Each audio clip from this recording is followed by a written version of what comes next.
All right, what's going on, everybody? How is everyone doing today?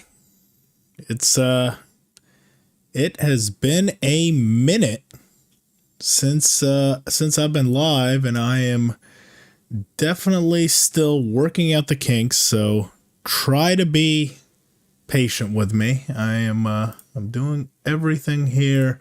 I had a little bit of back end stuff that I had to take care of, so we'll see how it's going. And as I mentioned in my post not that long ago, this is going to be sort of working out the kinks of the new setup, getting everything going. Let's see who we got here. John, Bob, TNK. Hey, what's going on, man? How are you? Thanks for stopping in. You look different a little bit. Probably the new webcam, honestly. So I did upgrade the webcam. Honestly, pretty much everything in my setup except for the mic is brand new. And you can see behind me, I've got kind of a setup right here, but back there still a little bit of a mess. So a little bit of a work in progress. Still, like I said, working out the kinks. But yeah, it's going. I'm hoping to have it done after Christmas, if I'm honest, and get all my new monitors. But yeah, after everything kind of settles down, we'll try to maybe do a video or something just to show you kind of all the new peripherals and all the stuff. But yeah, first live stream back. Waiting for your take on all the new KCD stuff, and I've been waiting to give it. Hasn't really been something that I've had time for, unfortunately. So I figured we could kind of do this all together in one big live stream. Go through every single little piece and go through. I've still got a couple things downloading here. That's why I'm just sort of chatting up a little bit and trying to get these last couple videos here downloaded. And we'll kind of get into it. There has been some stuff that I've noticed, sort of, in the background of everything. So I'm really looking forward to going through everything with like a fine-tooth comb with you guys, seeing if there's some stuff that you guys might have seen that I might have missed, and vice versa. So as soon as this one gets going. Anyone in the States anyway, have any plans for the holidays? I know it's usually a big time for family and friends. I've got the next few days off, so got a couple plans for Christmas. Head over to some friends, do some gift exchange. I got all my Christmas shopping done, so that's a plus. I mean, that's always a painful part of Christmas, I feel like, is just the clutter that you sort of have to deal with, but it is fun. Let's see. Okay. Got this one.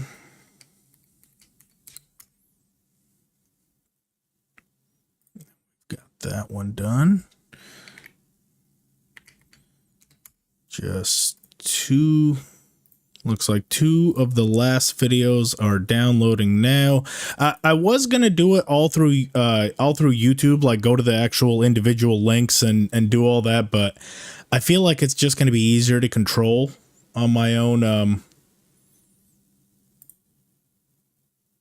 video player. So I just kind of last second I decided to download all of the videos just so I could play it on my local one. So that's why I was running a little bit behind.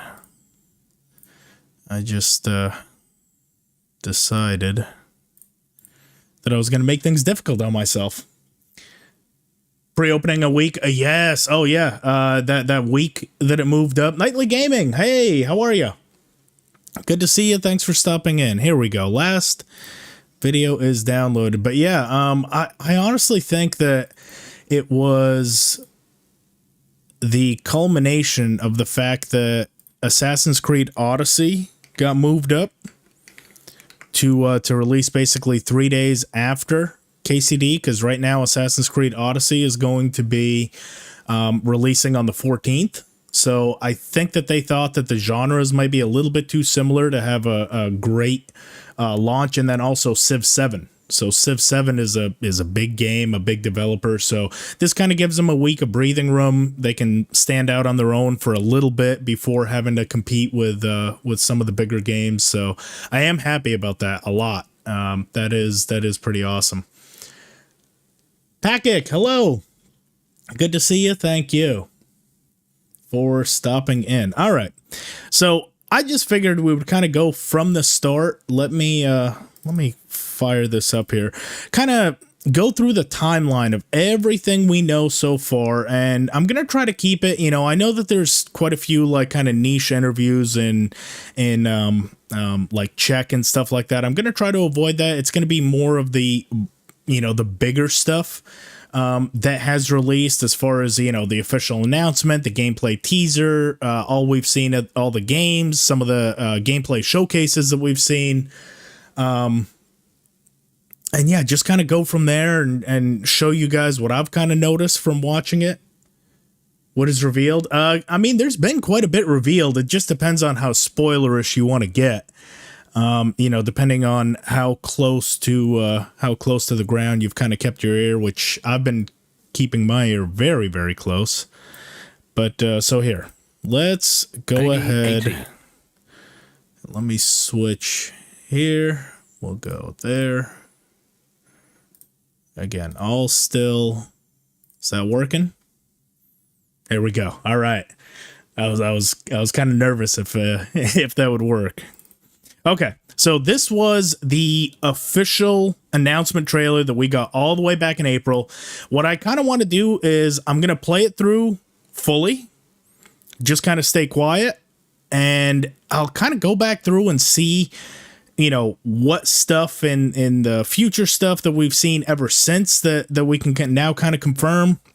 And yeah, it's just going to be kind of a chill stream today. Like I said, I just want to monitor all the settings, make sure that, you know, my camera doesn't crash, nothing crashes. Also, let me know how all my volumes are, because this is something that I've done a couple test streams, but as far as mic volume and the other stuff, let me know how that does throughout the stream. Pre-release means less bugs in launch. Yes, I do agree. I do hope for very, very few bugs as we kind of go along. MJ, KCD, but twice 2K. Yeah, no KCD too. Good play on words there. All right, so original official announcement trailer that we got all the way back in April. Let's just bask in the glory of it, and we'll kind of go through.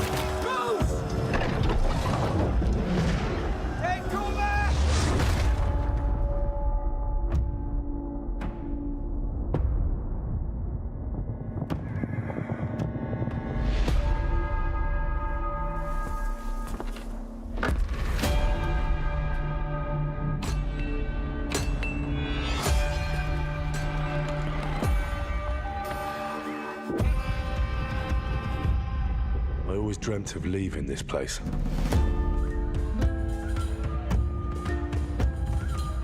Becoming more than a peasant.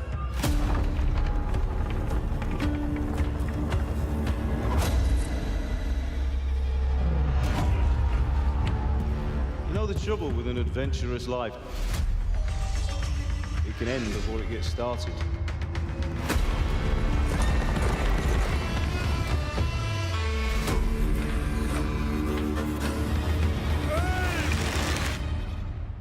Congratulations, Sir Knight. You finally become a man.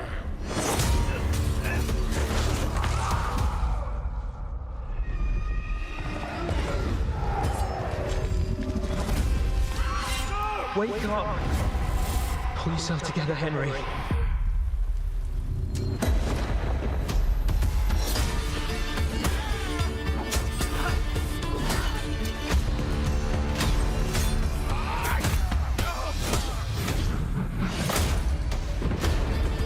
Nobody will hand anything on a platter to men like you and me. You still have a long way to go till your work is done.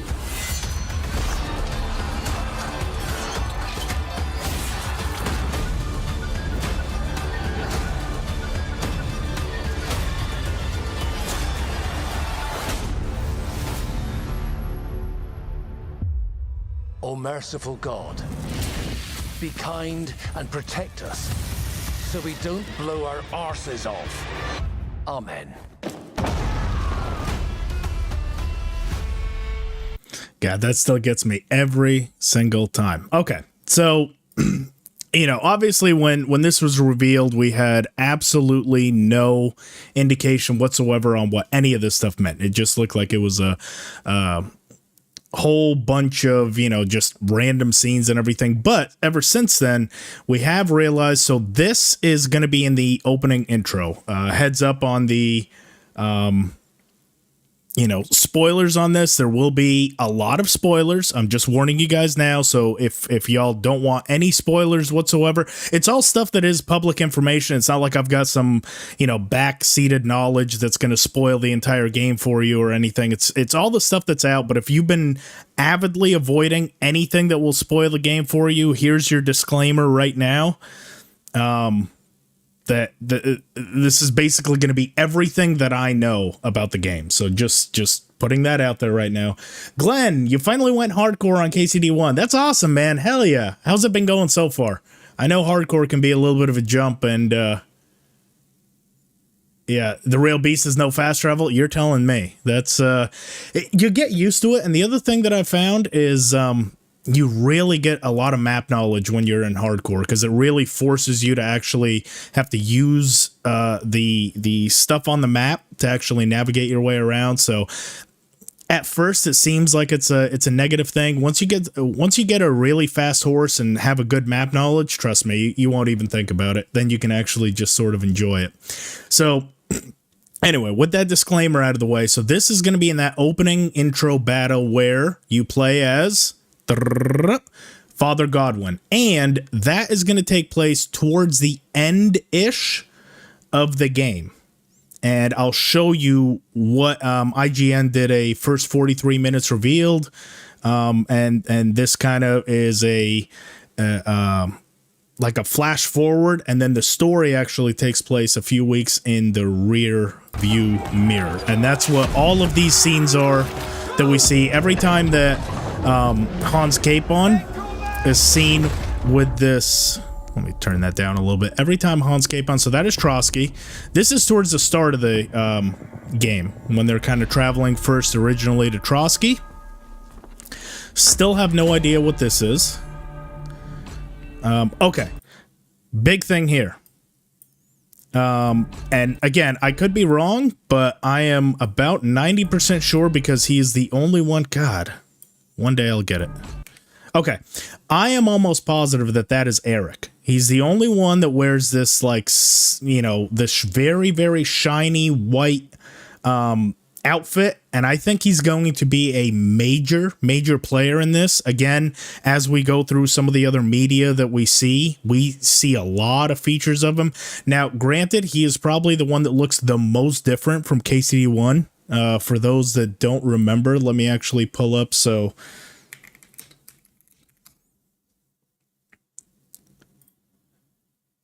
let's see. Yeah, so actually this is a perfect comparison right here if we actually look. So that's what he looked like in KCD1, and that's what he looks like. Bro looks like Putin now. Internet's still undefeated.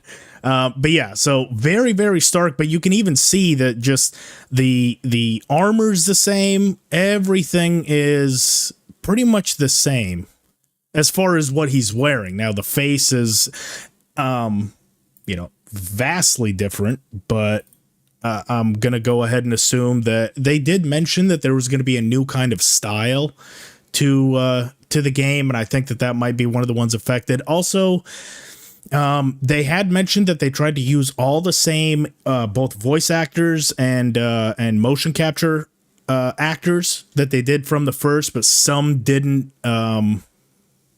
You know, some had passed away. I don't know if that was one of them, and that's why he looks so much different. But yeah, that's just one of those things where I'm not sure. But I'm about 90% sure that's Eric, and that's going to be significant as we move forward through kind of this journey as we go on.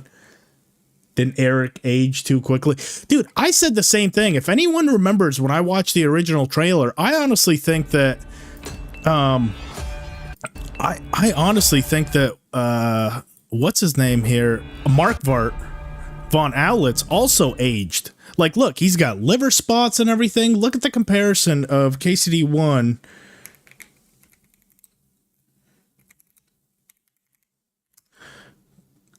by comparison. Like, maybe it's just me, but I feel like he also aged a lot. How do I get... Oh, okay, here we go. I think now we'll be able to...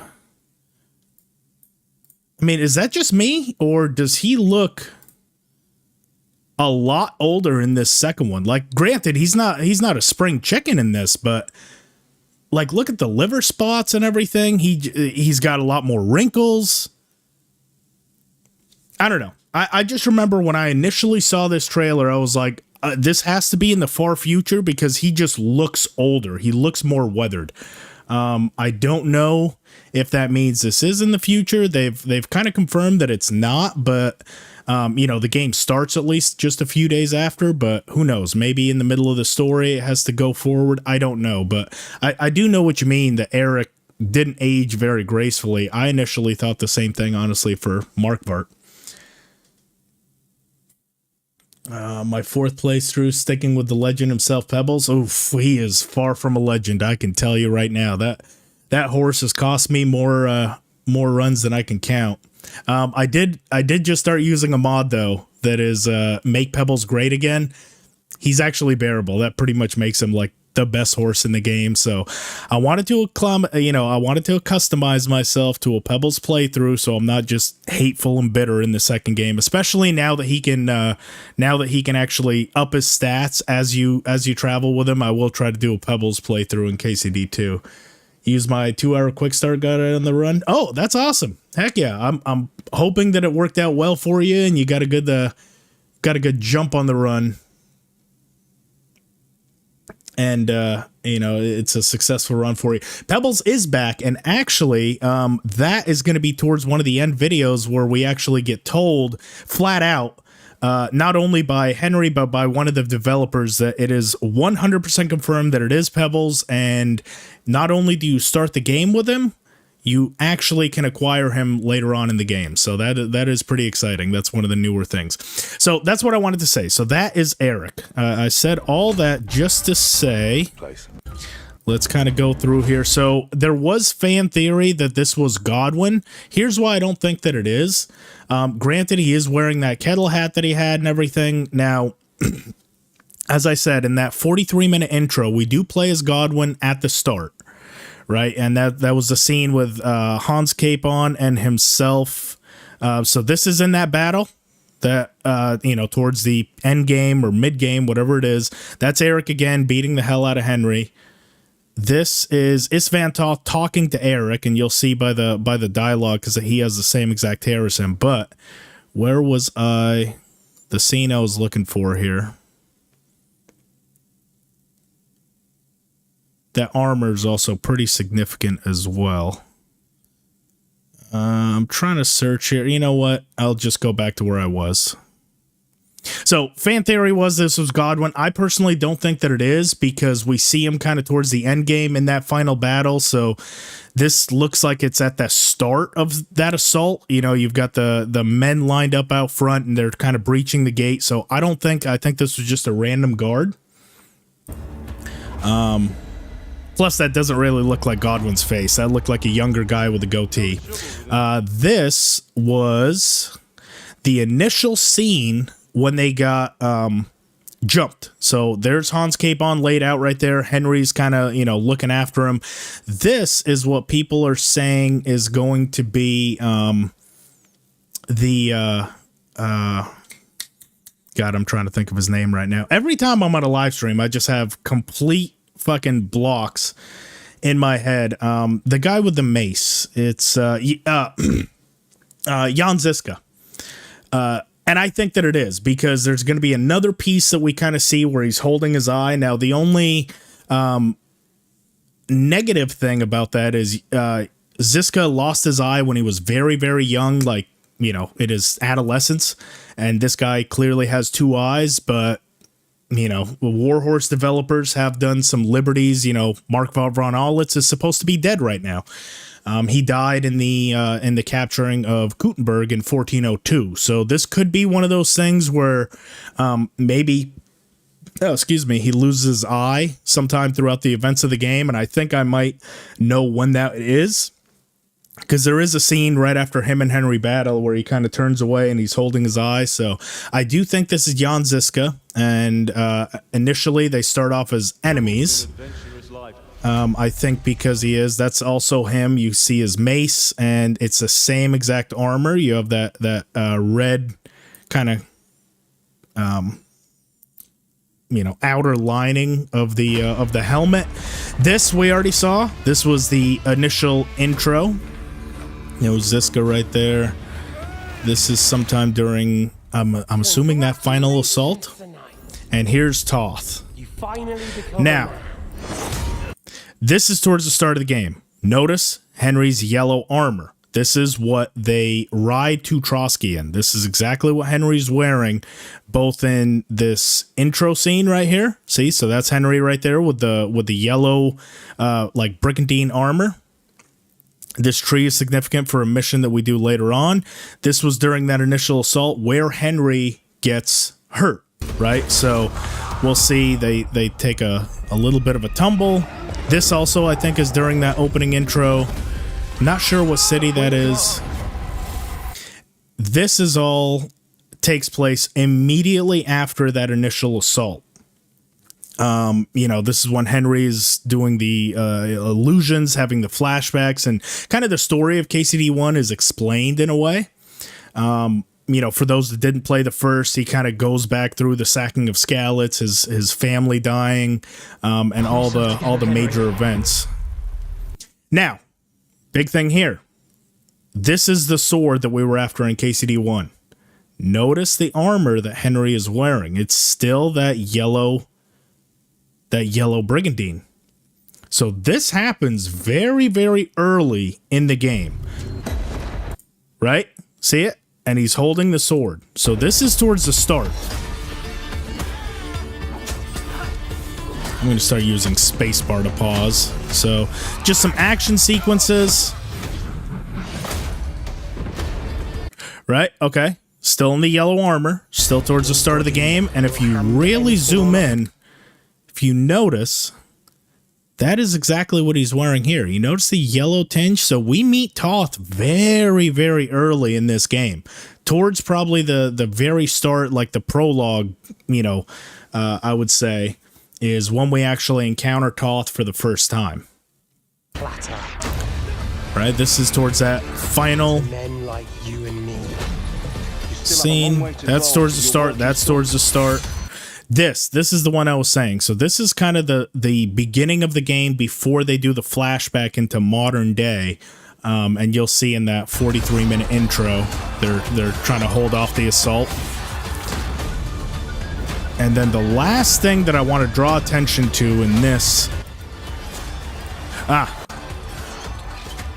So I think I did see...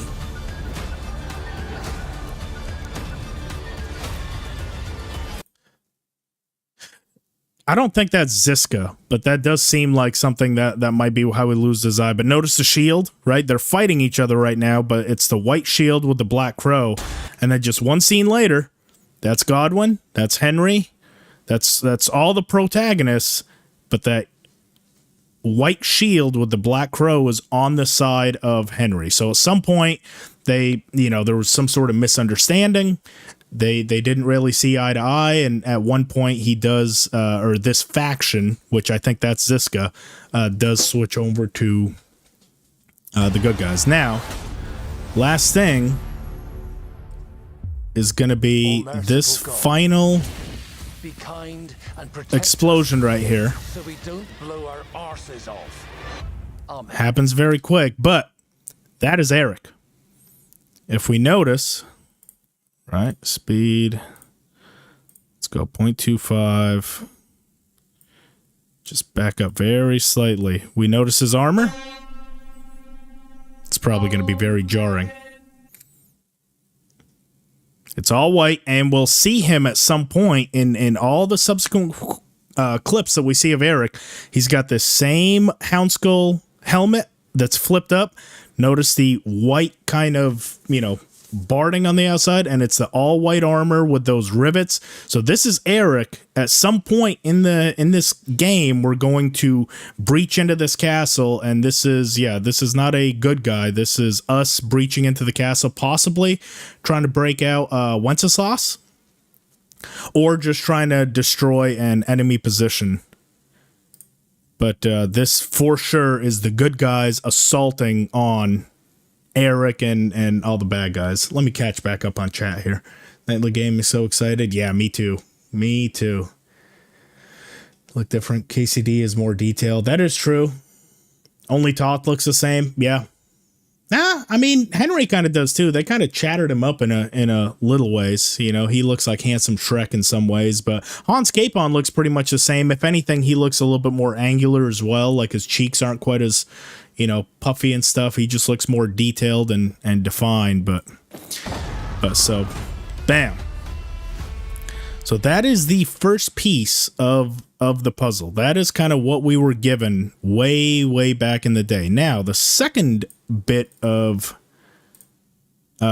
news that we got was a couple months later, and this was that Saints and Sinners trailer, right? And this, let's just watch through it and we'll kind of break it down. Oh, before we even do, so notice this must be where Henry and Hans are imprisoned, and I don't think that that's Trotsky Castle, because Trotsky Castle looks very, very different to this. Trotsky almost has there's like a dip in the middle, which if we pull up where the hell Trotsky was, right, we got a good screenshot of Trotsky here. Peggy 18. Right, okay, so notice how Trotsky, there's like that bridge right there. So there is two towers. I could be completely wrong about this, but there's like a big ass boulder right there where one tower is, and a big ass boulder on the other one with a bridge connecting the two. This, well, shit, maybe. No, because it's not really on. Maybe it's on the backside. I don't know, but where Godwin is looking, that is clearly Godwin. Don't always come to fruition. Man proposes, but God disposes. No idea who that is. I think we had some fan theories it was Zbyszek, but okay. That is the same castle. It's just now daytime, and this is where Henry and Hans are riding to. Again, to me, that doesn't look like Trotsky unless it's on the backside, but let me know what you guys think. Is that Trotsky? Is it not? That doesn't look like it. I feel like that would be, the stones would be a lot more pronounced and there would be a bridge there, so I don't think it is, but they're clearly both headed to the same place. Both Godwin, Henry, Hans, and Mutt right there, so... Kingdom Come Deliverance 1. Yeah. Hey, thanks for stopping in, Lucas. I appreciate it. These two young fellas, I need to find them. So he's on the hunt for him. Smart-ass Smith. And the other's a blue-blooded fledgling. You behave like a spoilt brat. How dare you speak? Gentlemen, praise be to our Lord Jesus Christ. Our Father, there are many sinners in this world. But in the end, we all face your judgment for what we should have done, but lacked the courage to do. The last time I ran away, I lost everything. I'm never gonna run from that fucker again. Kiss our asses. God, is this retribution for my sins? To the task!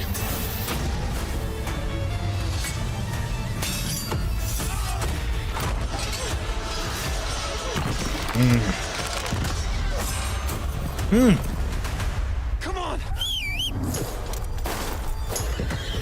the task!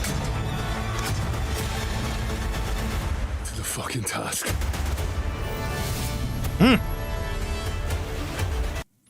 All right. You said that is Trotsky because I mentioned in the 43-minute. I'll have to. Okay, well, we'll be watching that one. I'll see if they happen to mention it. I wonder why it looks so different, though. I mean, like I said, it could be just the angle of it, but I mean, so we've got that one there. But then if we look, Peggy 18. I'm gonna do a clipping.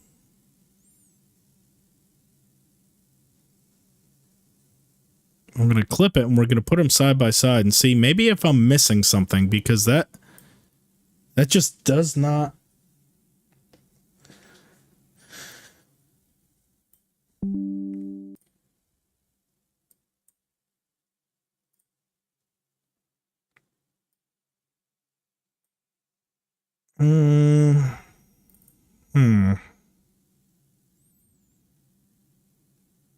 Yeah, I think you're right. I think it is because that's the taller tower, maybe, and we don't see this on the backside, and then that is okay. Yeah, no, that is Trotsky. You're right. Good call there. Yeah, I guess it's just the angle. Maybe the boulders are visible, which I guess you can kind of see right there. So yeah, no, good call, Tristan. That is Trotsky. Okay, so this is them initially riding. We notice Henry is still in that white and that yellow brigandine. So towards the beginning, that's them going, and at some point. Obviously, Godwin also finds himself at Trotsky. That is clearly him going up on top of the same hill.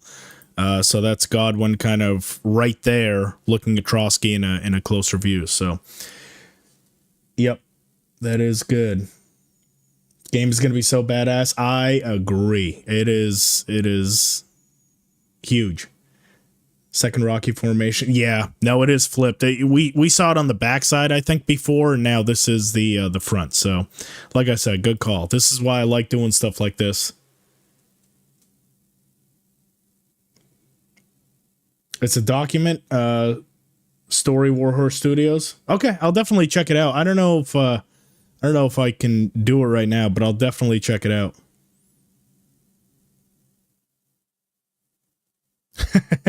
And see, Glenn, that's exactly my point. For the longest time, I played on console, and that's why I hated Pebbles.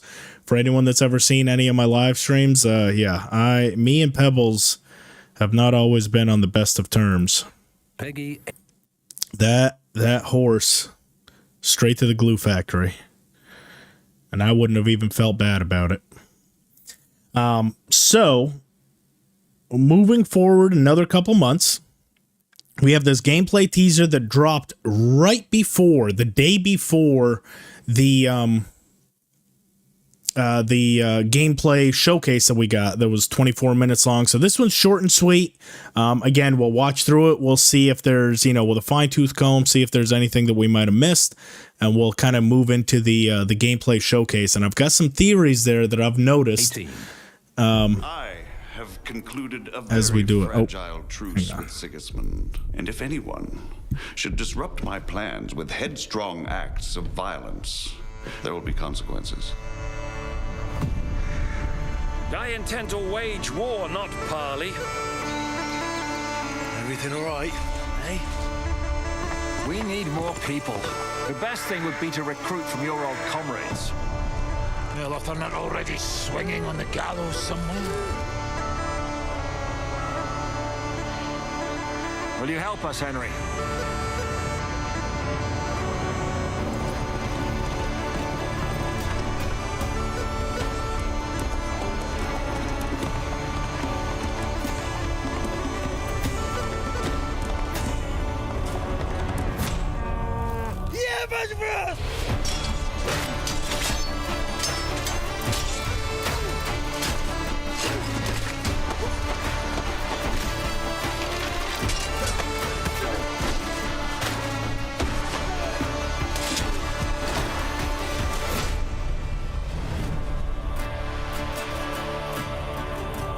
Can we also just say how in every single one of these they picked like such good music? Like the lead up to this has been just chef's kiss. It's like I don't think I've seen a single one of these and haven't immediately looked for what song they used. So at the start right here, this is We saw him in the first game, and I'm having a blank on his name, Chad, if you can help me out. Again, this is my fucking memory of a fly. Seems like I can never remember names, but it's not towards the start because he does not have that yellow brigandine on. This is clearly later in the game. This tree again pops up, and we do actually see in the gameplay showcase what the significance of it is. Just some awesome visuals. Clearly now you can also pat both pebbles and whatever other Yobst. That's it. Thank you, MJ. Yes, Margrave Yobst. He is from the first game, and obviously they've come to some sort of a peace arrangement with Sigismund. Henry is probably doing some nefarious activities. Obviously we're going through now when we're trying to sabotage. So clearly Henry is either about to do something or has already done something to piss off Sigismund, and he is not happy about it. Like at all. So he's basically telling him, if you continue doing this. I just realized my gain knob on my microphone is probably blowing your guy's ear out. I'm sorry about that. Only complaint I have about this HyperX. So if you notice, the gain knob for this is right here, and it's very easy to fucking bump. And I had the volume set decently, and I think that fucked up. So I apologize about that. Yeah, so clearly Henry's about to do something that's going to piss him off, so he's basically warning him, if anyone does anything to mess up this truce that I have arranged, he's not going to be happy with us. Again, we see this in the gameplay showcase. I'll break that down more when we see just some awesome visuals. We've got Gutenberg, some visuals there, incredible. We've now got horse and carts in game, very similar. So the game has definitely taken a lot of influence from Red Dead Redemption 2, just with the mechanics that they're introducing. So for example, let's kind of go through it, right? We would be able to see horse and carts, throughout the open world in Red Dead Redemption 2. Now the real question is, are we going to be able to ride those, or are these lootable? Can we actually use them? Can we have companions hop in the back while we drive a horse and cart? All stuff we don't know just yet. Or can we only just free the horses and maybe steal the horses? As far as the interaction system, in Red Dead Redemption 2, you could lock on and you could either say something positive and negative. That's going to be introduced here. The other question is that available for everyone, or does the NPCs have to talk to you first before you get the option to speak back? Because in Red Dead Redemption 2, you could basically go up, you could initiate the conversation with them, with agree, antagonize, even if they hadn't spoken to you. So far, all we've seen is someone will comment something to Henry, like, hey, why aren't you wearing clothes? Then you can respond back and kind of be either nice about it or mean about it. But so far, that is all that we've seen as far as that interaction system. Helical, what is going on? How are you, man? Thanks for stopping in. Everyone, Helical, he's another KCD content creator. Oh, hang on a sec, guys.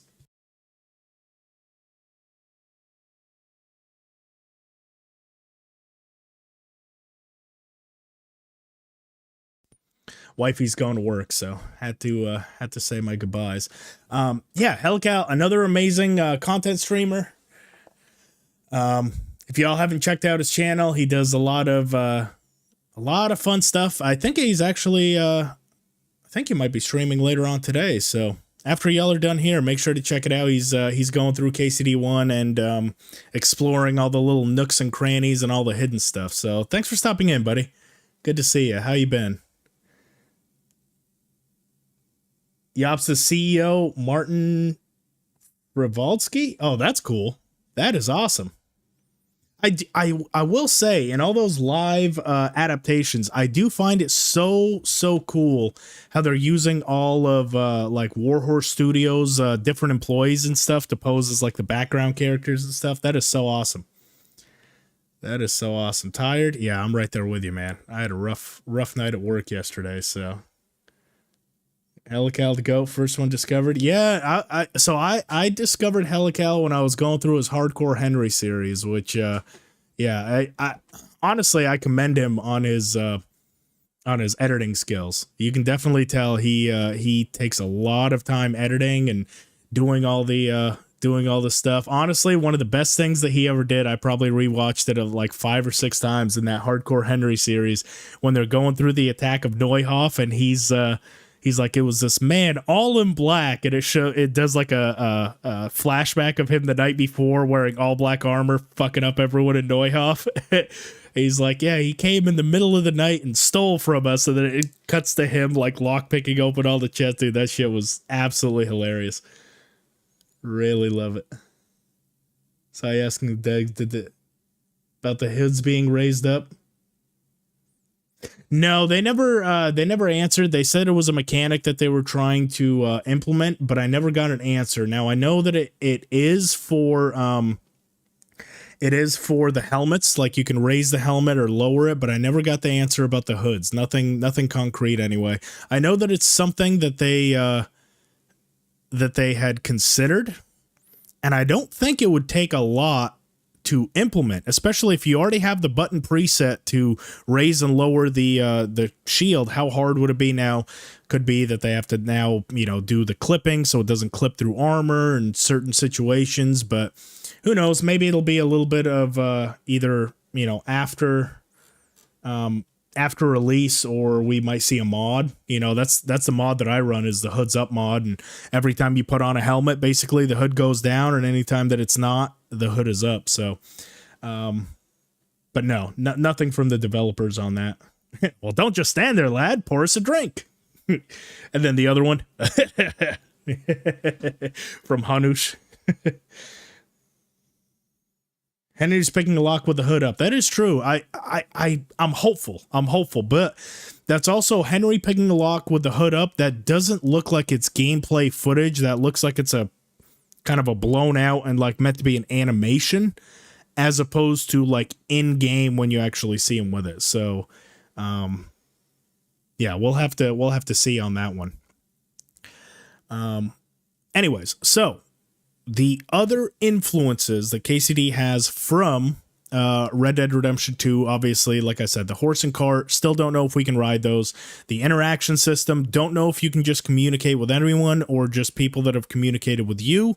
Now you can also vary the speed, just like in Red Dead Redemption 2. You can pat your horse, say encouraging words to it. That's something that they're also implementing. And there was something else that I thought of that I'm having a blank on right now. Oh, obviously the dynamic kind of switching with the clothes. I think that because you could go up to your horse in Red Dead Redemption 2 and you could swap clothing out. I think that might be something that they probably took inspiration from. It does look like it's a bit different, but yeah.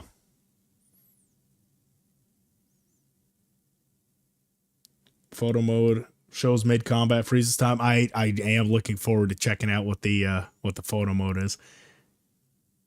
Beef jumping still cracks me up. Yeah, beef jumping is one of those things that it's now within the lore of KCD. Anyone that's ever played KCD, if you haven't at least tried to beef jump at least once, then what are you doing with your life? That's just it's part of KCD lore now.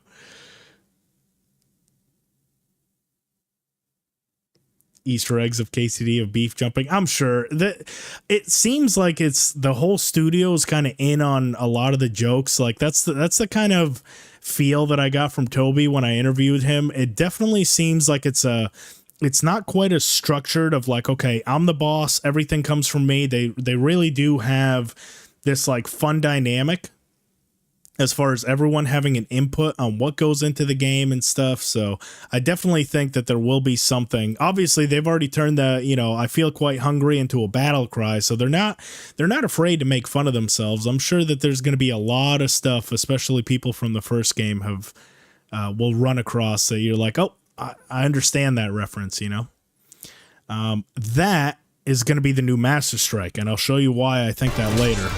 So bam. And obviously he had low health because it went straight through, because we'll see some other clips where they attempt to do that, but because they're, you know, protected and their health is quite high, it just kind of stabs them, but it doesn't go all the way through. So that is what I think will be the new Master Strike system.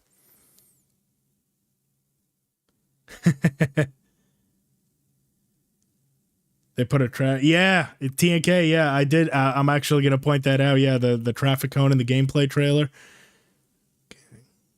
Yes, potential grapple for stealth kills. Absolutely. And they said that they've expanded out the unarmed system to actually be a little bit more viable against a weapon. Like you can break an arm or something, or disarm an opponent, which is something that wasn't available in the first. It was very, very foolish to try to fight someone with a weapon just with unarmed, because you could never really get any sort of advantage, really. Like you were always sort of at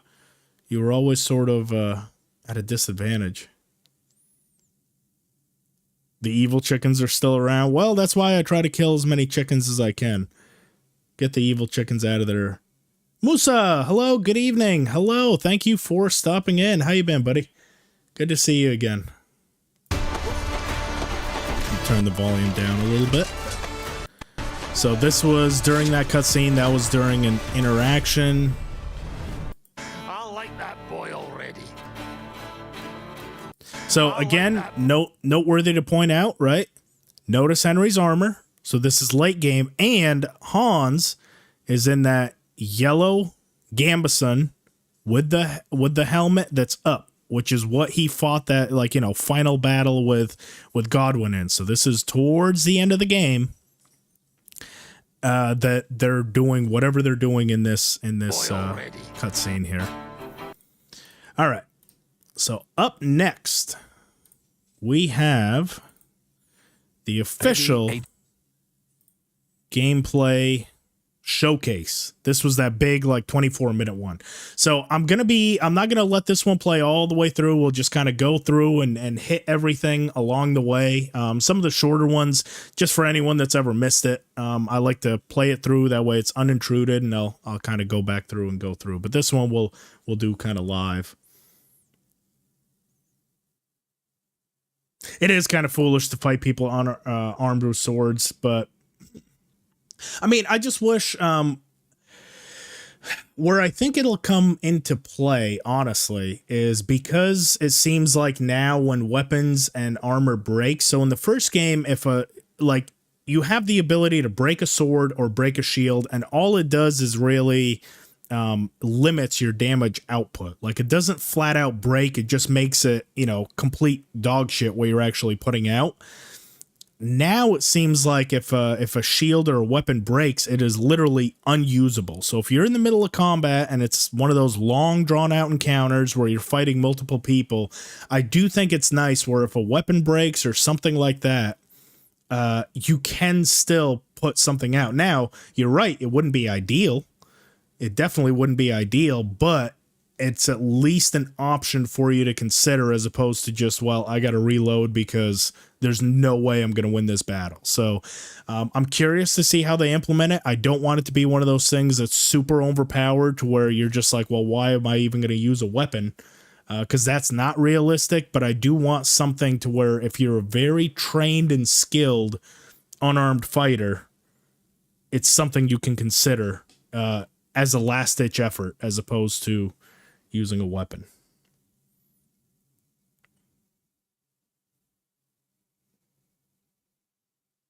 Master Strike Plus. I mean, I think we will see something very similar to a TNK. Is the you know, if you're unskilled, and you know, I'll kind of show it in this showcase where I think we'll kind of see that. Kind of put that down. Actual gameplay footage. So obviously this is one of those missions that we do. Welcome and Ada. And ooh, can we talk about how good the map looks?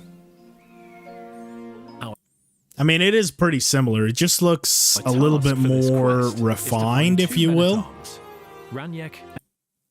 Right? It just kind of looks, I don't know. I kind of dig it. You know, all the icons look a little bit more, I don't know, distinct, kind of it just looks modern, you know, this 3D figure of where the character is. Just looks really, really good. And Ada. And recruit them facial into a graphics, rebellious absolutely. task That's probably force been the of which biggest Henry change, part. is all the facial animations and stuff. With a bunch of And the talented motion capture criminals and technology they violent use for it, drunks, it's been you're about to absolutely unleash a incredible. guerrilla I kind of dig that warfare too. against Sigismund, The way the compass looks. usurper of the Bohemian throne. The first man on the list, Raniek, was last seen in the nearby village of Bilani, playing dice in the tavern. Let's go ask the local gamblers about him. What brings you here so early in the morning? So here we are speaking. Now, before we get too far into this, as I've watched this a few times now, this whole gameplay showcase is not linear. This is going to be sometime in the late game, and I'll show you why I think that. Because if we actually takes the subtle clues, so I don't know how late game, I don't think end game, but maybe mid to late game is when this sequence is going to take place. And let me show you why I think that, right? So as we're going through, Do you want to see him or not? again, what I was saying is also, right? Dicer's Dena, right? We can reply or take a look, but it's only a reaction once he spoke to us first. So I don't know if we can just initiate the conversation with him without first getting dialogue put towards us. 248 in the right-hand corner. Now, if you want. Let's see what you're looking at. Come on. Nice fellas. They offered us a drink, and now they'll 248. introduce Raniek to us. No questions asked. Looking forward to meeting him. Seems like a feel-good quest. Dicer Pepkin. Where are you seeing the box? 248 in the right-hand corner. Dicer Tonda, Dicer Pepkin, Dicer Zdenya, yeah. So Must have missed it.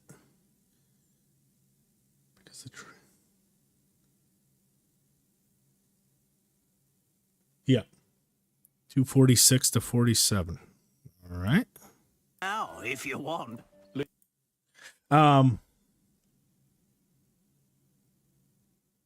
So hardcore mode, they are planning on introducing one eventually, but not at launch. Let's see, 246. The right-hand corner, Dicer Pepkin. Let's see if we can get this to go away. 248. Huh. Top right-hand corner. Oh, geez. I'm looking all in the wrong area. That's 249. We're just going to keep rewatching these 10 seconds. 15 separate times.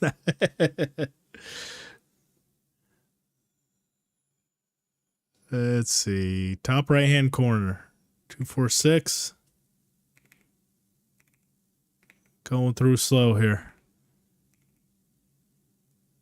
Not saying it. What'd I miss? Hot take, the Polish guy should speak different accent English instead of being fully unknown. I think that they do have that, honestly. TNK, they have that one guy that doesn't speak any English and he's meant to be under translatable or whatever, and we'll see that later on in this. So who knows? Maybe it is the long delay is terrible. Oh, texture pack missing. Ah, gotcha. I thought I was looking for a prompt or something. I'm like, hang on. What am I missing here? I gotcha. Yeah. Yeah, I am missing it. I didn't know what I was looking for. I was like, hang on, is there a prompt or something? Possibly. I never claimed to be the smartest man. As For a golden For corpses. In a pile of shit. Something's moving over there. Behind the Bilani Tavern at 7 a.m. as Forrest Gump once said, I'm not a smart man. That must be him. Here we go. There we go. So we find Raniek here. Okay. This is why I think it's late game. Notice, right? So this is weight. We've got gold right here, and we've got carry weight. Notice Henry's max carry weight right here is 280 pounds. It was pounds in the first game, and that does make sense, right? Gloves weigh about a pound, and those look like they're, drowner's gloves. A gambeson, which is very thick, very heavy material, 14 pounds. A bow, 4 pounds. The hood, very light, less than a pound. But Henry's max is 280 right here.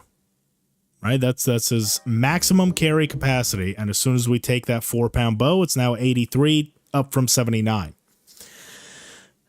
You're going to notice later his capacity towards what I think is going to be the start of the game is down to about 130. Now, it is up considerably from where we started in the first game, but this is going to be a pretty well-developed Henry, just based on carry capacity, to where I think that this is going to be mid to late game that we're doing this stuff. This is not towards the start like the showcase would have you think, like if it's linear. It definitely skips around here to the parts that they want us to see in which order. Fluid, thrilling, so right here, if we notice, as in real combat, movement is the key. Right, we see as is equipping a good set of armor. The health of the opponents. Notice the purple bar right here. That is their health. I've seen some reviews that say, oh, that's something else. That is opponent health right there in the purple. You might find yourself in a pickle. And right, so health is down to 0. He dies. Now notice how his health is just above about 1/3, but he doesn't have any armor, and they're dice players. Now, clearly, they have a little bit of sword skill, but they're not professional fighting knights to where they're super, super high level, like the guards, like some of the professional soldiers and stuff. So he's just under half health, I'd say maybe at about 1/3 health, and we all are already able to do this finisher on him, which I think is going to be the Master Strike, which, like you said, I think it's going to differ for skill level, health, and timing. Because this is that... Yeah, that's that kind of finisher. So I think that was the Master Strike in action against someone that is clearly not very well skilled. And that's another Master Strike right there. And we noticed, again, health was down very low, not very well armored, not very well skilled. Death. What the? Did I step in shit? See, and again, he is interacted to first, then he's able to respond. So I don't know if we're going to be able to just, out of the blue, just speak to absolutely everybody. Looks, place where people and now and you will feel we see have you haggled too long the bathhouse, right? He got cleaned up and everything. Well, now he's pissed off, and you can forget about any sale. Throw what you'll be able to do to stir some mayhem. Oh, here we go. This is a little bit of the mischief that you can cause.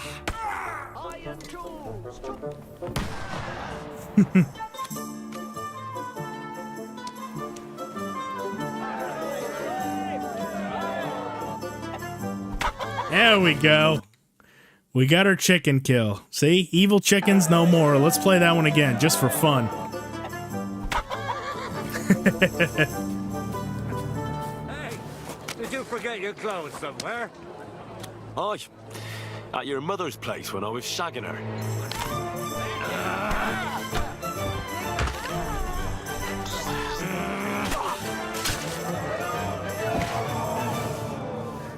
Ha! That was just a little appetizer. And now I'm hungry again. So I reckon it's time for another course. What do you say? And now, back to our good lad Henry. So obviously we saw a little bit of that reputation system right there. Kind of how that's dynamic a lot more. I need some help around here. We'll see this. Now, this was something that I kind of had an issue with in the initial reveal, how there's no animation for him actually taking something. It just sort of magically happens. Now, you do get a prompt that money disappeared, but he's just kind of standing right there. See, look, you parted with 50 groschen, but nothing else on him that would indicate that he stole something, like not grabbing anything from you, kind of. Yes, this is the build. I want to say actually in August. I want to say this was the August build, but yeah, it was probably ready in July. Yeah, that's all of it. Can I? good. Okay, so when we're in here, But then again, it won't last. notice again, right? I wish this fucking thing would go away here. Maybe I'll change the speed. That way this little search bar goes away, but I want to draw attention to... Turn that volume all the way down. Okay.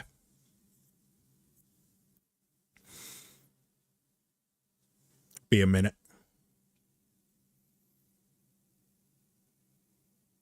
There's a cat while leaving the town. Yeah, they did say. Now, notice in the bottom left right there, right? The weight is 83 out of 280. So that does happen in sequence, right? So he did actually take the bow from him.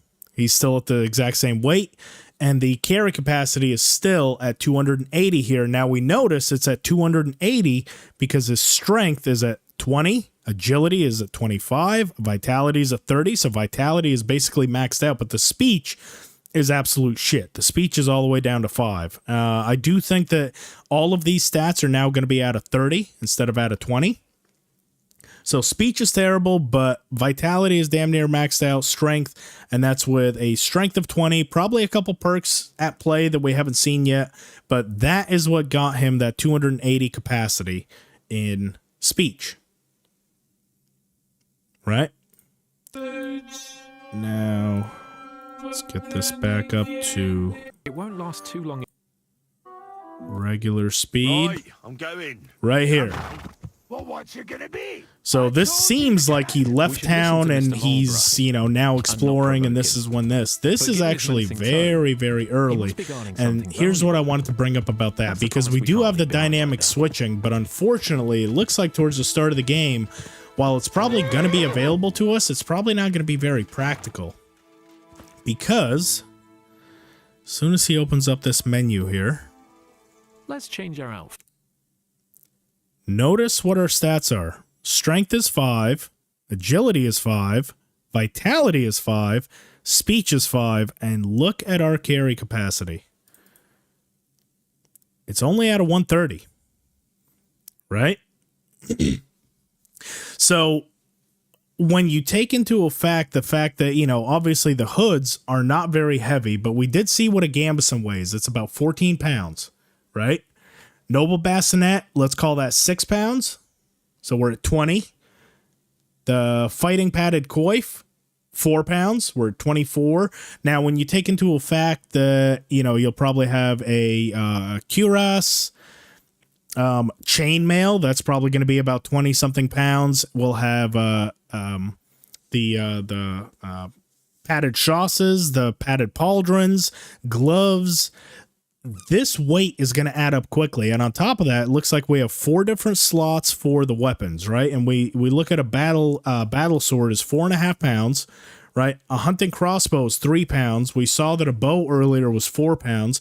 There's 20 pounds in just those 3 weapons. That's not including potions. That's not including food. That's not including books. That's not including... So towards the start of the game, while you can have 3 to 4 different outfits on your person ready to switch at any time, I don't think that's going to be very practical, because you'll have your one big heavy set, and then that's really, you know, all the room you're going to have. Like, this stuff is all going to add up very quickly. But just wanted to point something out there, that this is going to be available very early in the game. It looks like he is all kitted out at relatively low stats.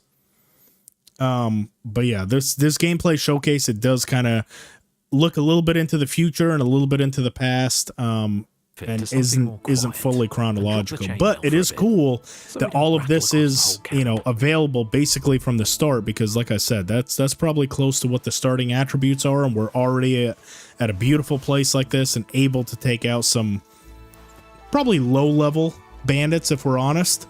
But yeah, it is kind of cool that we get this available to us almost right away.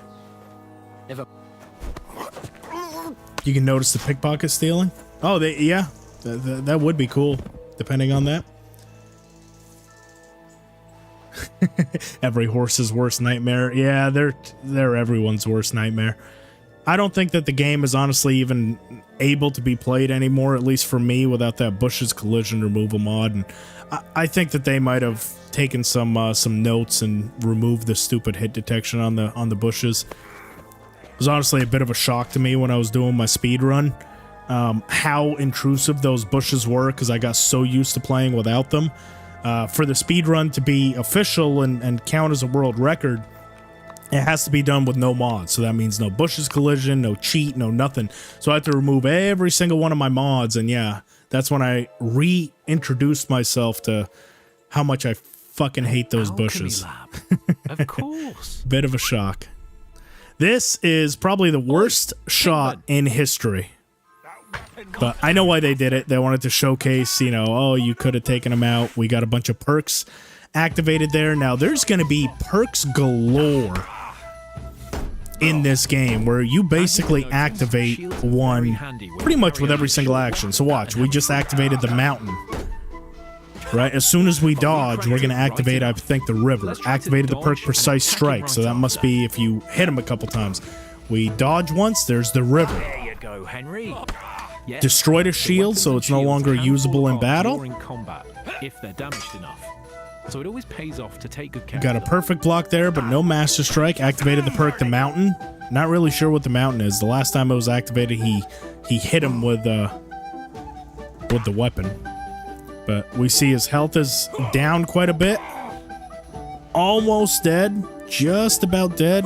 And then as soon as he does this last dodge, he finally realizes, okay, I'm probably not going to win this, and ends up fucking off. You're not going anywhere until I say so. Let me live. Give me everything you have, and I'll let you go. All right, easy now. Just let me go and I'll give you everything. You promised to... Hey, Jay, what's going on, buddy? Good to see you. Long time no see. Yeah, I think that would be a fair compromise, Tristan, if they just kind of slow you down, because that would be realistic. I think that there's some middle ground where they can do with the bushes. Like, if it's very, very thick bushes and stuff, they just kind of slow you down, or you have to, you know, push your way out of the way. But the fact that they're, like, impenetrable fucking boulders, it's a little bit immersion breaking. But then also, like you said, on the other side, if you just go through them. So I think that there is a middle ground that they could do, where they either slow you down or something like that. Bush collision mod is not necessarily also a cheat. I wouldn't agree with that necessarily. I don't think it's a cheat. It's a quality of life mod. You know, it's just something that the developers probably put into the game for a reason, but I don't think it should have been there, to be honest. So I think a good middle ground, but for now, Bush's collision mod, for me anyways, it's almost essential. I hate how those bushes are.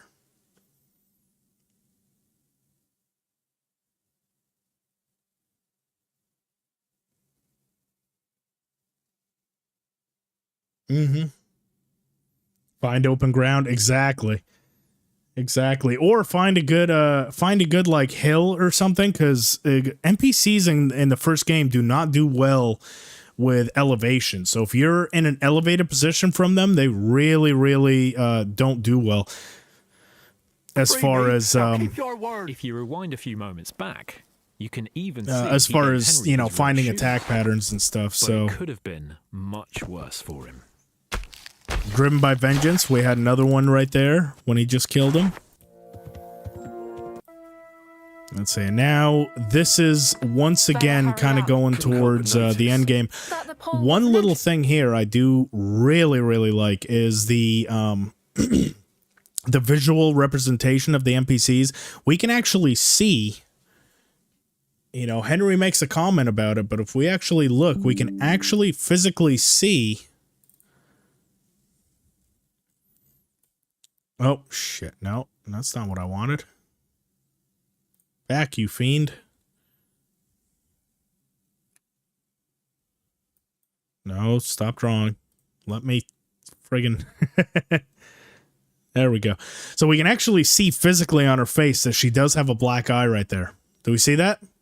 And Henry's able to make a comment on it and say, hey, did he beat the hell out of you and stuff? So it's very subtle, but the NPCs do actually show some sort of, you know, damage on their faces, even if it's not from Henry. Just kind of makes this world kind of feel alive, you know, in a way. Is that bruise from the butcher? Which I found super cool, right? The bruise from the butcher. Better go and see your husband. And then because she admitted to it, there's that tree that we were talking about. Clearly, I think this is Dry Devil, one of the band packs, or one of the people that Henry tries to recruit. Only speaks, you know, foreign language. Doesn't speak any English. Shut up! No one can listen to your damn gibberish!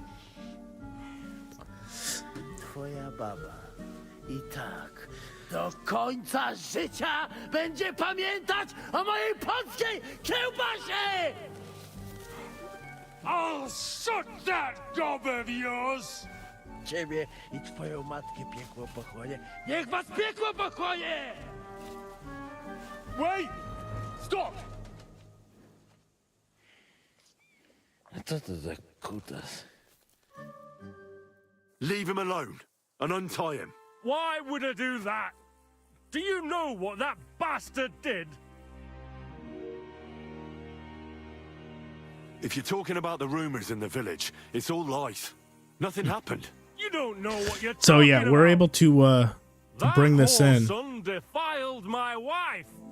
Oh, that's Adder. That's right. Yep. You're right, Tristan. Dry Devil's the guy with the gruff voice. Yep. No, you're right. Adder. He wasn't one of the ones that was featured. Yeah, they are looking for Adder currently. I forgot that was in the log. So this was what we saw. Clearly, Henry failed the speed check, and that's what we see him, you know, in the previous iterations. Him getting hung, so we only have a certain amount of time, I'd imagine, to get him down. You can see he's still hanging in the background right there, so...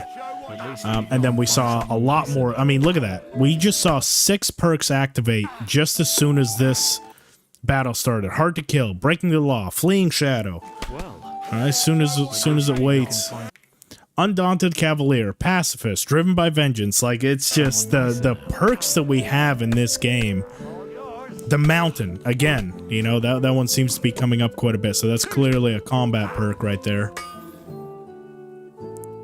I feel quite hungry! I love that. And then immediately kills him, so here we go, cut Adder off. Rescue Adder, and then TNK, you had mentioned earlier how you wish that there were some characters that only spoke in a different language. So I think that will actually be, now that we're seeing such a diverse group of people, obviously, you know, Ratai was very small in comparison to somewhere like Kuttenberg. Kuttenberg is a real huge, diverse map where you're going to see a lot of different people. So learned Poland. Clearly this guy's Polish, and he only speaks Polish. Henry cannot understand him at all. He has to piece together whatever the conversation is. See, and there's not even subtitles. You know, I'm sure you can turn them on, but it doesn't look like there's subtitles for him.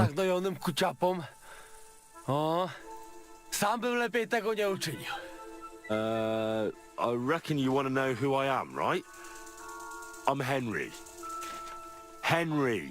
Eniek, a dlaczego ty mówisz do mnie jak do głupca? Yes, that's me. Henry. I was sent by Dry Devil. He's waiting for you at the Devil's Den. Yeah, so this is a mission for Dry Devil. To jeszcze go nie powiesili? Kurwa, patrz, głupim to szczęście sprzyja. Kurwa! As you say, We in the got a Devil's kurwa. Den. That's where all of us are supposed to meet. O, złaciutki. Kocham cię. Chodź ze mną. Musimy to opić w czartówce. Go ahead. I'll meet you there later. Dobra, to tam się spotkamy. Is the hottest bathmates. Już się nie mogę doczekać jakiegoś ruchanka. Okay, so that is a job well done, right? So that was the thing. Like I said, it's just more of, you know, more of a showcase of what the game kind of has. It's a bunch of small stuff in this. We didn't really get any massive reveals in this. Nothing that we didn't know before, but it's just kind of cool to see some of it in action. Like I said, all the different perks that are going to be available to us. Clearly, it is a huge step up from the last game, because it seems like in the last game you maybe had like 3 to 4 active at any given time, and that's like some of them were kind of passive, so like you'd have maybe flower power if you had the herbs in your inventory. You'd have some random here, but it seems like here they're like a dime a dozen. And I think that also has to do with, one, them reworking the perks tree, but also two, just having more levels in general. Like, obviously all the stats are now out of 30 as opposed to out of 20. Henry probably comes in with some, a lot of perks that he already has just from the very get-go of the game. And then obviously builds from there, causing him to have to become a better warrior just to navigate this new sort of world. So,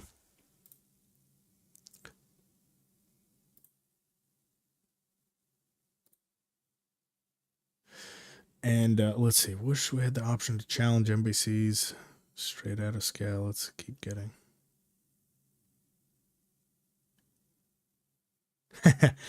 All DLCs included, gold collectors. Yes, it does seem that way, Paragdim. So as of now, they have 3 DLCs planned. I don't know if that means that they're going to have even more in the future, but to the best of my knowledge, all DLCs included, meaning the current 3 that they have and possibly any more that they have, yes, should all be included with the gold and collector's editions.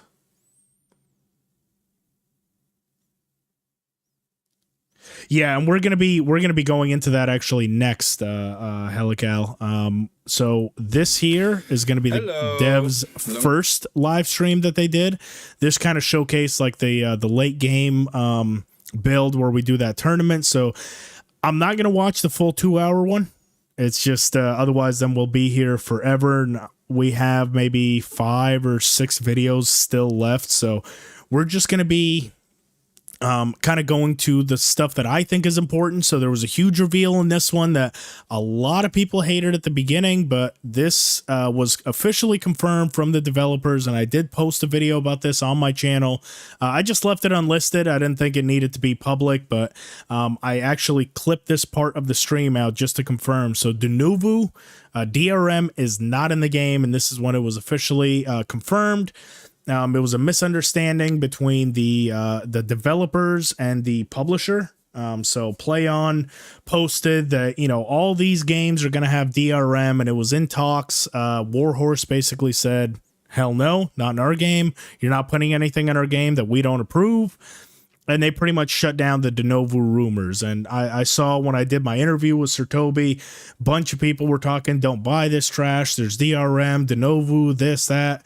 And I just kind of let it sit because I'm just like, I kind of already had a feeling that wasn't true. But until it was officially out in the open, I didn't want to make a statement and stuff like that. But then almost about a week later, he flat out addressed it, said no one tells, and they've said this from the start, no one tells us what to put in our game. Everything that's in our game comes straight from us, and we have the final say so. Which, I mean, if that doesn't tell you about what kind of a studio that they are, I don't know what really does. Like they definitely seem to put the time and the effort towards the fans, instead of just, bowing down and saying whatever you guys want. It's what they want. It's their game, and they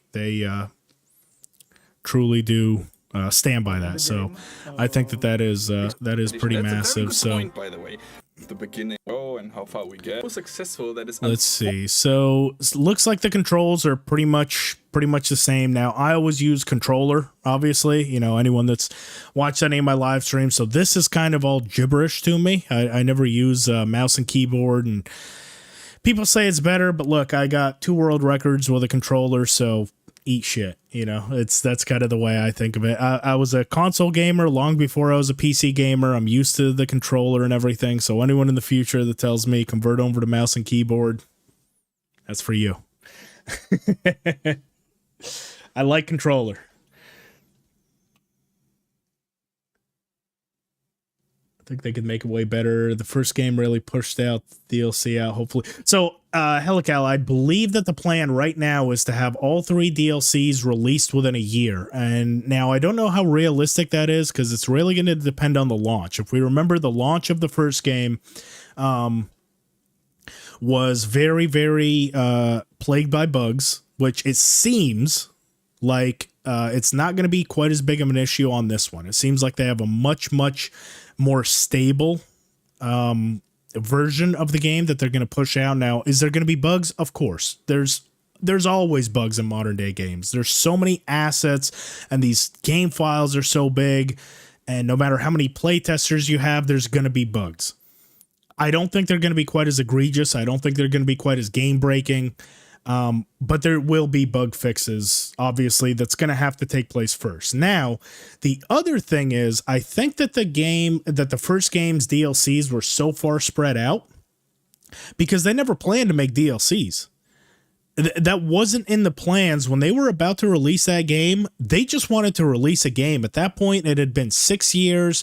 They had kind of almost used up the budget and everything. Like they just wanted to put something out. It wasn't like, okay, we'll put this out and then we'll put this DLC in place, this one. They basically just kind of had to, okay, what can we do with this game? They put it out, and then once it became successful, they got some of the bugs fixed. Then they could shift the entire team, or about half the team, to actually start planning and doing DLCs. This one, it seems like they have a massive team, all of which are now pushing towards the release, but they've already announced they've split part of their team off currently, who is currently working already on the DLCs right now. As we speak, the DLCs are being developed by a portion of Warhorse Studios. So they kind of have a roadmap already integrating the DLCs, as opposed to the first one. It was almost like, okay, we finally got this game in a playable state. Now we'll go ahead and start planning for the future. So it definitely seems like it's going to be in a lot smaller of a time scale. Right now, the plan is within a year to have all three out, but we'll see. We'll see if they're able to stick to that. Oh, you bought the KCD2 Collector's Edition? Same here. In fact, when it comes in, I'm hoping to do a live stream and we can do like an unboxing of the Collector's Edition. I bought that pretty much like day 1 or 2 that it was available, so we'll see. You prefer controller too? Yeah, and it has its downsides too. I feel like lockpicking is easier on mouse and keyboard, but the combat is a lot simpler on controller. I cannot do the combat on mouse and keyboard. For anyone that can and is good at it, I praise you, because I just can't do it. But I'm also used to doing the lockpicking, so there's pros and cons no matter how you look at it. You know, you could say this is easier on controller, this is easier on mouse and keyboard. I just prefer controller flat out. That's just what I'm used to. To confirm the time frame for selling pre-release, I don't know if it's confirmed, but it was something. Hang on, let me see where I got that from. Kingdom Come RPG. Okay, so this is where I'm pulling from. If we look right here, pre-order now and gold edition. Gold edition. Game editions. Give me 1 sec. I could have sworn I read it somewhere. I didn't just pull that out of my ass. Expansion pass. Where the hell was it? Maybe about. Let's see. So this is, if anyone's wondering, KingdomComeRPG.com. This is their full like site where you can see KCD1. There's a whole bunch of different 4K backgrounds. I've definitely taken a couple thumbnails from here. So if anyone's curious what this is, KingdomComeRPG.com. From the Ashes. Where the hell? They said something somewhere. I'm not able to find it right now. Rich and involved. No, this is all Kingdom Come 1. All right, let's go to Kingdom Come 2. Here.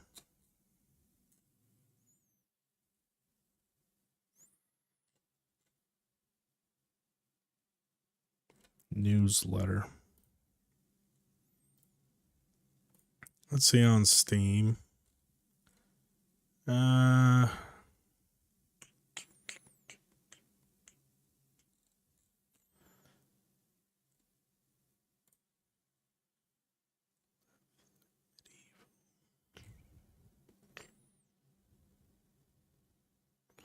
So we get the Night Brunswick available day 1. There was something in there where the roadmap, like I said, it wasn't necessarily that it was confirmed like 100%. But I think that what they said was the plan. I'll see if I can find it somewhere. I know I saw it somewhere, but I can't remember off the top of my head exactly where it was. I've watched a lot of KCD2 media, so it might have been on an interview. It might have been somewhere there. I don't remember exactly where I saw it. I'll make a community post if I see exactly where it was, or if I happen to run across it while I'm doing this. But it was somewhere that was the case. Helical, hey, good one. Have a good one. Yeah, get ready. Have a good stream, Helical. Thank you so much for stopping in. Good to see you, buddy. Doc Montoya, hey, what is going on? How are you, bud? Thanks for stopping in. Just having a chill stream today. Unfortunately, it's sold out everywhere on the planet except the United States. So maybe somewhere downside is, unfortunately, collector's editions are gone. That is very sad. Collector's editions are all gone. It hurts my heart. Same as one of them is me. But I might have contributed to that very early on. Art book, a very big art book. City walls are.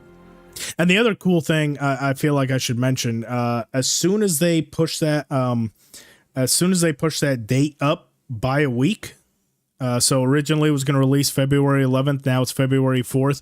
The first thing that I thought of is like, oh shit, does that mean that my collector's edition from Final Boss Bundle is going to get here a week late? But no, they already updated that. It said it will get here either on or before the release date of February 4th. So I'm hoping that it comes the night before. That way I can stream basically as it comes out. But yeah, that is kind of cool. Hope you're having a great time. Having a great time so far, Doc. Actually, so Daddy Gaben didn't get mad. Yeah. Yeah. That's where we'll see. Cheaper houses are and poor people live. And I mean, they've kind of been giving us tidbits along the way. So, you know, they recently released all the specs, you know, for all the different systems, and then, you know, release dates. So they're kind of giving us little bits at a time. I don't know if they're going to confirm or deny when all of these are going to happen. So the thing is, it's so let's go here. Look, Sir Toby, you know I love you. You are awful at combat in this game. I have to say that. I'm sorry. You're a fantastic interviewer. You are awful at the combat. He gets his butt whooped every chance every time he pulls out a weapon, he gets his butt whooped. Okay. Show me your skill, bro. It's the funniest thing. Yeah. Now watch, he's just doing it to like show up kind of for the stream to build suspense. Meanwhile, he's like, dude, you got to change up the timing on there, Sir Toby. Come on now. Yeah, see, you got to change up the timing and let your stamina recover. Oof. Ooh, rookie mistake. You see that? Let the stamina run all the way down to 0. See that? Oh, bad. So as long as you have stamina, naughty, you can attack and block, of course. If you change the directions as I do now, oh, you dodge very good. Let the stamina recover. Then he will have a way harder time to block, of course. So directions do matter quite a lot. There we go. Yes, very good, Sir Toby. Hooray. That's enough. You were trying to get one? Yeah, like I said, I knew it was something that I wanted.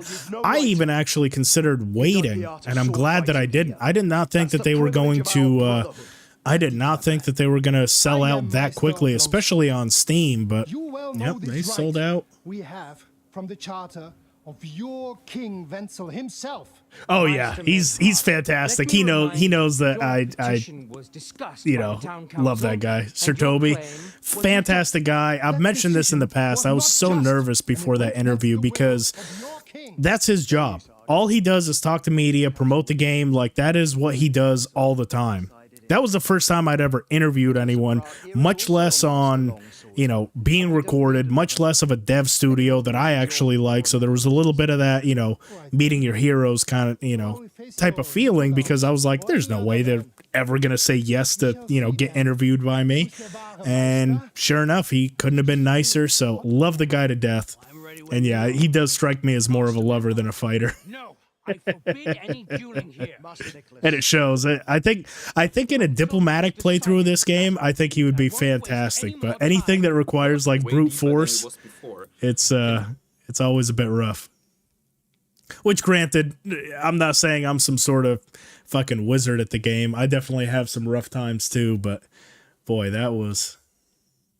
Let's see. So it looks like now we actually have double. So as far as persuasion, we actually have two sides of the same coin. So instead of just having speech, charisma, and strength, we actually have their antithesis as well. So you've got speech, which is clearly the positive, you know, the positive version of speech. So that's you actually being, you know, skilled speaker, behaving like a decent person. But then coercion is also speech, but it's the other way. So silver tongue, kind of a little bit of a sleaze, a slime ball, and you don't really care if you lie to someone or if you piss somebody off.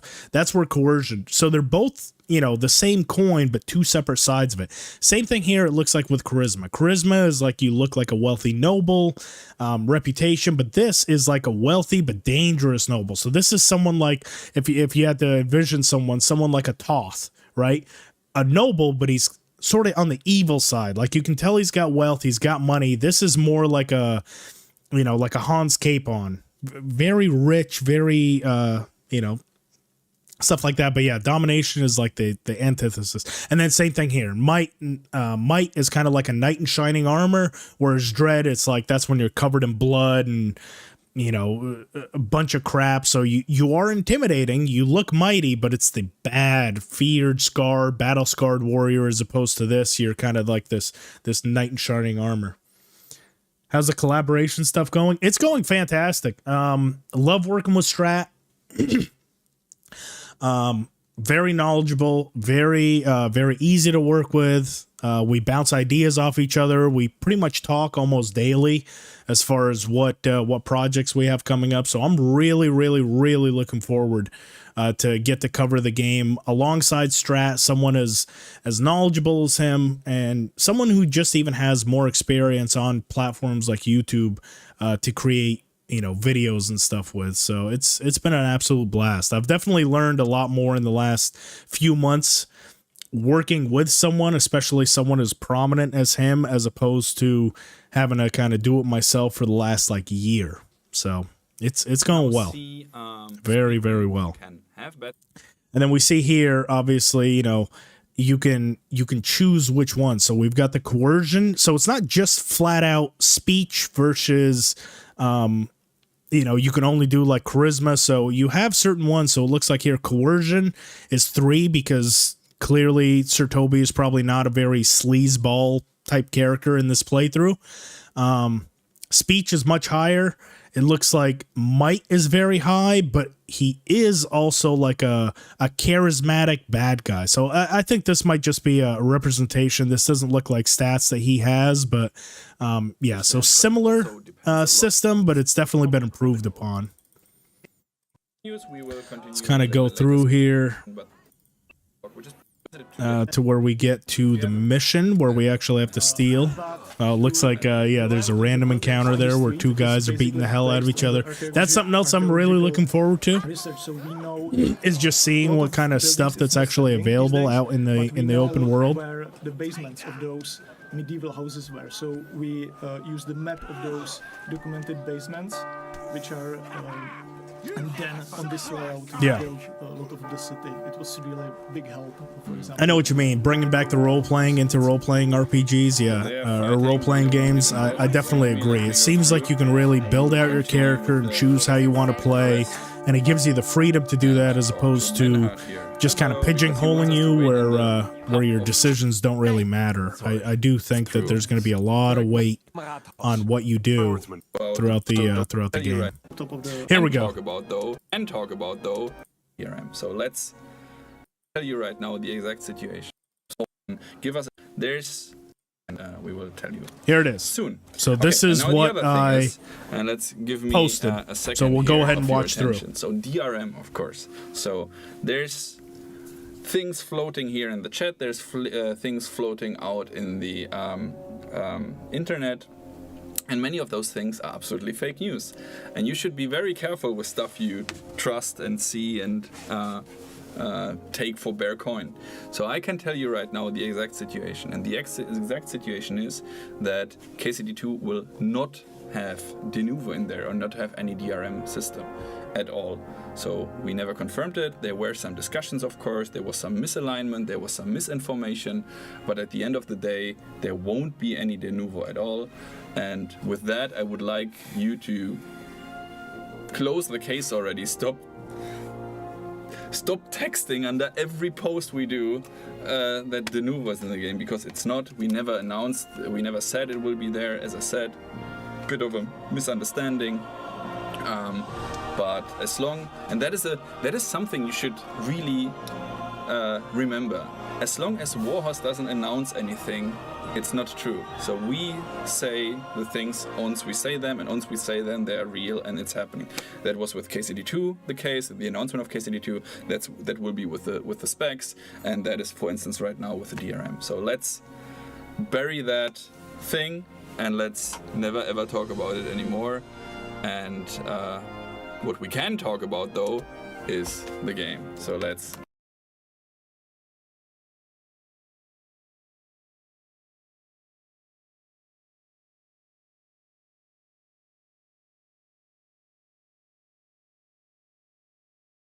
Oh, I was muted that whole time. So that is where Sir Toby obviously confirmed that Denuvo is not in the game, and there was a misunderstanding. Like I said, PlayOn, I think, released something that got people to speculate that Denuvo was going to be in the game, but it is officially not. That's why it wasn't up in the Steam description, which a lot of people said, oh, these guys are sleazeballs because they put Denuvo in there. It's not listed and this and that. Well, the reason it wasn't listed was because it wasn't in there. So felt like that was important to kind of bring out from this live stream from the developers part 1. Let's go ahead and fast forward a little bit. This is kind of just some exploration. It looks like we actually did also see a little bit of what the lockpicking is going to look like. Very similar to the first game. Doesn't seem like it's, you know, a whole lot of changes in here. Just looks a little bit more refined. Exactly how they are in real life, because sometimes you just need that. I guess he doesn't lockpick here. We'll kind of watch this through a little bit, see if there is a lockpicking scene. I seem to remember at least one being in there. Trying to keep them as close as possible. So it's usually, yeah, I don't think that's going to change, Doc.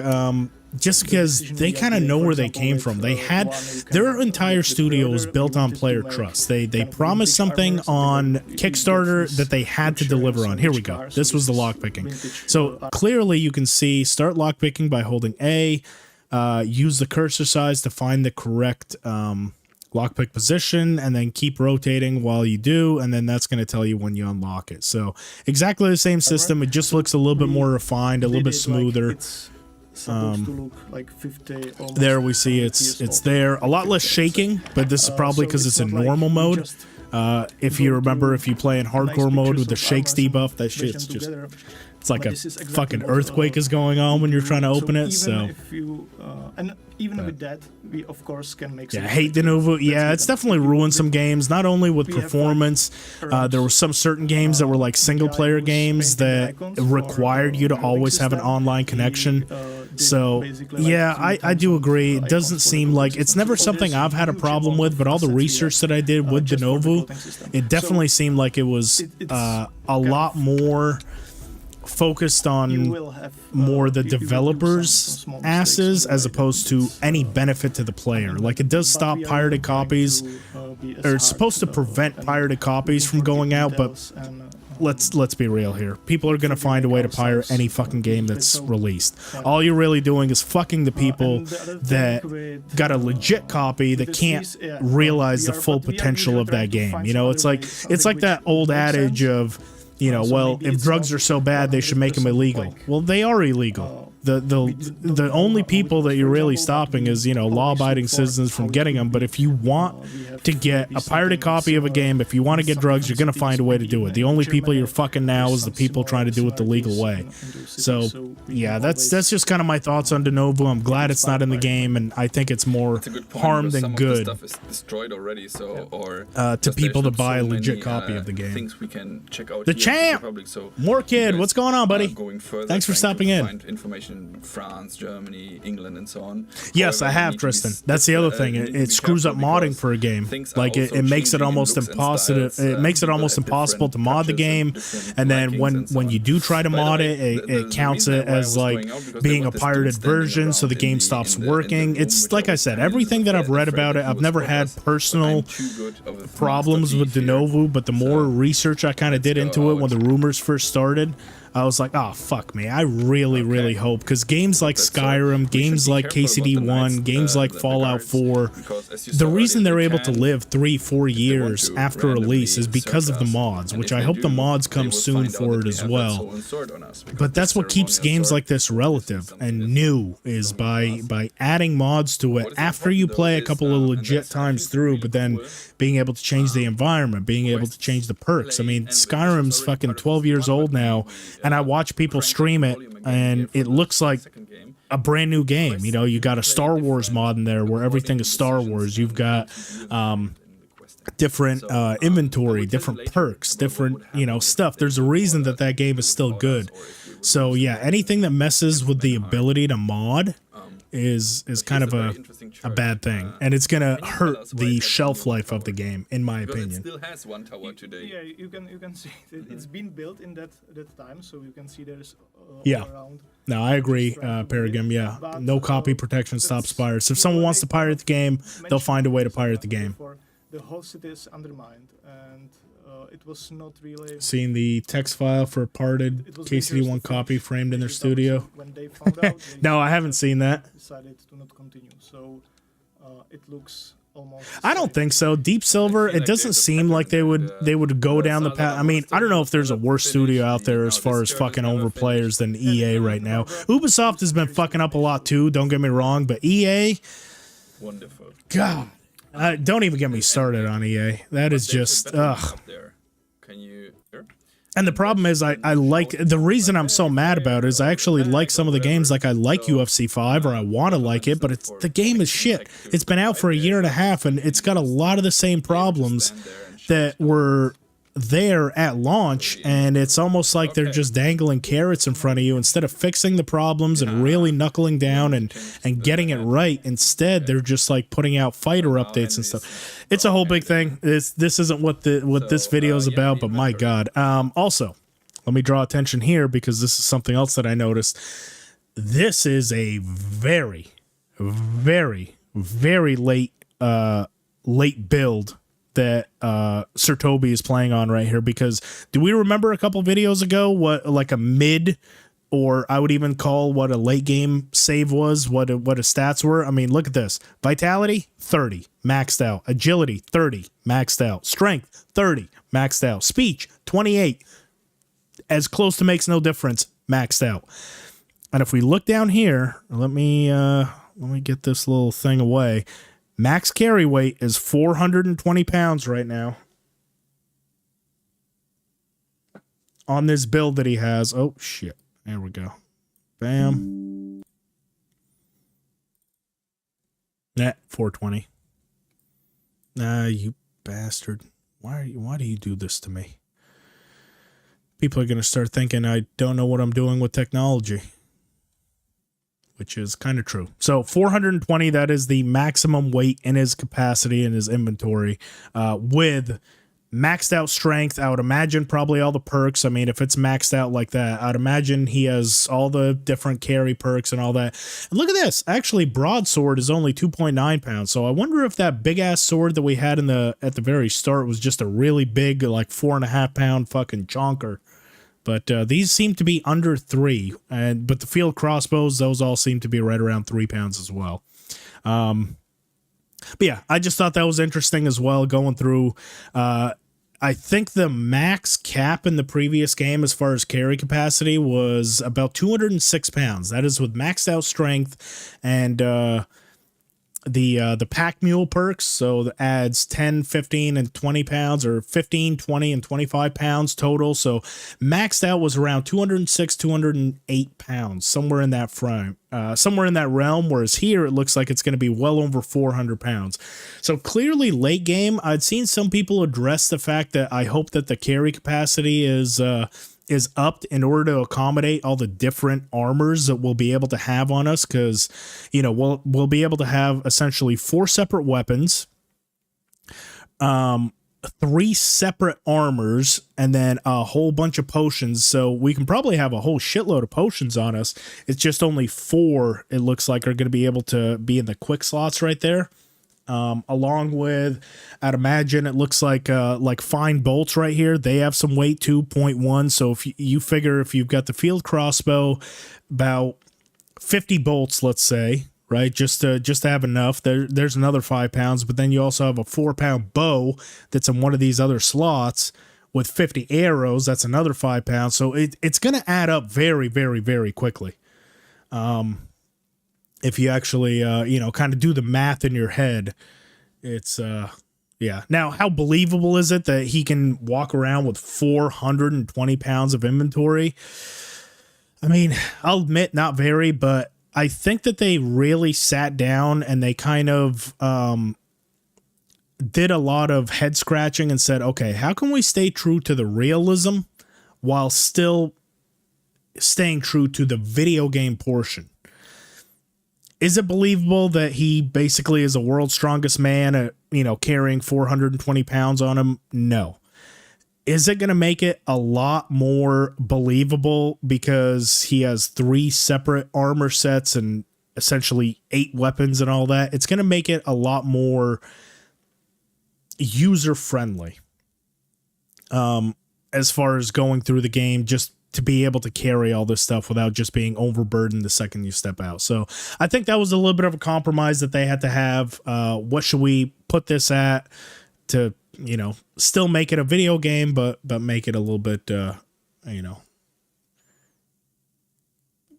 cuss at EA DLC before you get started anyway. Yeah. Oh, geez. This would be a 5-hour video on why I hate EA. Search Warhorse Studio NFL. Okay, I'll have to check that out as well, Tristan. Henry's on steroids, confirmed. Broadsword in the Middle Ages, which is around 3.3, which, yeah, that seems to be about right. 3.3 pounds, I mean, give or take. I would imagine that it's probably a lot to do with like what kind of hilt it has and, what kind of weight it has, because you want the swords to be pretty balanced. You don't want them to be too far weighted forward or weighted back. A good sword should be about the same to the, from the base to the hilt as it is from the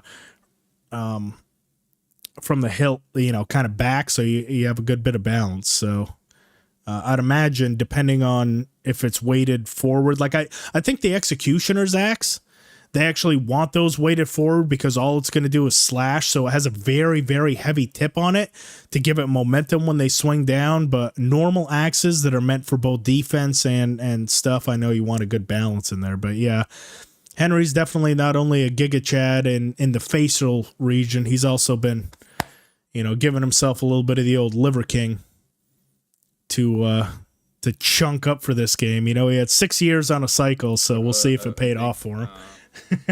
Overhaul as well, as you can see. Yeah. Well, actually, so here's the other thing. Here is the other thing. Now, this has not been confirmed, but this is just my thoughts. But notice here, so Noble Pouch and Noble Belt. I think the belt, they said, the belt is going to determine how many slots you have available for your weapons. The Noble Pouch is going to be determined by how much. So we see the Noble Belt is obviously right here equipped, and that's where all your weapons go. The Noble Pouch, which is equipped, is right here, and that's going to be for your potion slots. I wonder if there's going to be something in the game similar to Skyrim, which I don't see a weapon slot for it, so it's unlikely, but I wonder if there's going to be something like he wears a backpack to up his carry capacity as well, or if they integrated his carry capacity with the horse and they just assume that, you know, your horse is carrying its own thing. I don't know how they did it, but yeah, I wonder if there's something you can also put on to maybe, or maybe there's a perk out there that, you know, pack mule, which I'm sure that there is, but you're able to, you know, down your inventory by how much everything weighs. Henry's always hungry. He's just bulking. Yeah.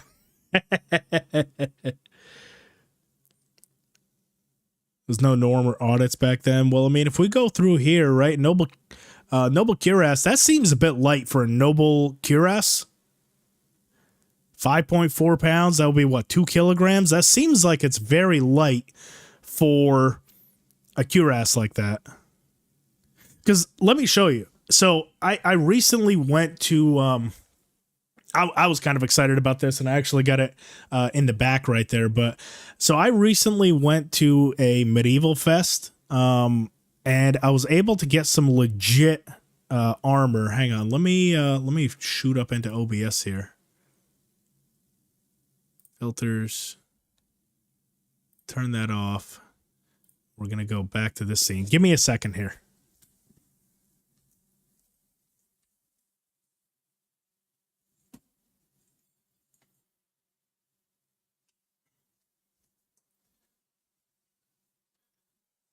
So I don't know if y'all can see it. It's I kind of got the background blurred a little bit, but right there's actually a male coif as well as like a coif. But I was able to get. Oh, that is blurring. So it's a kettle hat, and this thing is solid. It is fucking solid, right? So it's got like the leather inside and everything, and dude, if I had to put a weight on this thing, legitimately, it's got to be at least like 8 pounds. I'm not kidding you when I say this thing is probably about that thick and fucking chonky. Like, you can kind of see the edge if it stops fucking blurring here. I mean, that is solid steel with like the rivets and everything, right? Can y'all see that? Every single one of those. This is so. The fact that a noble cuirass weighs 6 pounds, I'm not so sure about that. The Italian harbor, maybe 12, but I mean, this thing itself is, I mean, let's be conservative. I said about 8 pounds. Let's say conservatively it's 6 pounds, but just even holding it like this, my arm is getting tired. Like, that's how much this fucking thing weighs. So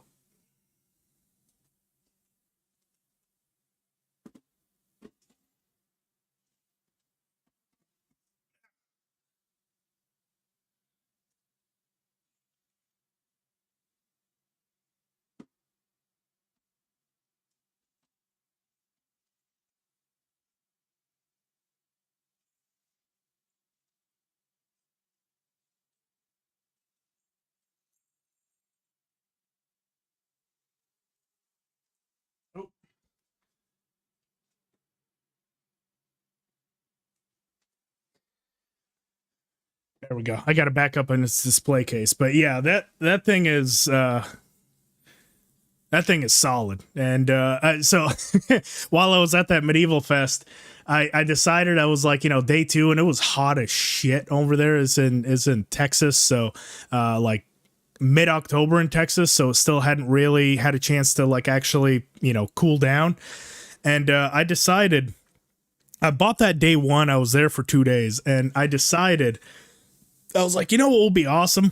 If I wore that around on day 2. And dude, I think I made it through like the opening, you know, through the opening thing, and the sun's beating down. That thing's 1,000 fucking degrees. I got the chainmail on and everything, and I'm just like, you know what? I think I'm fucking done. So I walked right back to the car, dropped it all off. I was like, you know, it's a cool showcase piece, but not something I want to spend 9 hours walking around in the hot sun. So the fact that these guys were able to fucking fight this stuff is incredible. Until you get one of these authentic pieces together, you don't really have an appreciation for how hot and heavy these fucking things are. But I can tell you right now, just standing there without battling, without doing anything, without even walking around and just trying to keep your head up, after about 30 minutes, your neck is going to be fucking killing you. And that's not even one of the heaviest things. That's just a kettle hat, which if anyone's ever watched my videos, they know I love the kettle hat. Some people hate on it. I love, honestly, how it looks. So that's why I got that. I didn't want a closed face one, but yeah, I just thought that was cool. So looking at these weights, getting back to it, yeah, 5.4 pounds, I call BS. That's got to be at least 12 to 13. Italian Harburg, I'm going to go ahead and say that's probably about 25 to 30 pounds. So already they're giving a little bit of lenience. Long per pawn, I'd say, yeah, 12 pounds. See, that's just so strange to me how that's 12 pounds, a per pawn that's long, and the cuirass is under 6. Seems like a little bit of BS to me. But anyways, let's head back. Yeah, I thought you guys would find that pretty cool. I think that's awesome. That's why I got it on the display case back there. But let's see. Let me catch back up with chat here. Yeah, Brigantine, not plate. Brigantine is nice to wear and looks cool. Yeah, I'd agree. Most were heavy though. Cool helmet. Get a Brigandine next. So my plan is exactly that. I want to go back to that Medieval Fest every year, and I want to slowly build up like a full suit of armor. So I started with that. I want to go from the head down. So I started with the helmet, got the male coif and the padded coif. Next year I am hoping to go and get probably a gambeson and chainmail if I can afford it. I'll also try to get the cuirass or brigandine. And then probably do the arms, like get some pauldrons and stuff. And then hopefully the last year, this is a 4 or 5 year plan, because this stuff was expensive. I think that helmet itself was like $200. I won't get into how much it was. Just know that I had money saved for it, but it was still expensive to get the authentic stuff. Because that stuff was all hand riveted, handcrafted. So it's a pretty legit set. And I think I saw the cuirasses there were somewhere in the realm of like $400 to $500 for like the handcrafted stuff. So it gets expensive, but I think if I spread it out over several years, and then eventually I kind of want like a one of those mannequin displays that you see in stores, and just have that thing fully kitted out in a full medieval suit of armor. So that's my 4 to 5 year plan. Hopefully in the background somewhere we can basically just have a fully kitted out thing, and I can wear it on stream one day. I'm just kidding. I'm probably never going to do that. That would make it so hard. We'll have to up the stakes for that one. Once I get a full suit, we'll have to discover what the stakes are for me to one day wear it on stream. But that is nowhere in the near future. Probably easier to try this in Europe, over in Germany. Lots of medieval markets. Yeah, it's kind of few and far in between out here, and it's very niche. It seems like it's more something people go like a year, just to check it out. Now, one of the coolest things that I did see at one of these like 3 or 5 years ago, because I've gone several times, someone was fully decked out in a full cumin outfit, like top to bottom with that cumin half plate. And I'm pretty sure I'm the only one at this entire fucking festival that like geeked out over it, because this is when KCD 1 was maybe 2 years after release. It hadn't had its almost like resurgence where it became like a cult classic. So I'm like the only one geeking out, haven't played the game. I'm like, oh shit, I think I got a picture with him, but I can't ever find it. But I know for a fact, like, I geeked out. I'm like, dude, I fucking love your outfit, man. Like, where'd you get it? This, that. And he didn't really give a shit. He was just kind of like, dude, I just fucking picked it up, like, leave me alone. But I was geeking the fuck out. So Strat Gaming, what's up, buddy? Casey do 2 speed run while wearing full armor in real life. Oh man. And I'm gonna have to get like a it'll be a blind run. I'll put my I was planning on doing that tournament blind at one point, so I did get a pretty legit like eye cover. So yeah, we'll have to see. Looked up some arbor weights. Covered suit museum is about 1,500 pounds, which is 24 to 30, about 54 to 66 pounds. Yeah, dude, I'm telling you, that stuff weighs so much. Like, it's, and And it's not even like, I would imagine on the body, it doesn't feel as bad because it's spread out, right? So like when you put, so I've worn chainmail at this thing before. The chainmail, when it's in your hands, it feels quite heavy. As soon as you put it on, it doesn't, because it's on your shoulders, it's on your neck, it's spread out over several different places to where it doesn't feel, you know, all that bad. Same thing with a cuirass. You know, I put that on top and everything, but because it's on your shoulders and it's kind of spread out throughout your body, dude, 8 pounds for a fucking helmet where the only contact it has is right here. Like every time you turn your neck, it's basically like a workout. Imagine strapping like a strap or something to your neck and doing like left, you know, head exercises, neck exercises. Like you're going to be sore the next day if you wear that for more than like an hour at a time, especially at the beginning. So you don't realize just how mobility limiting some of this stuff is until you put it on. And yeah. Yeah, and I'd agree. $400 for a cuirass is a pretty fair price. I agree, but you know, buying it all at once, so it adds up. You know, $400 for the cuirass, $200 for the gloves, probably about $350 for the pauldron. You know, you're looking at, you know, $2,500 to $3,000 to do it all at once, or if you spread it out over the course of several years,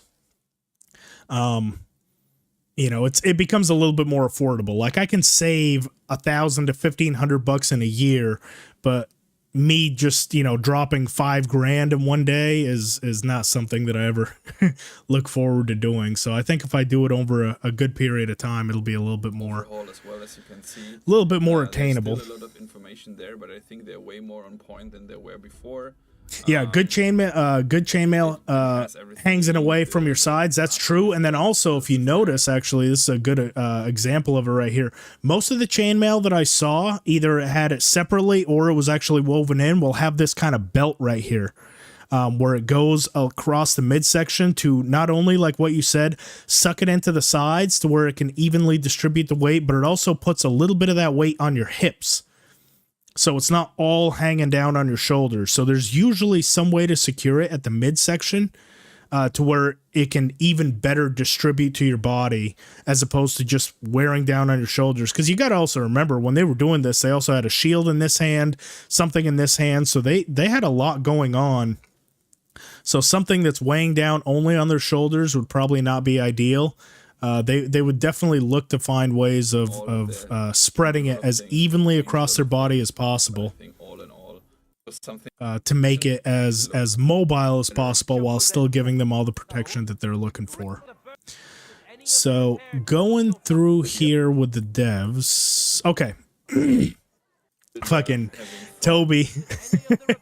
he starts this tournament and you know what, I won't give it away. Here, let's watch old Sir Toby here. The damn thief. Can't go 30 seconds without seeing something and stealing it. I think he got caught here for fucking stealing food, like the most benign thing that you can steal, and he ended up getting caught stealing food. What a brigand. Will fight in light armor. However, the Gutenberg Brotherhood will be granted the advantage of the halberd. Yeah, me too, Muhammad. Seeing all the different armor and weapon combinations and all the different clothing and stuff, he looks fucking dapper in almost all of this stuff. I'm looking forward to that as well. I think it'll be a lot of fun to be able to drip out your Henry and have the ability to switch between it a lot easier and smoother. With any of the repair tools you'll find in the armorer's tent. And in case someone gets seriously injured, the bathmaid will give them the care they need. Or Father Tobias will perform the necessary rites. But I do not think it will come to that. Now that everything has been made clear, swear before God. You will fight fairly, justly, and respect the judge's decisions, as well as the outcomes of the duel. Yes, Cumans are still in this game. You actually do see him in quite a few of the trailers. I can show you after we kind of get through this one. But yeah, Cumans are pretty actually, I wouldn't say prominently featured, but they are pretty prevalent throughout the game. So yeah, Town Garrison ended up getting caught, failed the first time. Also didn't check if there's someone here. He's going to have to do the tourney again, and I'll kind of let this play out this also is in a way. So once again, so what he was trying to showcase here, I do remember watching this. What he was trying to showcase was he got caught the first time, which means they had to be at a disadvantage. The good guys, or the ones that Henry sided with, they were at a disadvantage the first time because they were caught doing something nefarious. So we're like, well, as to even the playing field, you guys will have to fight without any protection. And then this time around, because he didn't get caught, they were able to wear the same light armor that the opponents were afforded. So your actions do actually matter, whether or not you get discovered doing something nefarious or something like that. Your actions actually do have some sort of an impact on how these missions play out, which is big. Again, carry over from the first game. It seemed like that was also something that they had there, but you just see it a little bit more in the forefront, because this is huge. You can't really influence how well these guys do outside of what armor they put on. So if they don't have any sort of armor on, then you're probably gonna do this. Now I'm in a pickle. Do I continue killing the bandits and privilege lovets, or do I continue watching you, or do I join Helical? You guys need to consider consolidating stream appointments. It just so happened that I was free on Sunday. I needed to test out this build because I do have something planned for January. I do kind of want to do another challenge run within Kingdom Come Deliverance, but before I start heavily gaming on it, I needed some way to do this live for several hours, because I've done a couple test streams at 30 minutes a piece and gone back, and I think I have all my settings down. I needed something where I really push this system's limits of like a 3 to 4 hour stream and go back and make sure that the audio levels are good, make sure the camera's good. So that's why it's just sort of a very laid back stream this time, but I do feel you. I mean, hell, if you stay here, thank you very much. I do think killing bandits and privis lovets kind of takes precedence over a dummy like me, so that's my 2 cents. But if you want to stay or join Helical, he has some amazing streams as well. You're more than welcome to. Trust me, I will understand. Harahan, what's up, buddy? Thanks for coming in. The first fight, then he would want us to. Good evening, or happy time zones. I hope you're doing well. What kind of delicious food are you going to be eating today? I think that's usually what we talk about. I'm out of the loop. I haven't streamed in like 3 months now. I think you were the one that usually has the fantastic food. I don't have anything too exciting for the day. Not to eat anyway. I did actually make a beef rib roast the other day. I think I might snack away on that. I still have some left over. I can already crush all your house. That's been good. Will not be a thing in KCD at all. So the tournament is some kind of rhythm. So that was, what a dummy. Bugs in there, but just. So I think this is all done in real time. Let's watch kind of how this plays out.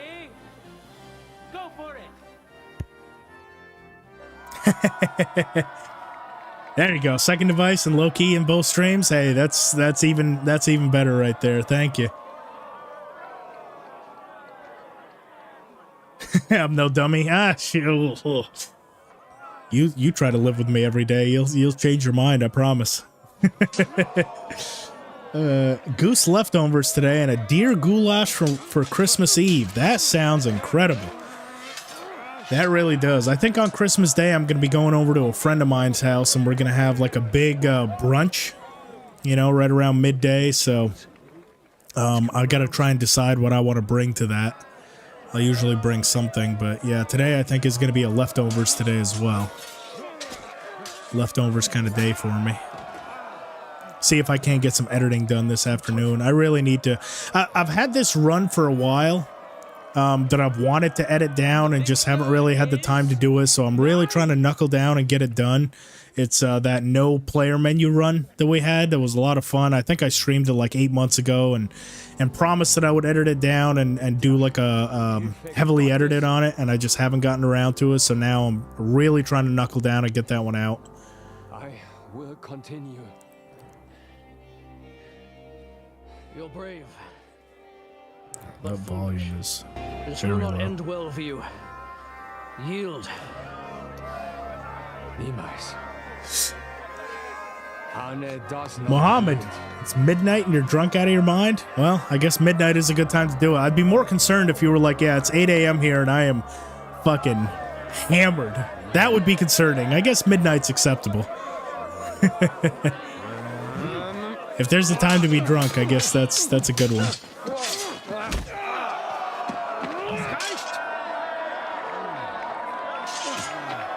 This Gefecht is over. You win. You acted with chivalry. Herahan, put it up in the Discord. In fact, while this is playing out, that's something I totally forgot. I've been trying to be a little bit more consistent on promoting Discord, so while you guys watch that. Uh-oh.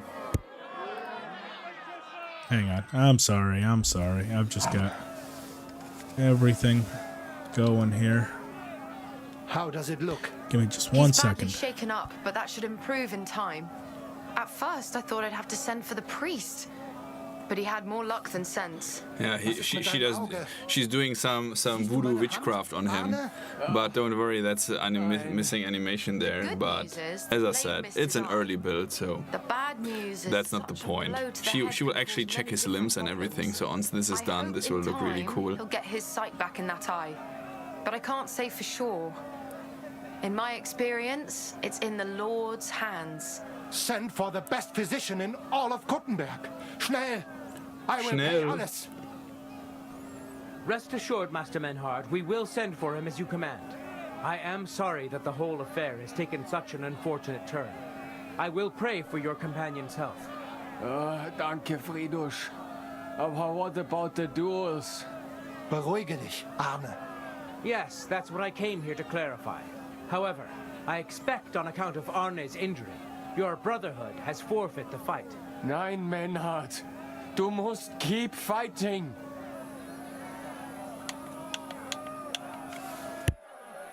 We continue 1-1-1, of course, right? Henry the Savior. Menhard and me can continue. Heinrich had recht. I want to duel Nicholas. I understand your wish, Menhard, but I can't grant it. I don't know why that's doing that. Well, I will fight Nicholas, and you better get out of my way, Fridusch. Something. I'm warning you, Menhard. You swore to respect the results of the duels. Verdammt! Listen, Nicholas has defeated Arne, and Arne is in no shape to continue. So all 3 victories go to the Kuttenbergers. Menhard, you typical Bethesda moments, and now we've seen nothing new. Any other German characters use German words now and then. Yeah, and they kind of still do that with Czech as well. You know, like Kurva, you know, they'll still have like stuff that doesn't get translated, so I do kind of like that. In favor of the Kuttenbergers, with 2 duels left. Paper Le Pop. Hold on, Friedrich. Arne could duel, but it's clear he wouldn't win. So all the victories here belong to... All right, so be it. Be quickly. So waiting for the duel to start. Let's watch this duel play out with Henry. Leaves us with only 2 duels left. In the first, Henry will now face Emmeram. Spiel or Schmutz? I don't know what Spiel means. What does Spiel mean, Herahan? Contenders, get to it. All the German I know is also from Rammstein or Rammstein, however you pronounce that. We should at this point. So yeah, probably not the best teachers of German. We will not tell you how this duel, Oh, you dick tease! You big old dick tease! He took us all the way to the end and didn't finish. What a jerk! What a jerk! No, I'm just kidding. Of course, Sir Toby's a lovely guy. Love that guy. So nice. But yeah, didn't even show us how that all ended, which I'm happy about. You know, I'm just kind of being a nuisance that he's not showing. So yeah, he doesn't show us how that ends up. We'll have to figure that out on our own. Oh, Spiel would be game. Gotcha. Spiel's play. German capital letters.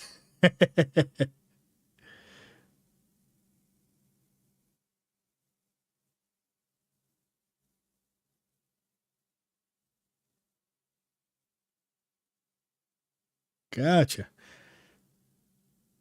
Is this live or a compilation? So this is, I am currently live, but all of this is all a compilation. So I'm just kind of going through everything that we know of KCD2 so far, all the media that I've watched. We're just kind of going through and seeing, everything that the developers have so far said. So this one obviously seems like, so this is the developers live stream 2. So this is the second one. It was released about a month and a half after the first one. That's all we got out of the first one, was it kind of took us through that late game sequence. Obviously didn't show us how it ended.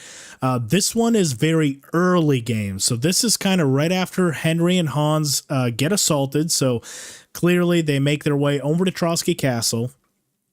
Something happens. I would imagine that they probably see Toth at some point, like I pointed out in the beginning. It seemed like it was very early game that Henry actually went face to face with Hans, Toth, and they get ambushed. Both Henry and Hans are gravely injured. As Henry's in recovery, they get assaulted again. Hans saves him, but then he gets gravely injured.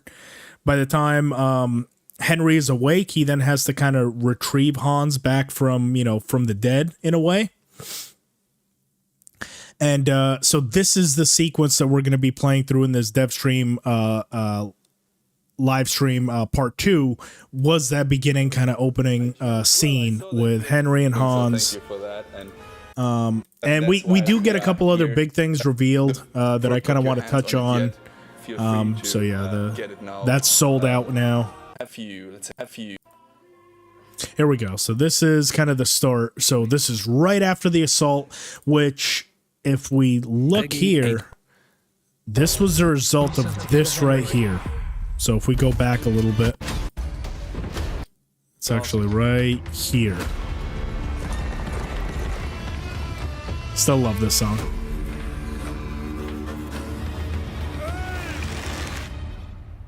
Congratulations tonight. You finally... Yes, right here. Okay, good. I found it. Become a man. So this is at the very start, right? And they struggle and they both fall and they're both thought to be dead. So right after that is when we see We're in the woods. this. All right, Henry falls damn near to his death. Hans discovers him, and he drags him here to Bojena to get recovered. And then, so we'll kind of start from there, and we'll go. That was just a dream, Henry. Best German word. Backprofit. Get you fixed up, right? It's right. One day I'll find a way to say that, but it's not today. So again, we also saw this, remember? And then Hans kind of comes in and hits him. It's all blurred vision. So this is from the perspective of Henry as he's recovering from that mortal wound that he did.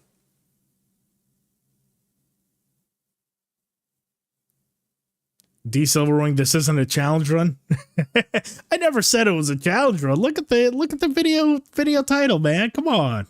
I can't just always do challenge runs. Sometimes I got to get on here and bullshit, you know?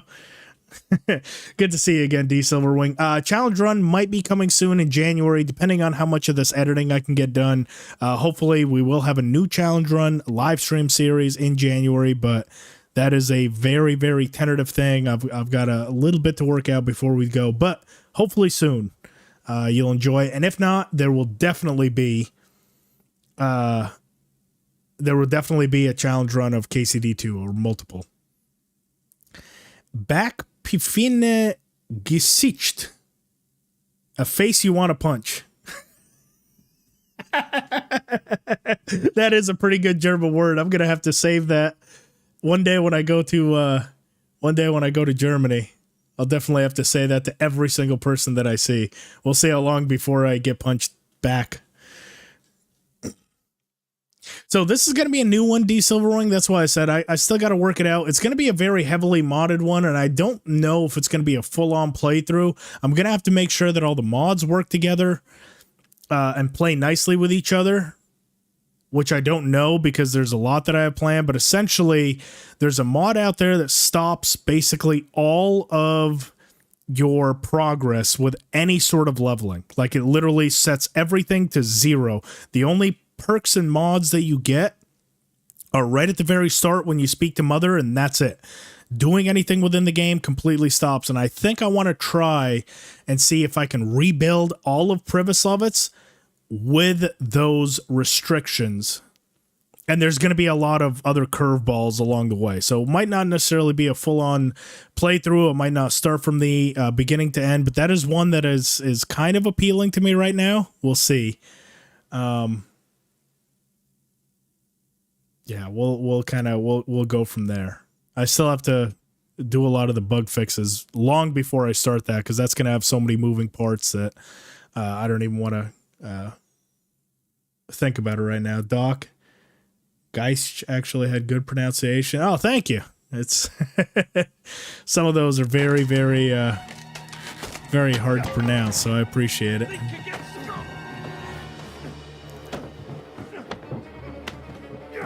Yeah, we'll have to see. Some of the mods I have planned for it, I think, are also going to be pretty interesting. It's going to put some wrinkles into the gameplay. Hey, lad. But again, I'll have to see if they work.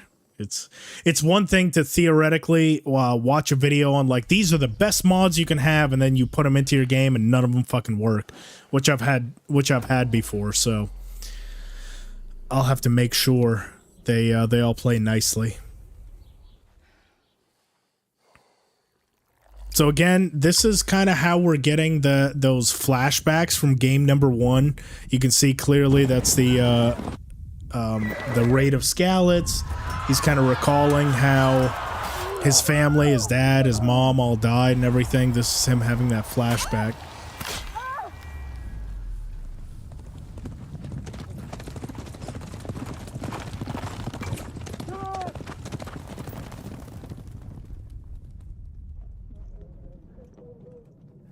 The G and get, maybe it helps.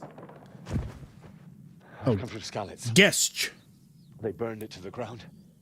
Slaughtered everyone. Who? Who burned it to the ground? Huge army. Jay, so actually we're currently on the upgraded rig, so I'm probably gonna do a video on this, but it's still kind of ongoing. So if you notice that the camera's different, the fact that the background is now blurred, and I'm able to kind of do this this face cutout and everything, this is on the upgraded rig. Pretty much the only thing that didn't get the love was the microphone, because the microphone still worked perfect. But currently I'm running on, I just built it maybe 2 weeks ago, and I've been getting everything set up, but it's a Intel i9 14900K with a MSI 4090 RTX 4090. So this is about as good as money can get. I know the question will inevitably come up, why not wait for the 5090? My last rig was really bogging down when I was doing a lot of the editing work, so I thought about waiting for the 5090. Ended up pulling the trigger on the 4090 for now, with the option to upgrade to the 5090 if I need to. But I honestly don't think that I will. Not anytime in the near future. Where am I? But yeah, we'll kind of see how long this 4090 will do. Still wants it right back. What a beast. Yeah, dude, this thing is so I jokingly said it's like a battle station. Like, it literally feels like so I've got 4 screens now. I've got a 32-inch up above where I can monitor. I've got a 4K OLED monitor in front that I watch everything, and then I've got 2 side ones that are both vertical. So one has chat, one just has peripheral stuff that I can drag on screen. So all these videos that I've been dragging on screen, that's on the 4th monitor. And then I've got a 5th one actually down below running IDA 64. That has, you know, CPU data, GPU data, RAM data, all that different stuff. So, dude, this is literally like being in front of a fucking NASA server, it looks like, you know? I absolutely love it. Like I said, if y'all are interested, I'll definitely do like a full setup tour in the near future once everything, because in the back behind me is still a little bit of a mess. Still got to hang up some pictures and some other peripheral stuff that I bought. And yeah, I don't think the video is going to do well, but for anyone curious, I'll definitely do something, maybe filmed on my phone, because I don't have a great camera that I can walk around. I have a gameplay camera, but you can't really detach it. But yeah, I'll definitely do like a little tour around the game room. It's gotten some much needed improvements. He said you're Henry. Okay, so first big thing of this stream.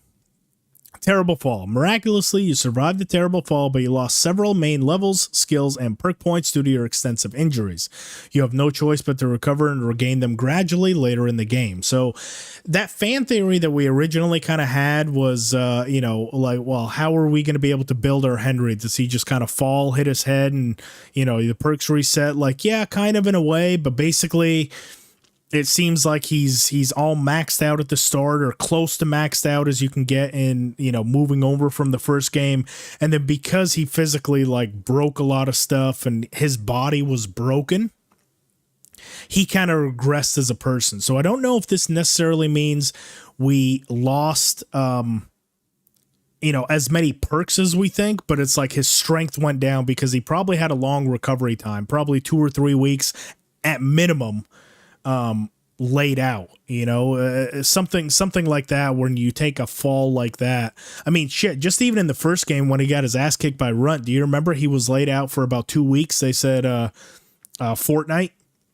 Well, I'd imagine it's probably something similar here because, you know, they're just in like a apothecary's hut and he's still extensively bleeding and stuff. So this has probably been about 2 or 3 in-game weeks that he's, you know, completely, you know, disheveled at this point. I love watching a mess in the background.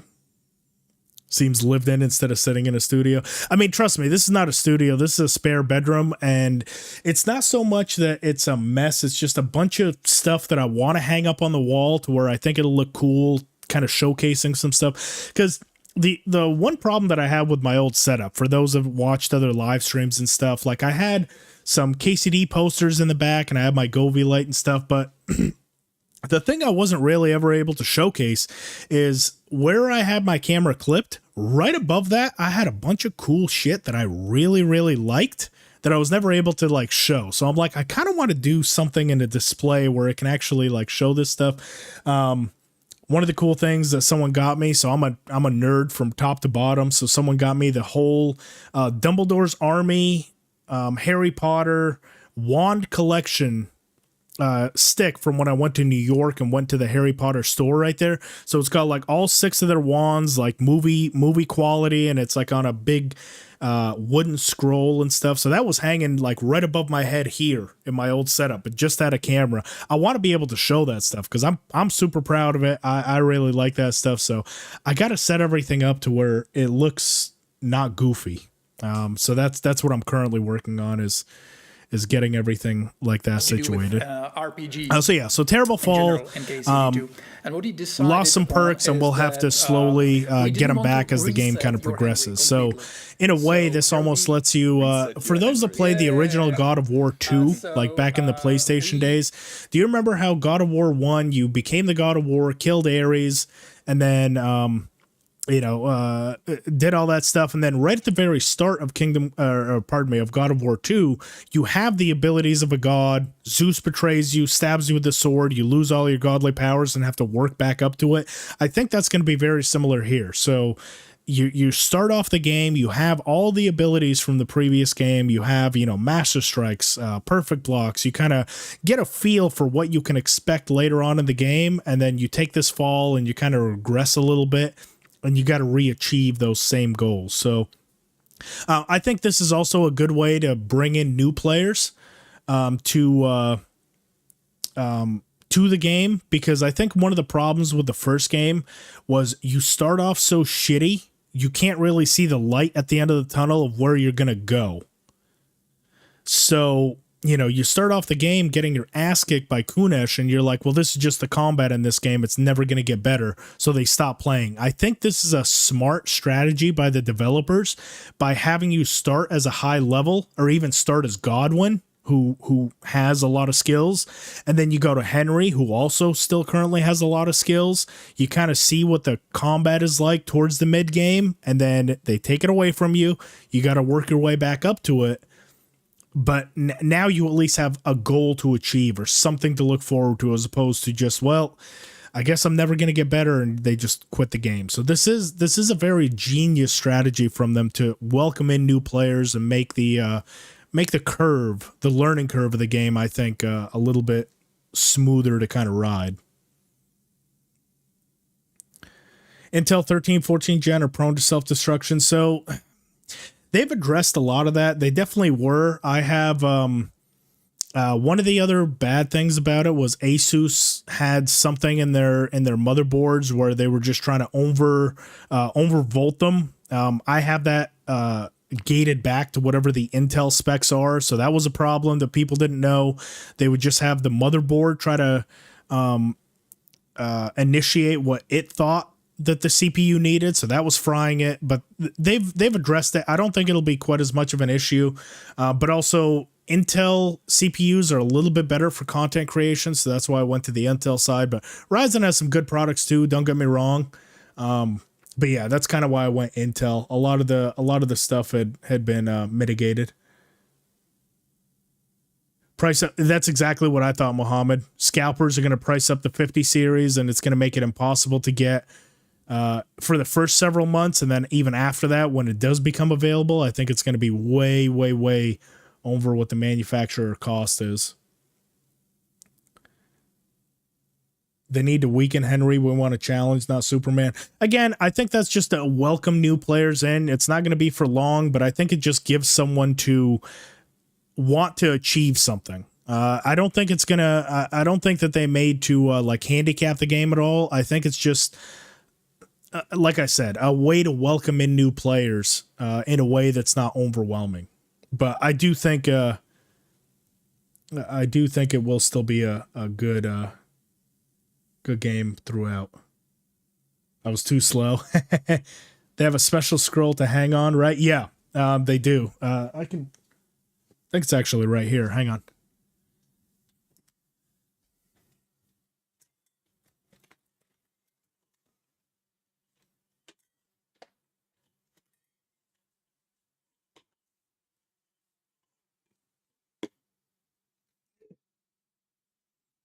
I don't know if y'all can see that. I think it's probably cutting it out because it thinks it's part of the background, which it is. Hang on. Let me get the filter off. Jesus. More tech, more problems. There we go. Yeah. So check this out. Like stuff like this, I just find so friggin' cool, and I was never really able to kind of showcase it. You see, it's still trying to blur it, but you kind of get the idea. It's got all the different, it's got the official Harry Potter logo on the back. I find shit like that so friggin' cool, and I was never able to showcase it in my last setup, but now I kind of can.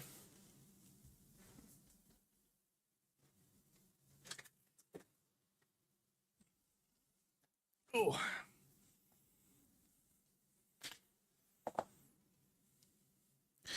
And rings a bell. Hit the like button. Oh, thank you guys. Thank you. You guys are doing better promo work than I am. Yeah, hit the like. If you're watching the live stream right now, make sure you hit the like button, subscribe. Really helps the channel out, helps push the news of Kingdom Come out to more people. So appreciate you guys. Love you guys. You guys are I'm gonna have to hire you guys to be my PR team. You guys do better than I do. Some Sailor Moon wands and stuff. That's pretty cool. KCD very cheap. Yes, absolutely. Jay, I 100% agree with you, especially around the holidays. People are going to have a lot of good time off. If the game is cheap, they'll be browsing through Steam. And I can't even tell you in the last 6 months how many people have come across my guides and they're like, I just started, got the game on a Steam sale, fucking love it, can't wait for KCD 2. It's like, at this point, the life cycle as far as the amount of money you're going to make from the first game is fairly low. So why not make the game super cheap and get those sales up for KCD 2, which is not only going to be a better game, but it's also going to, I think it's going to outsell a lot, by a lot of KCD 1. So KCD1 just finished selling like 8 million copies. I truly do think that KCD2 is probably going to sell 8 million copies. I'd say at least in its first 6 months. I truly do believe that because the hype around it is so high that I think that they're going to beat KCD1. So yeah, make KCD1, $2-3, all the DLC included. Now that it's a polished kind of game, it still has some quirks, but it's fairly well polished, and that's just going to drive up your KCD2 sales. So you can make even more money on the second game. It's very smart, very smart. Let's see. So obviously, so this is starting stats. We can see because clearly he just went through that. Speech is at 5, strength at 3, agility at 4, but it's because he is still bleeding. So I have a feeling that these stats are actually going to be 5, and maybe 6 right there. I would imagine he probably took a vitality speed check or something at the very start. Health is down to 73. Nourishment, he's quite hungry. Of course, Henry is. He's always hungry. And then you can see here, these also already have some stats. So warfare's at 7, swords are at 7, heavy weapons 5, pole arms 5. So none of it's starting at 0. You're not starting from bare fucking bones. In any sense, because this is like the first time you basically get control of them. And main level is already sitting at 6, if we can see down there. And everything, the same as the marksmanship, it has all the perks and everything. Way more than in KCD1 and definitely more impactful. Yeah, and one let me turn the volume back up so we can hear what they're saying. How does it behave with the combat? And of course, here, if you check, Henry, of course, is able to use a few tricks already. Repose, perfect. Yeah, I hope so too. Baldur's Gate 3 had a huge following behind it. I hope KCD2 is kind of the next game that breaks out of that, AA studio and almost into AAA studio kind of levels. They will feel right at home, but meanwhile, we are trying to make it. We'll see. It's AAA games nowadays have a higher budget than some high-end production. Like, I think GTA 6 is up to a budget, like what its development cost was, close to $1 billion. Like, try to wrap your mind around that. For a video game, the budget, that wasn't the sales, the budget is up to $1 billion. $1 billion to develop the game. Fucking insane. That's 3 Avengers Endgames of a budget for a video game. That's where AAA studios are now, or at least where Rockstar is with this game. I read that somewhere. That is an insane stat. The fact that that much budget has gone into, pretty crazy. Can't wait to find all the NPCs. Yeah, me too. Links of Dragon, thank you so much for subscribing. Much love, much appreciation. Warhorse Contact, big KCD streamers, make them into game NPCs. I think if there is one streamer for KCD that is most likely to appear in the game, it's probably Roxy. Sexy Biscuit, she's been campaigning forever to be in the game. I think my likelihood of going in is pretty low. Especially with how much it actually takes to scan your face. You got to put the little dots on it and everything, which I would mark it 100% for Roxy to be in the game. I think she would be, where I think her role would be the best. I know she jokes around. She wants to be the bailiff of Biscuit Town. I think she would make a fantastic like vendor or something, like someone screaming out random shit, almost like a joke vendor, kind of like the Charlatan. Like, can you imagine Roxy over there in the corner or something shouting out about whatever she's selling that day, piddles or biscuits. Come get your biscuits. I think she would be so fantastic in a role like that because she could be kind of silly. It's very lighthearted. It wouldn't take a whole lot of animations. They would just really need, maybe a day to do the motion capture. Because a lot of this stuff takes a long time, but I think that would be friggin' awesome to see somewhere. Sir Groof of Kutenberg. I don't know. Maybe I can be like a goofy knight in a tournament or something. Getting my butt kicked in the corner. And they just put a helmet on me. All I want is just my name in there, Sir Griff, and you never see a face reveal. That way, you know, I could be in there vicariously. Sir. I'll have to put on my full suit of armor. Maybe for a DLC, I'll have to reach out to Toby and be like, "Hey, what's a man got to do to put in an application to be in this thing?"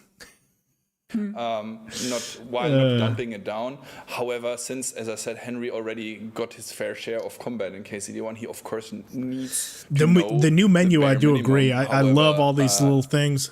He will, of for the course, new hone menu. his skills even further. And you see here, it's like a handmaiden with her hand like this the to combos, indicate course. that you So stink. for the different weapons, and there's Deathly even hungry. one The of my favorite ones. the blood I mentioned it animation's already in the basically first the stream, but same. even But yeah, unarmed, polearm, like these all look so you can friggin' actually, cool. with a few tricks and combos, you can. And if you actually notice here, this is kind of interesting. First time I've noticed this. So you not only have a heavy weapons skill tree, you actually have a dedicated, separate heavy weapon and shield, and same thing with the sword here. So if you remember from the first game, swords were just one category. It doesn't matter if it was a short sword, a long sword, a saber, or if you had a shield or not. This actually separates it. That is interesting. I can't believe I hadn't noticed this before. So now you've got a dedicated longsword tree, which is obviously the biggest one because they did say swords are very intricate weapons. So it makes sense that it would have the most perks and the most combinations that you can do. But you have a separate one-handed sword skill tree, which is almost just as big, but not quite. But then you've even got a third layer of a one-handed sword or a short sword and shield combination, which has its own unique animations. Same thing down here for heavy weapons. You can wear those solo, so those are things like maces and axes. But then if you want to pair those with heavy weapons and shields, that's got its own combinations. I'm looking forward to playing with that. That would be incredible. That would be incredible. Griff sounds kind of German, could give it a German spin. Well, there is quite a bit of diversity in this game as far as like all the different cultures being represented from Europe. So who knows? Hell, I'll be Polish. I'll be German. If they send me an offer like, hey, would you like to be in the game? I wouldn't care. I could be the shit carrier. If they needed people to carry shit in the game and I was just the pauper, I'd do that too. Just good to have some sort of representation. I'll be the butt of the joke. Would do good as a butcher. I think so too. I think as a baker. I can see her as a baker. The biscuit baker of Ballin or something. What was that? What was the name of the original city that we saw in the gameplay? Peggy 8. Hang on. Balliny? I'm having a blank on the name right now.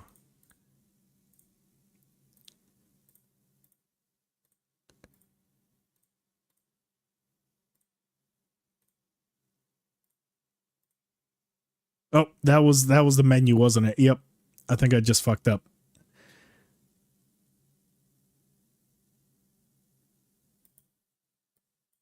No. He did the menu long before that.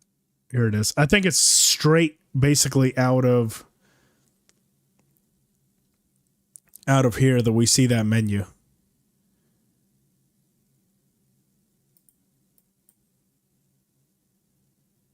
Come on now. Do I have this on like fucking half speed or something? Yes, that's it. Billany. Yep. There it is. Sexy, the biscuit baker of Billany. There you go, Roxy. If you end up using that, I expect a percentage of all of the revenue you make for being in this game. Biscuit baker of Billany. You heard it here first, folks. The Baker of Bruno. Yeah, that one's a good one too. But see, Billany's the only one we know of so far. So that one's confirmed, and Henry clearly has to go there. So as he's riding into town, he's about to have this very serious conversation with the dice players, and there's Roxy in the corner screaming about biscuits at him. Come get your biscuits. I can't do a Roxy impression if you guys can't tell. But there you go. Biscuit Baker of Billany.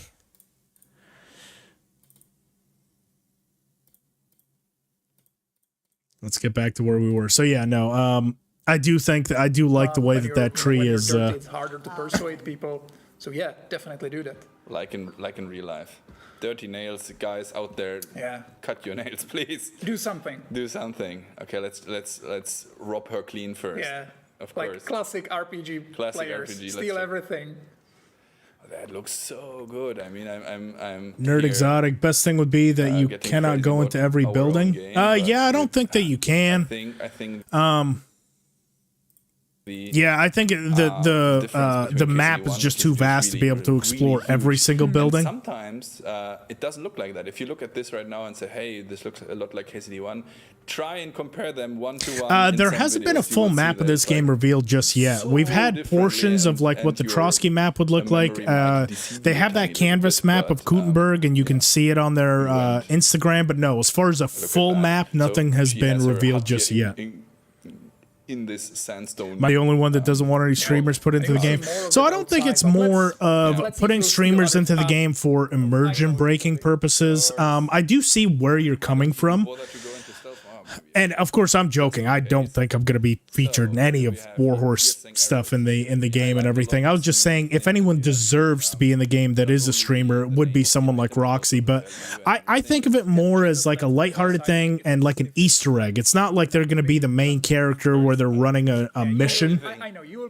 But think of it more like when Mitten Squad, you know, God rest in peace. When Mitten Squad passed away, they did like a shrine to Mitten Squad in Fallout 4 because he was so influential to what that game was. Like, he really put it on the map, and it was like an homage to him. And they have other streamers that they've also represented, but it's not like it was the central focus of the game. It was just more of like the developer's way of kind of showing them thank you. So I do see where you're coming from. I don't think it would be that immersion breaking if you just see like a funny butcher somewhere or baker that's an homage to someone that helped them help them promote or help them play the game and is a real fan. So this is the dude that Henry 16 hours into the video, honestly love it. Hey, Micro, thank you so much. I'm glad you're enjoying it so far, and yeah, they're having fun. That one was a lot of fun to do. Took a long time to edit, but it was a lot of fun. Anything about building a village like Privislovitz? Nothing yet, but I have a feeling something like that is going to be available. That's not official. That's just my feeling on it. I think it's going to be a little bit even more. You know what I think it's going to be like? Because we were talking earlier about the influence that Red Dead Redemption 2 clearly had on this game. What I think it's going to be is kind of like a camp follower. Okay, so best way I can describe it, again, not official. This is just what I think is going to happen. It's going to be like a mixture of Red Dead Redemption 2, where you have a base camp that everyone is at, that you're kind of operating out of. And for anyone that played Assassin's Creed 2, way back in the day, when you go to your uncle's village and you're able to slowly kind of build that village up with your own funds and make it better and better. That's what I think it'll be. Or some small portion of that, where you have like a base camp where Dry Devil, Hans Capon, and you're running all of your operations from. You can go in there, you can talk to all your companions, take them on quests, take them on missions, and then you can also upgrade from in there. So maybe one day you hire a stable master, so you're able to, have that at your base camp wherever that's situated, or an armor smith where, have your own forge. Whenever you go back, you can forge yourself a weapon. So that's what I think it'll be. But I think that would be a really, really cool addition to where you can kind of customize your own place and have it be somewhere that you access very often. Yeah, kind of like that. Yeah, manage your own Kuno camp. That's a perfect way to put it. Exactly, like a mercenaries camp, but a little bit bigger in scale. I hope for something like that, and that's what I think it'll be. Yeah, Gutenberg is just a small part of the map. It's a more substantial part of the Gutenberg map than Ratai was, but the Gutenberg map is apparently a little bit bigger than the total map of KCD 1. So I think Gutenberg is going to be a very substantial part of that map. But it's not the whole thing. There is still surrounding villages and surrounding stuff. And then obviously Trotsky is not the entire map. Trotsky Castle's in the center, and that's going to be kind of your wildland and forest where you do a lot of hunting. So definitely kind of hybrid map structures to it, you know? The saving. We want to... Like, the immersion is so a little tiny thing, but it really... So show yourself to Bajena, clearly patch yourself up, and we're going through, get a little bit of food to eat right there, nourishment. That way Henry's not so hungry. He's not so hungry anymore. I feel quite hungry. So this was the big news of the second one right here for anyone who might have missed it. So we got, hang on everyone, let's watch.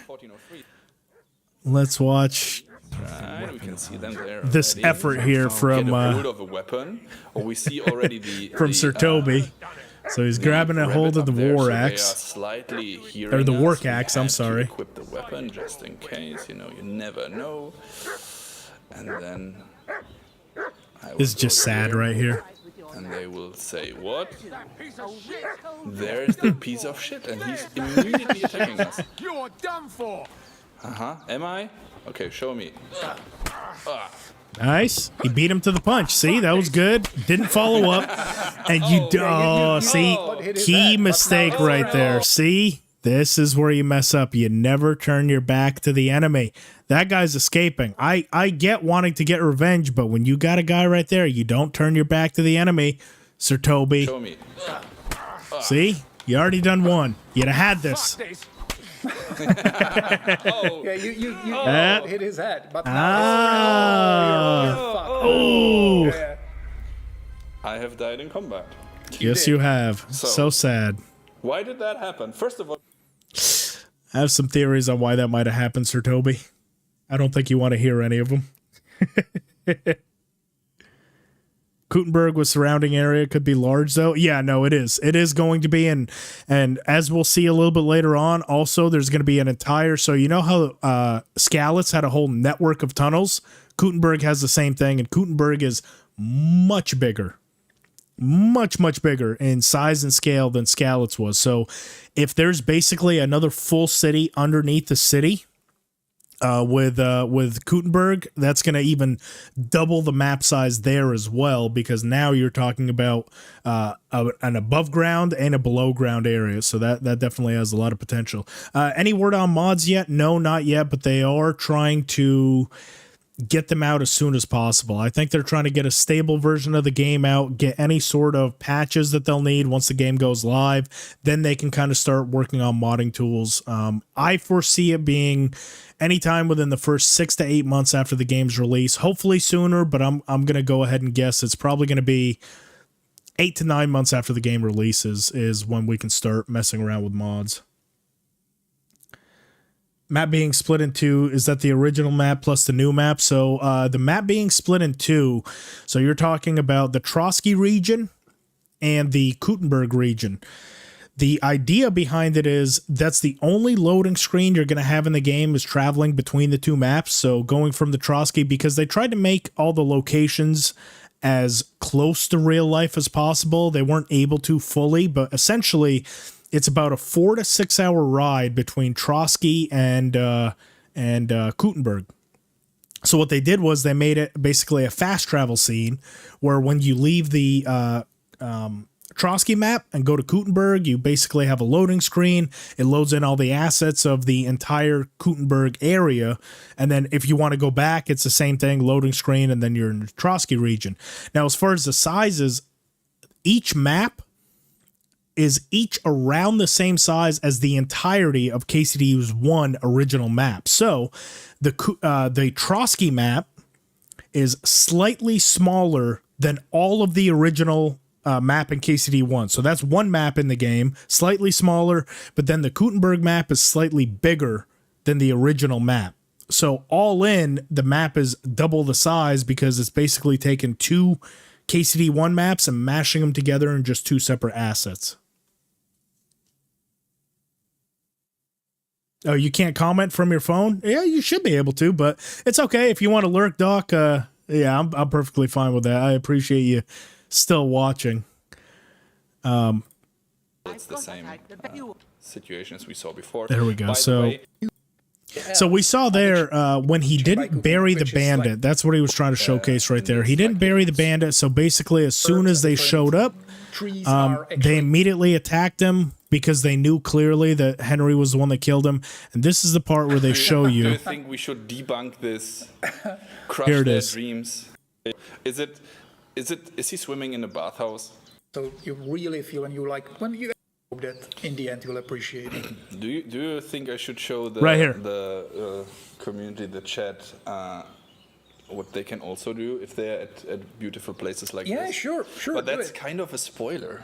It's not a spoiler. It's a little feature. It's a little feature, but it's kind of a spoiler. Guys, do you want Spoiling a little spoiler? feature, but I loved Like it. a tiny one. It's I absolutely not a story loved it. spoiler. They know already. They know. It's not peeing. That would be very funny. But it's actually finally we have a photo mode in the game, right? So you can watch wonderful Henry staring into distance, but also you can whoop and hide the hints, and you can do the most wonderful nice screenshots you want to do. The camera is tied to Henry, so you cannot fly extremely far away. It's also physical, so you cannot go through walls or something like that. Yes. But there's a tiny gimmick. Which, there's a story about it. Try to end the photo mode. End the photo mode. Guys, take care. What's happening now? What a view! Yeah. When the photo mode ends, Henry will comment on what you did in the photo mode. Well, it's a generic. He will basically say like, nice, what of you are nice or something like that. So yeah, essentially, the new photo mode, it'll let you take screenshots and stuff. But if you're trying to use it to cheese the game, like look around corners or take screenshots of enemies, if you're trying to assault them, he'll basically say out loud, and that's a physical expression that he says within the game. So NPCs around you will hear you. So if you're trying to use it for cheesy methods, it's not going to work. If anything, it's going to actively hurt you. But if you don't care, if you just want a cool screenshot of something now, a couple of things that I still have questions on that, to the best of my knowledge, chat, if you know, please let me know. But a couple things that have not yet been addressed that I'm curious about. So one, can you use it in combat? I'm going to go ahead and say no, but maybe. Because it's not really like, you can't really cheese something in combat, something like that. It's, if anything, it just pauses the game. But then again, we have seen, so you can't switch weapon, or you can't switch armor sets in the middle of combat. You can't save in the middle of combat. I would imagine, knowing Warhorse what I do, I think if you're in combat you can't, but probably when the bunny is still searching, maybe you can. I don't know. So that's something that hasn't been addressed. The other slight issue that I have, I'm very happy that the feature's in the game, but I wish it was a little bit more fleshed out, which I guess they have time to do, but doing different facial animations or something like that would be kind of cool. Different poses or something. So if you have like a really cool weapon or armor set, maybe have Henry kind of going like that. That would be kind of cool. I don't know if that's going to be in the very opening, but that does seem like something that they will probably do later on down the line once they have a chance to mess with it. But that would be kind of cool.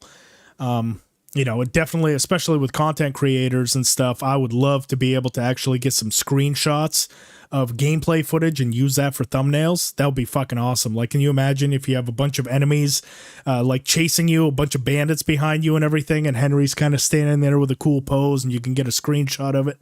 That would be awesome. So a couple things still yet to be addressed with this, and a couple of things I guess they can improve on, but that'll all be down the line. I'm just happy it's a feature within the game that we can actually take advantage of. Let's see. Can't believe this game is smaller than the recent Call of Duty game. I don't really play Call of Duty, so I can't tell you how big the Call of Duty map is. But we'll see. It's even too big. Yeah, no, Sirhana Shavavra. Yeah, I think he probably saw the headache with developing such a big map. But yeah, that's what he said. He said it's almost a little too big in my opinion. As far as speaking of how big Gutenberg was. Ratai and the towns of the old map will not be in here. They have confirmed no city that we've been to before. Now, there might be callbacks to it, but as far as I know, they have confirmed no old locations from the game 1 have made their way into game 2. It's going to be all new locations.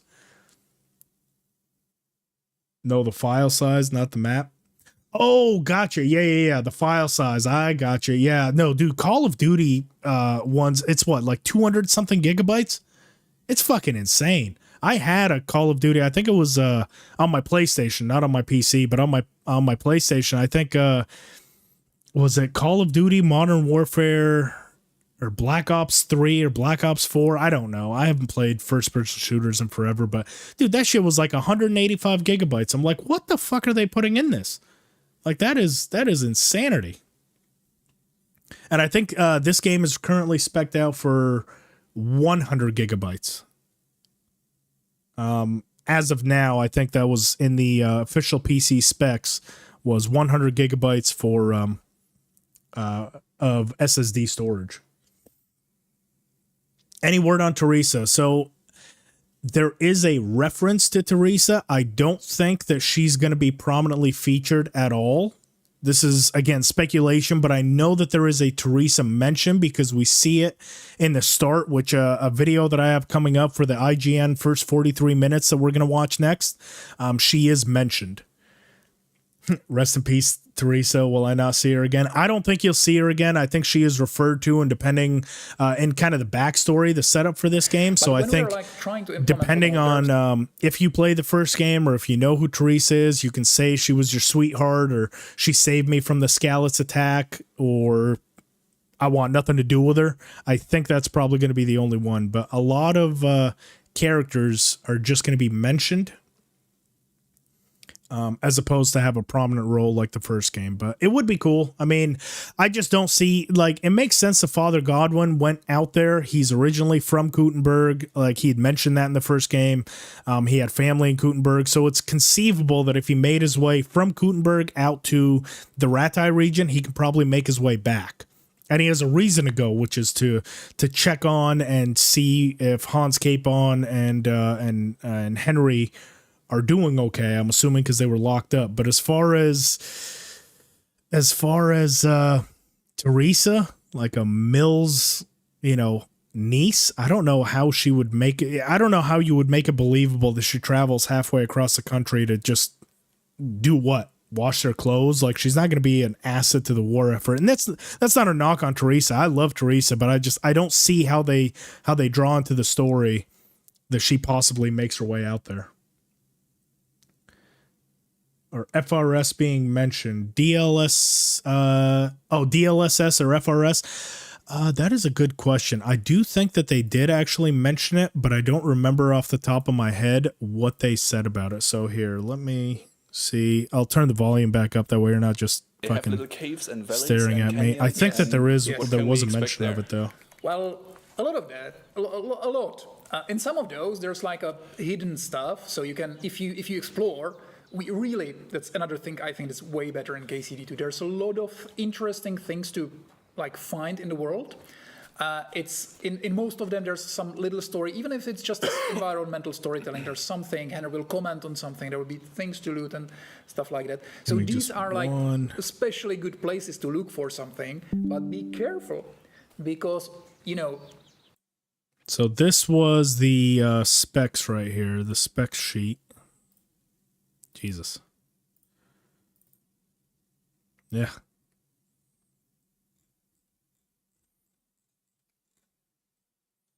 Oh boy, that is god awful. Can you guys kind of read that? Sort of. I had to take a little bit of a screenshot. So let's see what it says. Average performer. Jesus, no, I'm not subjecting myself to that. Let me go to their Twitter or X, whatever you want to call it. And they posted up something about that not that long ago. I don't remember what other mentions they had of it, but this is the full specs that they had put up. There we go. That's much better. So here we go. So average performance for minimum or low or ultra. So let's kind of go in the middle. I think this is where most people are probably going to fall Obviously some are going to have much higher, some might have lower, but it does look like the bare minimum 16 gigabyte of RAM, GeForce 1090 with 6 gigabytes of RAM. That's, obviously the lowest minimum. 100 gigabyte SSD, which is going to be what, how big the file size is going to be. So that's going to stay the same across all the specs. And then, Windows 10 or newer. But it does look like for the high end stuff, 1440 at 16 at 60 FPS with a 4080, 32 gig of RAM for your memory, and a RX 7900 XT or a 4080, same 100 gigabytes. So DLLS is confirmed. Oh, good. FRS not sure, but okay. Thanks for letting us know, Sakito. Yeah, I haven't heard anything else about it, but yeah, no, that is kind of cool that it was confirmed. I'd imagine for most modern hardware, they would try to be, whatever the latest and greatest kind of is. So that is kind of cool that it has been confirmed to help also with some of the fidelity of the game and help it run a bit smoother. For most of the And for those wondering, I'm going to go ahead and assume that they're probably running this on a 4090 with probably some pretty high settings. I don't know if this looks like ultra quality to me, but it definitely is high. With clearly a frame rate over 60. It's not shown anywhere here, but I know when they did that gameplay showcase, the system was revealed and it was a 4090. So just throwing that out there. That way it's fully transparent. This isn't like a low end kind of budget PC that they're getting this kind of performance and FPS on. It is a pretty beefy, chunky thing. Which this one actually, it's on a laptop, so this might not be a 4090. I'll be honest, because you can see the laptop right there in the shot when he's doing this. There's bathhouses also, so once again you can use baths there. Bathhouses, everyone's favorite. Yeah. Can I slip from here? Nothing that's been confirmed, but I think that would be cool. And if not, I know that there's even a mod for KCD1 that allows for something like that to happen. So if not from the developers, I guarantee you we're going to have something like that from the modding community that you can hire someone to go along with you and be some kind of no name that could die. I bet you we'll get that some way somehow, but nothing from the developers yet. And we were just sightseeing, so we should not do that. Up. And I will skip, and I will take what I looted earlier. Quick swapping. So here we go. Same bandits, except this time he clearly hid the body, so they're not immediately going to attack. They don't know whether or not he. The dude on the left has a trigger he finger. did it, yeah. To kill us desperately. Yeah. About to Let come. me in. So, what do you guys? So he ended up failing. You don't look like it. Kurva! What's your time? Kurva! International word of peace. Definitely. Everything peaceful starts with with the K word. Anyway, you can talk to me or talk to Cold Steel. Who the hell are you? And what are you doing here? All right, so come on, Sir Toby. Let's see your second attempt. So first of all, there's different options here. Messengers, that was something we saw earlier. You're looking, we can use our skill, we can lie, or we can try and intimidate them. So let's try and that for a second. Do you think I'm a fool? I know a robber when I see one. There's been lots of you types. Oh, God. Means it's just a fail. Yeah, that was a bit of a spoiler. It doesn't go well. Really good to really try. But now you're Come on, Toby, I'm cheering for you. Let's see, Toby, how well you can. Oh, God.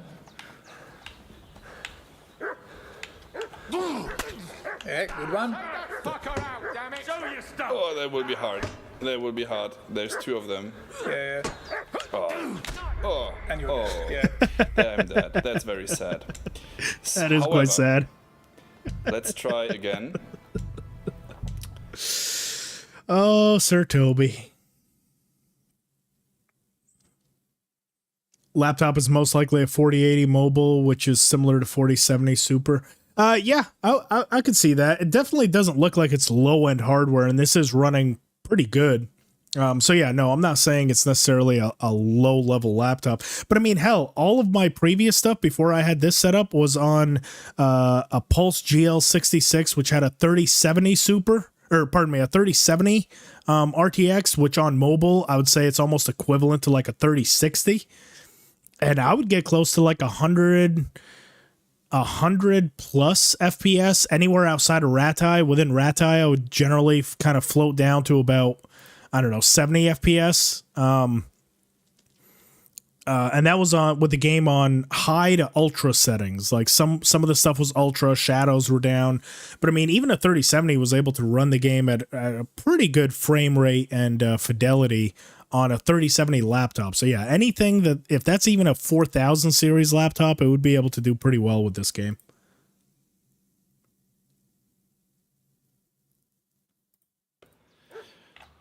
You don't look like von Berghoff's man? Exactly. And now... So they were able to, so this time he was able to kind of convince him to go away. Many RPGs do that. And they can hang around with a weapon in your hand. So I had my equipped weapon. So here we go. Try number 3.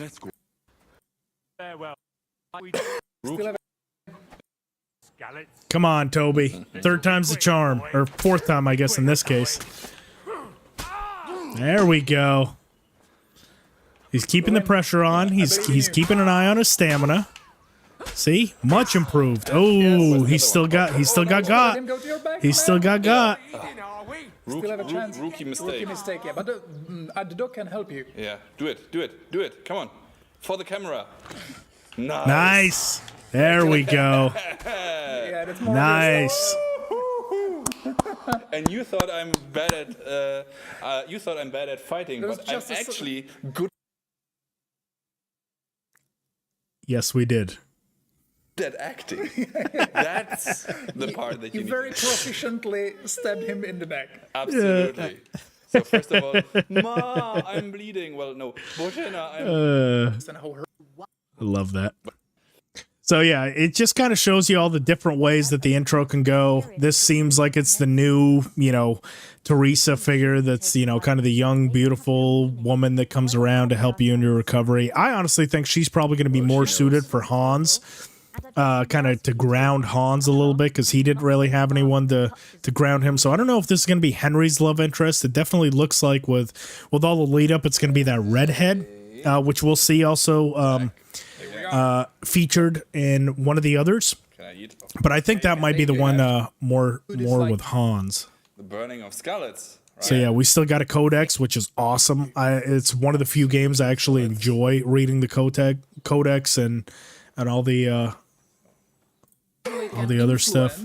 How hard the fight is. So see, more stuff as far as so this is why they were saying you don't have to play the first game to kind of get where the events of this are going. And as you see here, as we kind of make our way through, you'll see they kind of talk about certain events in the first game to catch you back up on what it was. And this is again, as I said in the beginning, Micro, yes, to the best of my knowledge, they got rid of the slow-mo. Probably fixed already at this point. However, this is one of the few 3060 PC should be able to run it. It just might not be in the best quality. So you see right here, yeah, you'll probably be able to get medium out of it at 1080p. 3060 RTX and medium settings, you should be fine. We really want you to give all the options. So most of the situations is you are able to, go without any fighting. Sakito, yes, CPU will be important. Sir Toby has actually said that the game is much more CPU dependent than GPU dependent. So yes, having a good CPU is going to be better, I guess, than having a GPU. So GPU will kind of determine how many specs you have, but CPU is going to be just as important, just trying to load in all the different NPCs and the assets.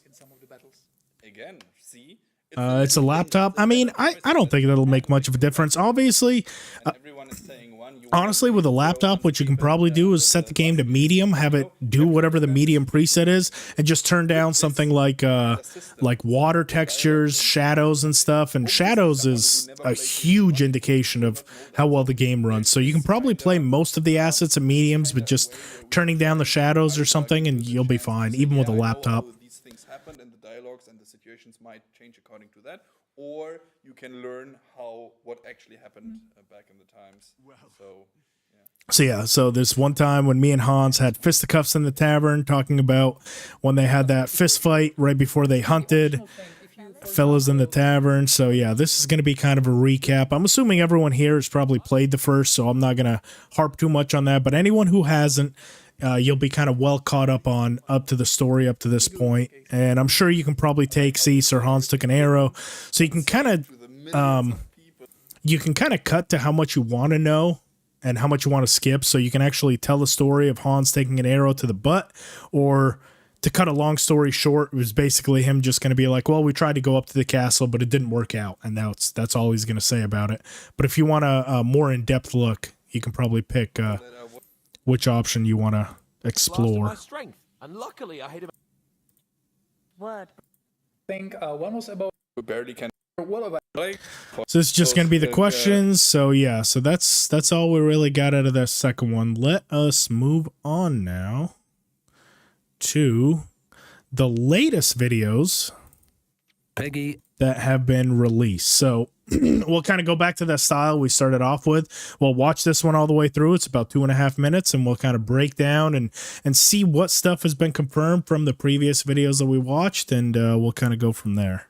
So I'm going to go ahead and turn that up. I'm going to mute my mic, and let's watch.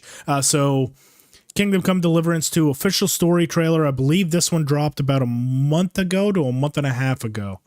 Sometime around the Tokyo Game Show. Something like that. It's in that same kind of time realm. So this is not very old, but 18. Let's watch. Is that what you really want, son? No matter how many people you kill, you can't change what's happened.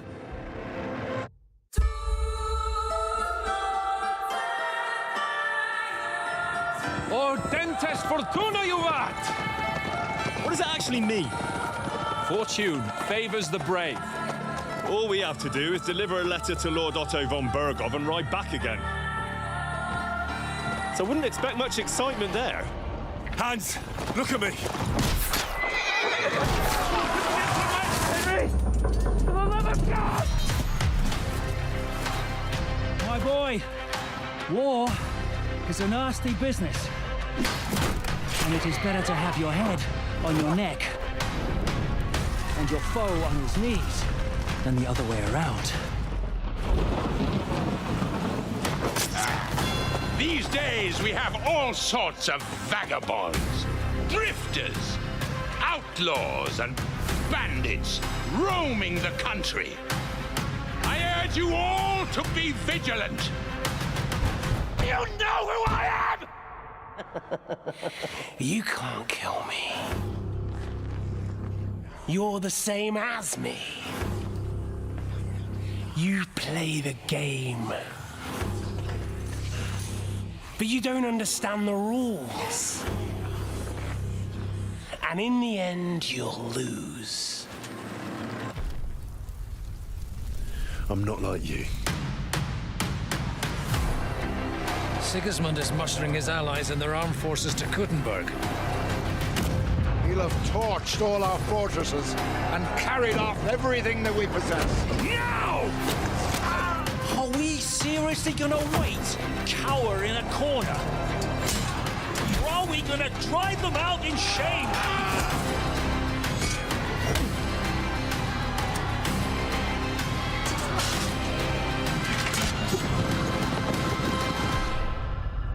I remember everyone I killed.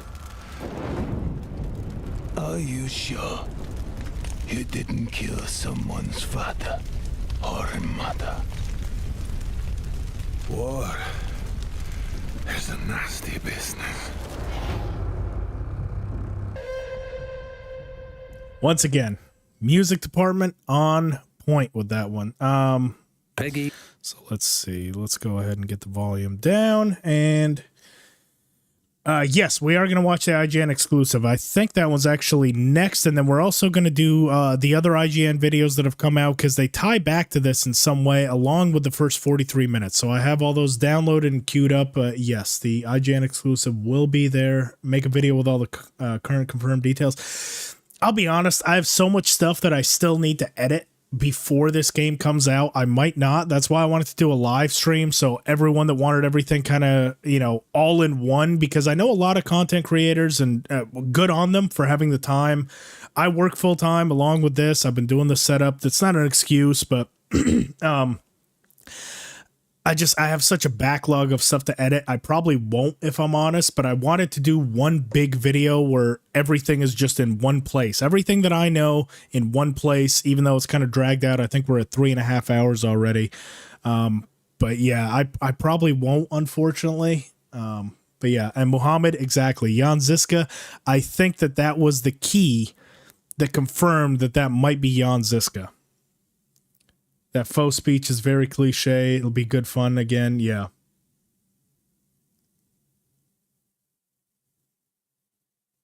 I mean, yeah, I do see where you're coming from, but again, it's meant to be historically accurate, so they're trying to stay true to that. So clearly a cutscene again in red, and that looks like it's Isvan Toth, and I'm assuming that is probably right here. This is all the same cutscene when Toth is telling him that he's the same as him. I think that, yeah, okay, right here. So you notice how it's all red? This is clearly either a flashback or he's imagining himself doing it. So there's this, and then as he kills him, right? So as he's standing over the body of Isvan Toth, he's got his father in the back, you know, kind of reminiscing that, hey, this isn't doing anything for you. This is just a revenge mission. Like, you won't accomplish anything. So I think all of these scenes are chopped up into different parts of this story trailer. And but they're all the same cutscene, probably towards the start of the game, if I'm honest. Because he does meet, as we confirmed earlier, he does meet Isvan Toth fairly early on. Obviously, that was the start.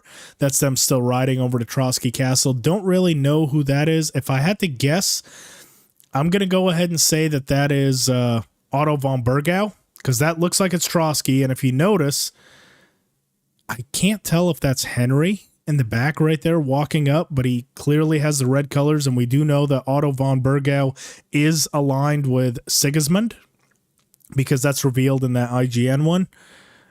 If I had to guess, I would say that was Hans and Henry walking in at the beginning. So they've met with Otto von Bergau. This is that initial sacking. This is when they get ambushed right at the very start. So clearly, you know, the tree's falling down. They're going. That is Hans Capon. He's wearing the armor, and he clearly gets hit in the side with a mace. And then here comes Henry for the save. I'm going to keep this playing while I'm talking over it. And it's going to be, so here comes Henry with the save. Notice the yellow armor clearly towards the start. This is all part of that same cutscene. His helmet's off. That is what I believe, and a lot of people believe, Jan Ziska. That same helmet with the red accents and clearly wearing the same thing.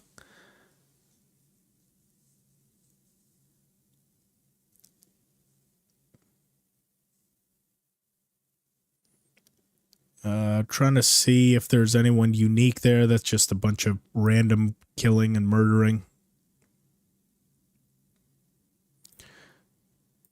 Now, we do also know at this point, Kuttenberg is under control of Sigismund.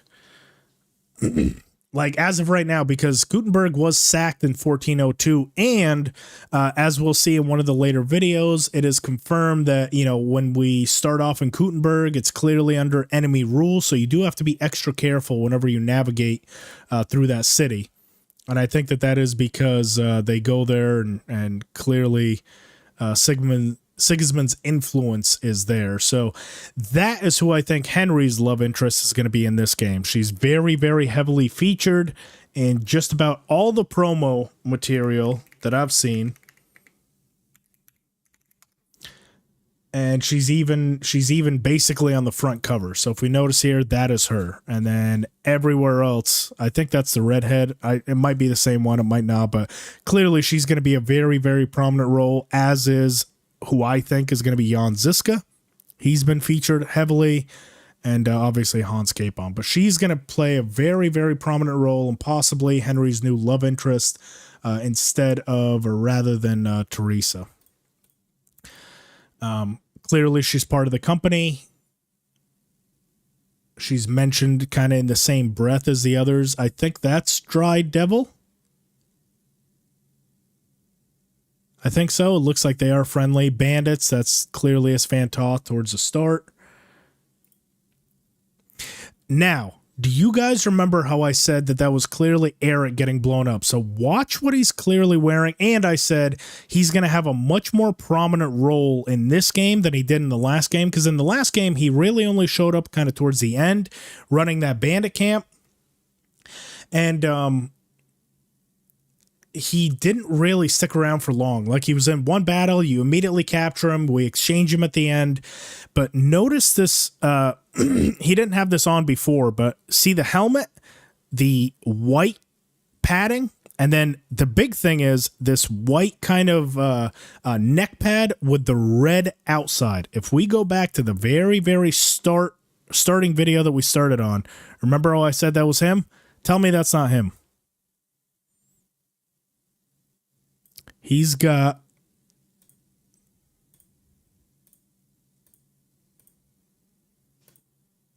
notice, same helmet, white shoulder pads, and then most of all, that collar, that white collar with the red outside. Let's see. See that? So that is Eric. That is Eric getting blown to hell whenever they breach whatever castle it is that they're doing here.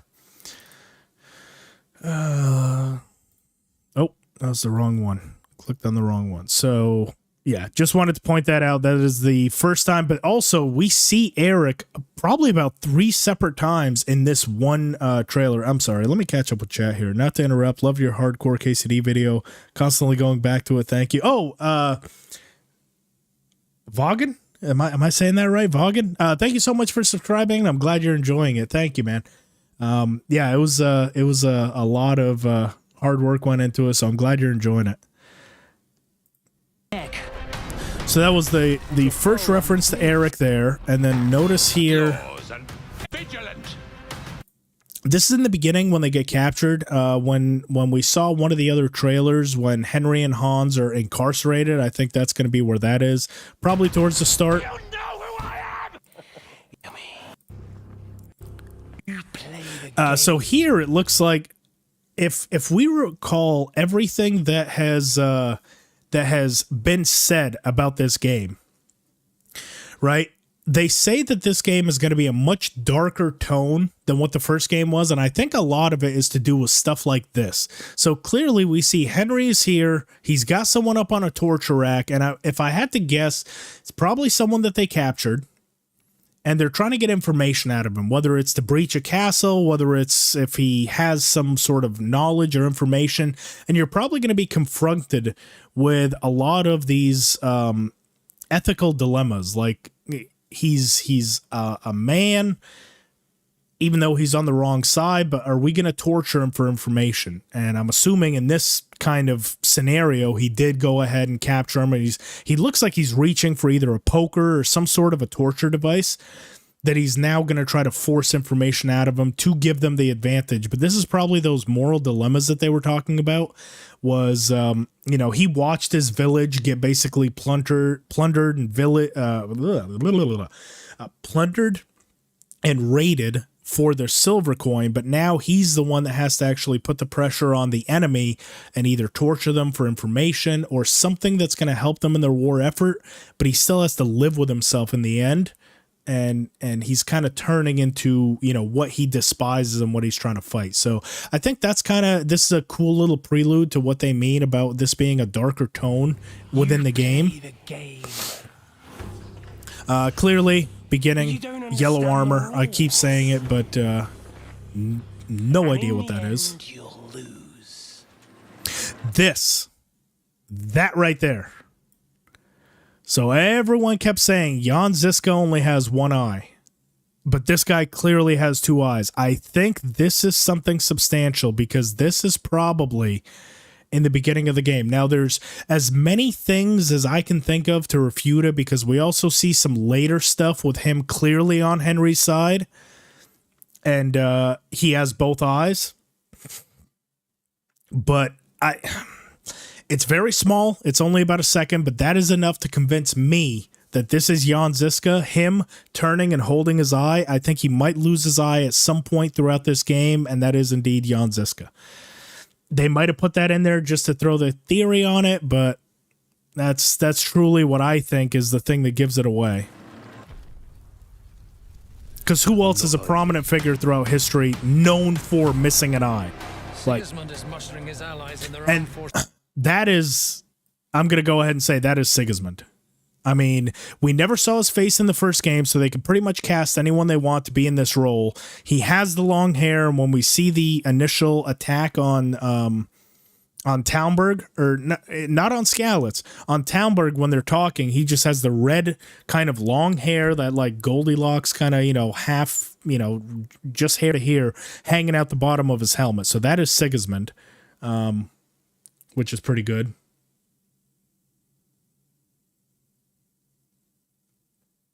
Yeah, Sakudo, that's what I said too. Yeah, he is in quite a few of the trailers actually with both eyes. The only thing is we just don't know what the timeline for that is. So that might not have been with that initial battle with Henry. That could be towards the end of the game that he loses his eye. But we know the Warhorse likes to play around with timelines of stuff. You know, perfect example was the fact that Mark von Aulitz is still alive when he should have. So yeah, I think that might be them kind of playing with the timeline a little bit, and they just go ahead and say that he has both eyes and he loses it in the game. But I do know what you mean. Like I said, as many reasons as I have to think that he is Jan Ziska, I have just as many to refute that he's not. So, but truly, I think that is him. He'll have torched all our fortresses. Again, Eric, notice. So he's featured a second time, clearly leading an assault. He's on a horse around a bunch of guys that are about to do so. I think this is probably final battle, or that one that's featured with Godwin and Hans defending the castle. Clearly they breached. They're all fighting back, fighting through. And look, that is Eric, and this is Henry. So they have some sort of a big battle, and this is not the yellow armor, so this is much later on in the game, where basically Eric has Henry at the tip of his sword at his kind of mercy. Again, Eric again fighting clearly Henry, and it's quite a battle. If we actually look, hang on, I'm going to put it on quarter speed because he's actually a pretty skilled swordsman, like very, very skilled. That's Henry. Clearly leading a battle. Henry and Hans. Where is the scene with Eric and him fighting? Godwin praying. Yeah, look at this. So this is Eric and Henry going, and I mean, he is a skilled swordsman. You know, we only got that little bit of clip, but just to be able to move the sword like that, it's not easy. Especially against, you know, if you'd assume this is towards the end game, Henry's probably a pretty skilled swordsman at this point as well. So I think he's going to be almost the main antagonist of this game this time around. Are you sure? Yeah, no idea who this is. Someone's father. What? Yeah, so that was everything that we got out of that one. Again, more good stuff out of it, but nothing too crazy. And now, first 43 minutes. So this one is the one, I think I'm going to turn the volume slightly down, and I'm just going to let this play out. We'll just kind of go. This is probably going to be the most You're turning into a real master swordsman. the most spoilerish part of this entire video. It's been pretty spoiler heavy so far, but this will be the most spoilerish part because we're literally going to watch what the first 43 minutes of the entire game look like. So fair warning, if you want no spoilers, you can deuce out for at least the next 45 minutes. Godwin is my GOAT. I think he's everyone's GOAT. He's probably one of the best video game characters ever put into a game. Tough dialogue choices and more. Enjoy. All right. In the beginning of the 15th century, Kingdom of Bohemia is ravaged by war. King Wenceslas IV is taken captive by the rebellious nobles, and his brother, King Sigismund of Hungary. Lacking a ruler, the land descends into chaos. Only a handful of loyalists stand by the rightful king.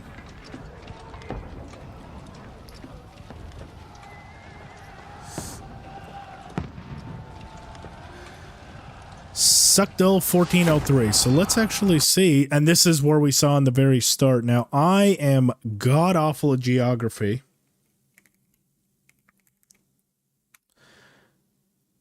So this is Prague. Suckdull, Prague. A municipal district of Prague. Okay, well, I guess that is confirmed that a portion, I don't know if all of Prague, but I guess a portion of Prague will be taking place in this game, because we just saw that, yeah. Suckdull?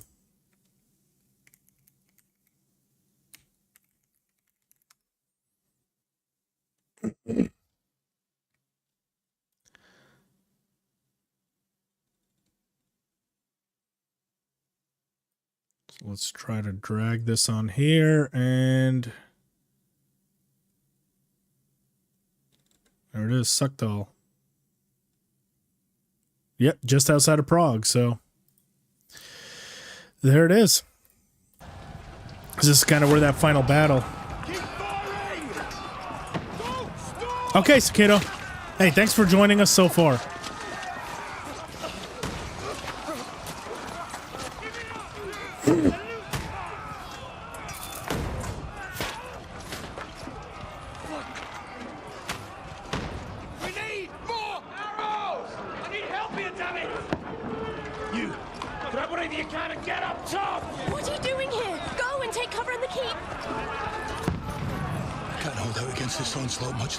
I think that's Dry Devil as well. We definitely see him featured.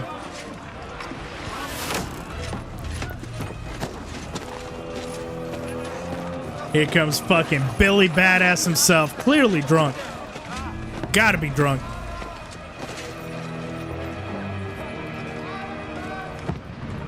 And I'd have it no other way. Ha! The man, the myth, the legend. Where's your weapon? To the battlements, move! Father!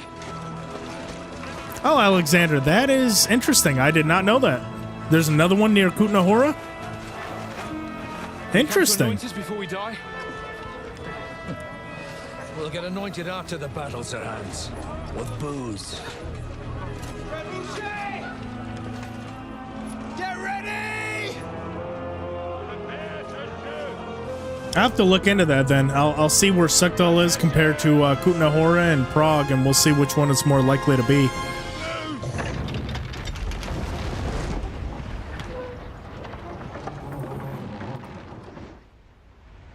Take cover!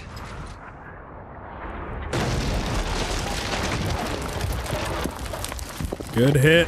And there it is. That's the bridge down, so now the floodgates have opened.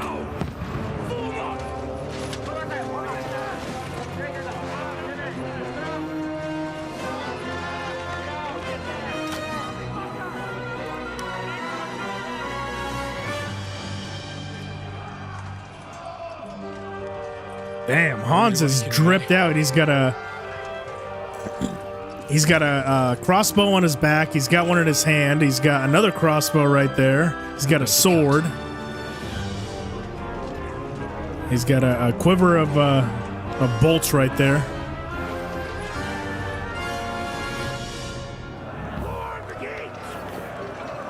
Love those graphics. Over here! Get up there quick! We have to Oof. repel them! Sucked-all defender. So this is kind of our tutorial as well. God, what a terrible shot. We'll see kind of what the animation looks like to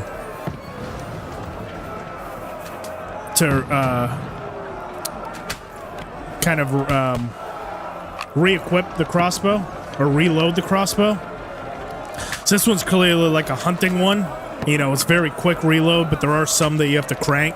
Those are kind of the war bows, and this seems to be a much easier way to actually fire because you basically just point and shoot. It doesn't take, you know, a whole lot of skill to fire these, which is kind of why they were designed. It was to level the playing field and make it so any average Joe could fire these.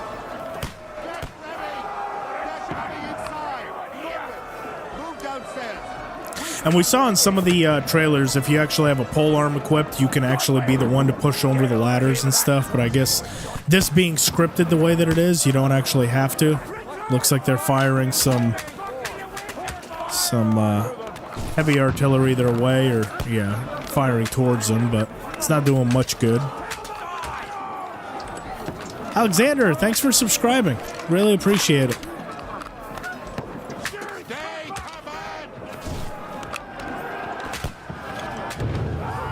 Oh, there we go. That got him good. Clearly, they had some sort of trap laid up back there.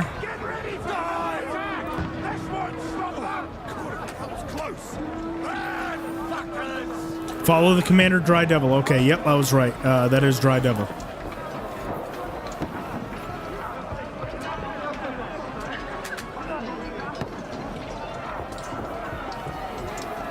So he's kind of like the leader of the gang, I guess, in a way.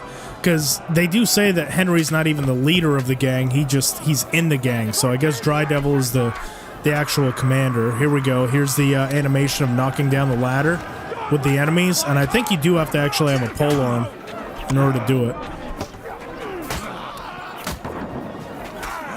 Notice we got about 3 hits off on him and no damage to him. His armor clearly protected him. Someone's already up on the ladder, so I guess you can't push it while someone's actually going on it. Gotta clear it. There we go. Now we can knock down the ladder with the pole arm. Using that for leverage. Knock over the ladder, slow down the enemy assault.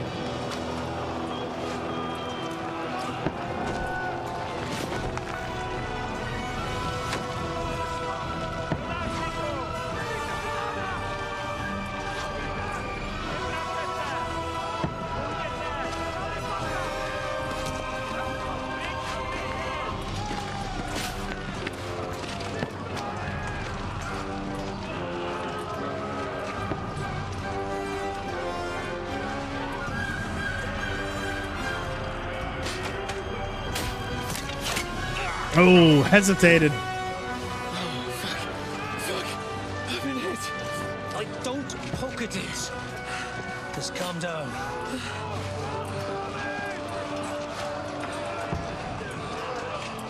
Oh, Dentes Fortuna, fucking you, that. Jesus.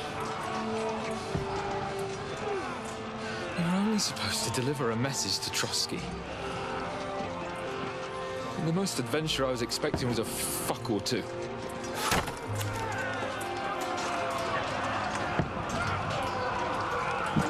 Everyone to the chopper!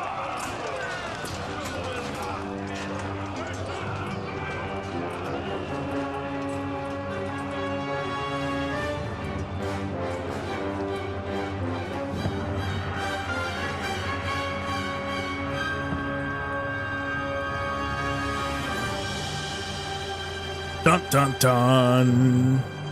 Now the real question is here, where is Henry for all this? because clearly it's during a very, very big, you know, scene or battle we're playing as, but the only ones that we see so far is Hans and Godwin. So Henry, I have a feeling, is off doing something somewhere else to distract the enemy or something to do. So as we see here, several weeks earlier, so that was kind of like a foreboding of what was to come. Here we cut to modern day, just after they left Ratai region, still on their way to Trotsky Castle. And this is where a lot of those visuals that I said, it's towards the start of the game. That's where this kind of comes from, you know, him outstretching his arms like that. It's them just sort of enjoying.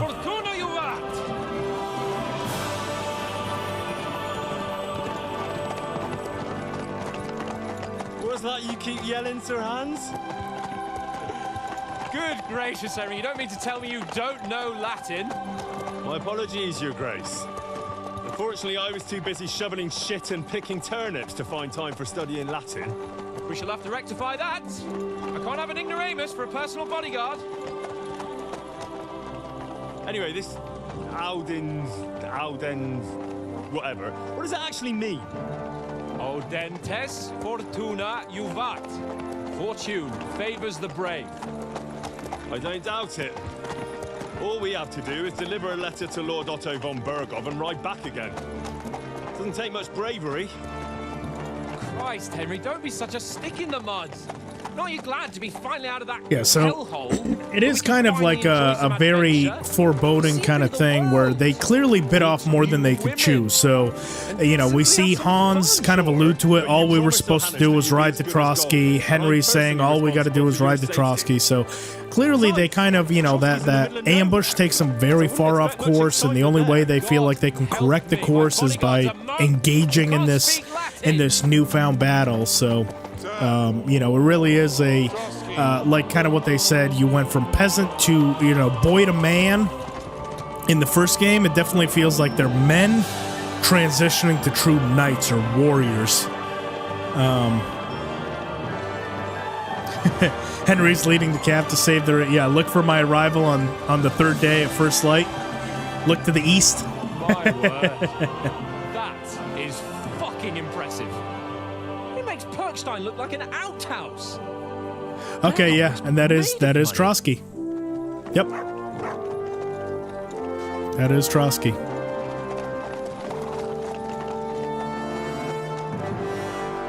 But clearly they're still far away because it is big, and you know they've got a lot of woods in between them, so they're still sort of traveling. And then that's when they get met with Trotsky warriors or Burgow's men. Well, Henry, looking forward to new Easy Riders. That will become the This is kind of cool. You actually get to see that, you know, as Hans is talking to you, you can choose how you want to respond to him. That's pretty awesome. This definitely gives a lot of RDR2 feels. Such a mighty noble as von Bergov every day. So, first duty, then fun. Quiet, monk. You'll just spoil the rest of our trip. It's all clear to me. We deliver the message, get the politics over with, and enjoy a bit of adventure together. But why didn't Uncle Hanush take care of it himself? Unless, maybe he's just testing me. Why? He must trust you not to botch it up. Otherwise, he wouldn't send you as his envoy. Of course. How could I possibly botch it up? There are foreign armies rampaging through Bohemia. The king is in captivity, God knows where, and here we are in the middle of it all, carrying an important document. No, I intend to make the most of this trip, one way or another. You're a bit too keen. You never know what might happen. Henry, don't be such a lily liver. Audentes fortuna. A lily liver? Well, enough of the chat. Trotsky's almost within reach. Sir Hans, how's it looking there in the back? All good, Oates. Just keep your eyes on the road Oates. ahead. That's one of the, if anything in front of us men's even name. looks like it's moving, we want to know. Keep your hair on, Nick. A little bit of stuttering there, as I'm noticing. As you guys see in like kind of the playback, a little bit of stuttering, but then again, this was probably filmed quite a while ago before they showcased it, so probably just some minor refinement that they need to do. And here's that big company of people that we see riding out to meet him, which, you know, kind of looks like they're almost, they're almost there to ambush him, but clearly it's just von Burgow's men just patrolling the area, and they're actually looking for Isvan Toth. Besides, don't stand a chance against them. They mention that they're out looking for a bandit party. Anything foolish, fellas. Just follow my orders. But you do get a pretty cool chance at some like speech or stat checks throughout this, which is kind of awesome. Lets you build up some initials. So this is almost like similar to that conversation that you have with Mother at the start of the first game, where you get your first couple of stats through dialogue. Is this usually this how is you greet visitors? very my good similar in man? that respect. This is how we greet armed strangers when bandits are pillaging everywhere. Can you not distinguish between a noble and a bandit, sir? It's not always that straightforward these days. Who are you people? Sir Hans Capon of Perkstein. I bear a letter for Sir Otto von Berghoff from my master, Sir Hanush of Leipa.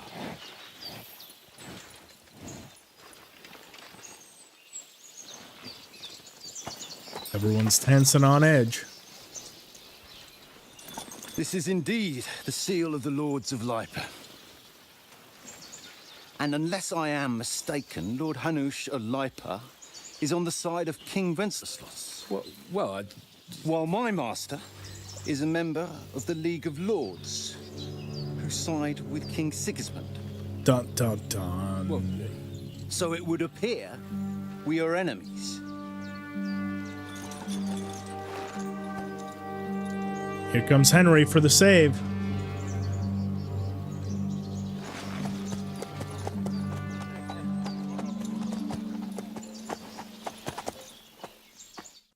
We're not enemies.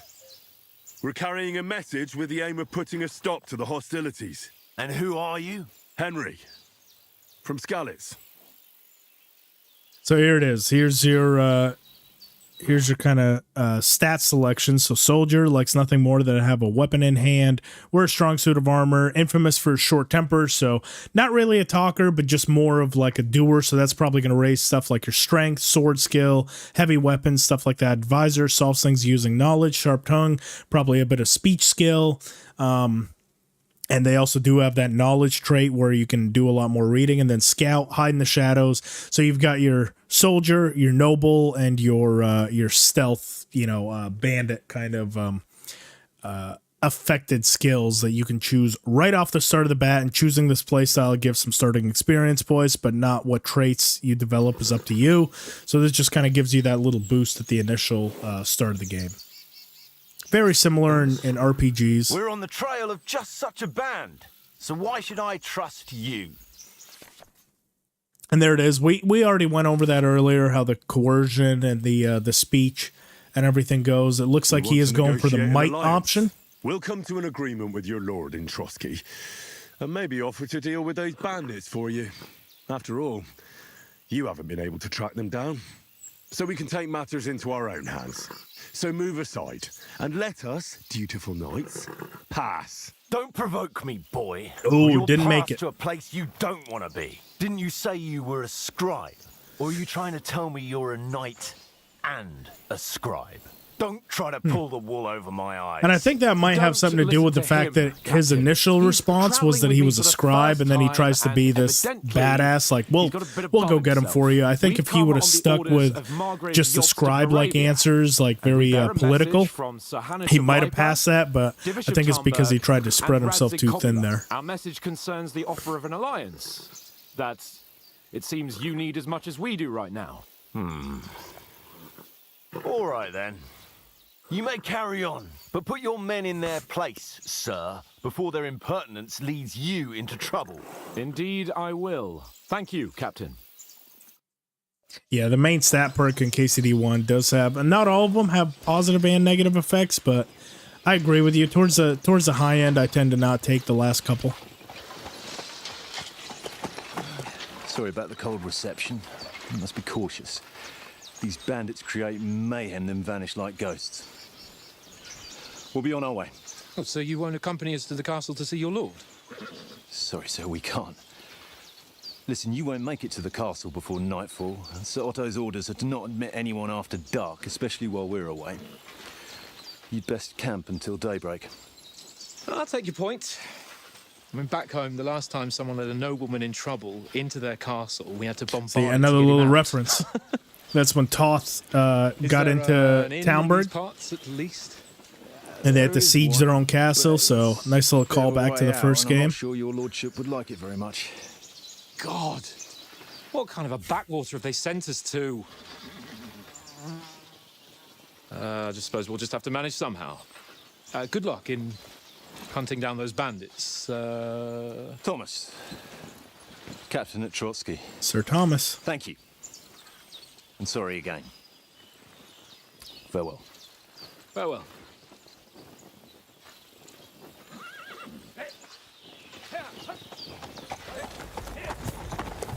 So a little bit of world building, Well, this you is know, a bit some of a stat hold-up. building. What now? Gives a chance for a little bit of training when they go to the Head camp. down here for the night. The pond looks inviting, and we've got wine enough. And what about those bandits? Well, they're probably keeping their heads down, what with that big patrol combing the woods for them.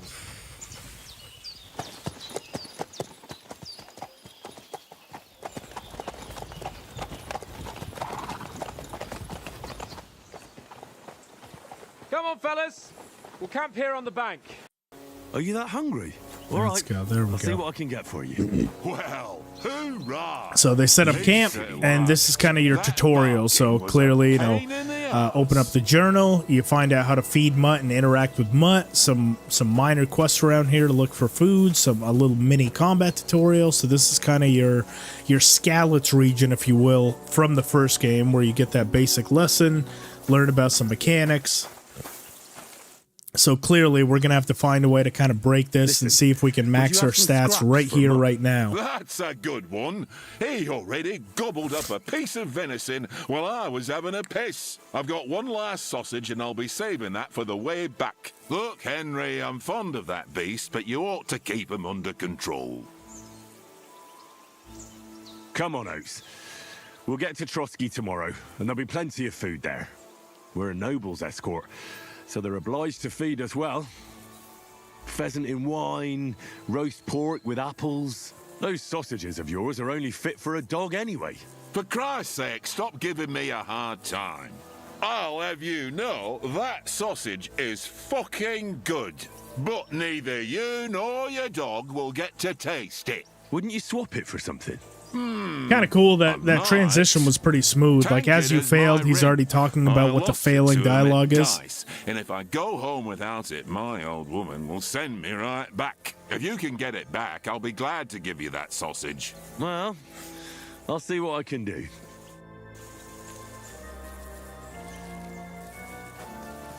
Yeah, we're going to have to find a way to break this area and max out some stats. If this is the...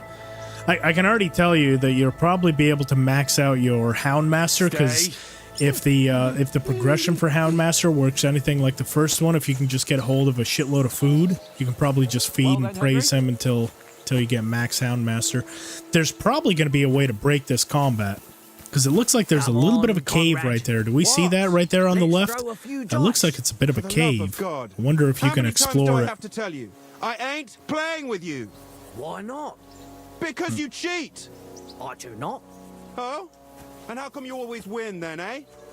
That's an easy one. I always win, because you always lose. But what a zinger. I see you've got dice set up. Want a game? Sure. So we kind of get a good look at what the new dice minigame looks like. Apparently it plays exactly the same, but there are some tweaks to it to make it. Lad. But if you lose, you pay for everything I order in the tavern in Trotsky. All right? We'll see whose side luck is on. And it looks today. like the goal is actually at a 1,500 now. So in the previous game, it was at a 4,000. Get a little bit of a tutorial on how to actually play, collected points. This all looks the same. You have a goal, but I'm pretty sure that Yeah, that's all the same. Devil's Head, same. Triples, any additional will double it from there. So yeah, this is all looking just like the first game. That's one hell of a score in one roll. Damn. Mother of damn your eyes. Not much of a showcase, but it is a showcase. What's to be done? Oh. A bet is a bet. Here's your ring. Sucks when the NPCs do that to you, but it's always fun when you can one-shot them, basically. Damn cheaters always pickbottom before gambling. Doesn't that make you the cheater, though, if you use their dice when you play? Can't tell a 5 from a 6. Yeah, fight fire with fire, I suppose. You beat the bastard. Ha! You're a dab hand, Hal. Henry. Thanks. Will you give No one it calls to him me? Hal. If I go home without it, the old woman will break her broom over my back. What will you give me for it? Well, all I've got here is some grub. Want a sausage? It's venison. All right. And enough games. You won't easily find another mug who'll exchange a ring for a sausage. I mean, he already kind of said he would give us the sausage for the ring, so it's kind of weird that they allude back to it. One little game, eh? Leave me alone. Here, Mutt. I do like that smoked sausage thing in the menu right there. We see the new drawing for it. Leave me alone. Here. I think that looks kind of cool, and it looks like everything obviously got the revamp, but I really like that. The menu also just looks so clean. It really does look so refined. It looks like right off the bat we have a lot more commands than we did at the start of it last time. Obviously, he's built up a rapport with Mutt, so it does make sense that he already kind of listens to him. Captain, eh? I got the feeling you'd lost your tongue. Just for a moment. But true enough. That bastard surprised me a bit. Well, that's what I'm here for. To deal with that kind of stuff. And I must say, that was pretty good for your first action as leader of my bodyguard. Let's see if you keep it up. But we managed the situation all right in the end. He even apologized to us. If Hanush had seen it, maybe he'd finally stop treating me like a child, eh? Well, I don't know. When I look at you, well, let's not get ahead of ourselves. Kiss my arse. And by the way, since you're here, how about stretching our limbs a bit after that long journey? With a bit of swordplay. You're in the mood for that after riding so long? Certainly. So then, eh? Eh? All right then. Just a bit of swordplay for the hell of it? Or should we have a wager? Let's save the wagers for later. Oh, you always wager. Keep the biting remarks to yourself. You've got armor on, so just grab your helmet. Here's a practice sword for you. Have that ready too. So a bit of inventory management right there. Composite helmet. Looks like everything weighs 0. Actually, that's kind of interesting. Did we notice that? Look at this. All of this stuff, it must be story, which makes sense because it is at the start. So let's see what we actually start with. If we see here, strength is 15, 15, 15. So, I mean, not quite maxed out like the last game, but main level 15. So it's a good, like, middling ground. Most people most of the runs that I do offline anyways, I'll usually have this maxed out at level 20 throughout, but this is a good kind of middle ground, 15 all throughout. But if we notice here, the training sword, composite helmet, mail, and everything glows as if it's a story item or story quest, and we see the weight is 0 all the way up and down. So this armor is pretty significant. I'm assuming it's because when we lose it, but that way you can't get overburdened. And the other interesting thing is with a strength of 15, the carry capacity is only about 190. So I really don't remember what our carry capacity is with our true starting strength of like 4 or 5. But as we see, it is quite a drop. When we woke up at Bojena's, believe speech was at 5, vitality was at 6, agility and strength, that was 3 and 4.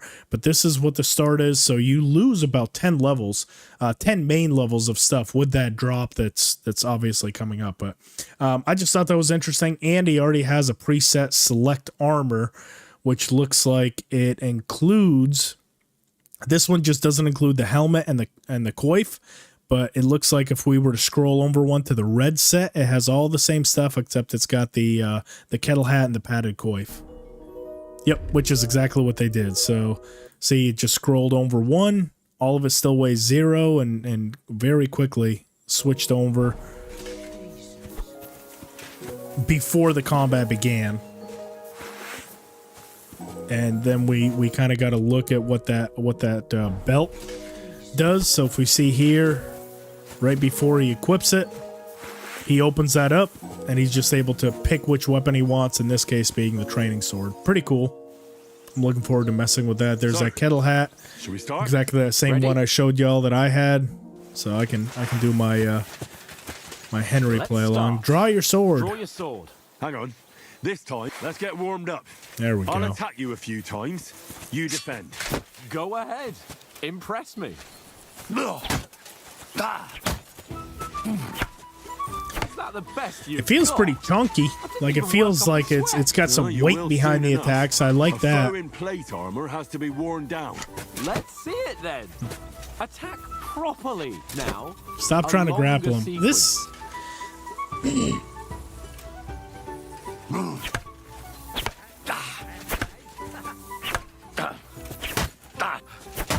Enough. Now you're warmed up, eh? Pretty cool. Yeah. But you're pretty winded yourself. While you're attacking, you still have to take care you have strength left to defend. Save the advice and try it yourself. Gladly. On guard. Nice. That's the way. Good.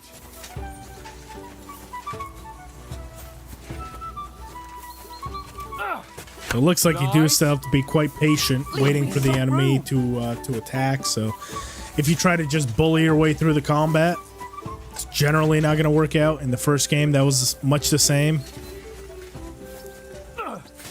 Good. Nice. Oh, that's enough. No one's ever won a duel just by blocking. You've got to make an opening to strike back. And you do that by means of a perfect block. Perfect block, eh? You've become a real Pickpocketing sometimes swordsman. instantly failing. Yeah. I think that's just more of like the awareness of the enemy. So I guess if they're not drunk, they just immediately notice you. I'm not really sure if that is a game mechanic or what that is, but I start my strike. yeah, Strat. I totally agree.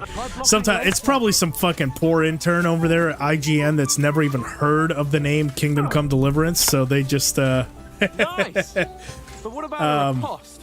Reckon you can yeah, manage he's clearly never played the first game, and they're just like, here, play this for 40 minutes. So I think they probably prefer that because then they, people like us can speculate and laugh about it.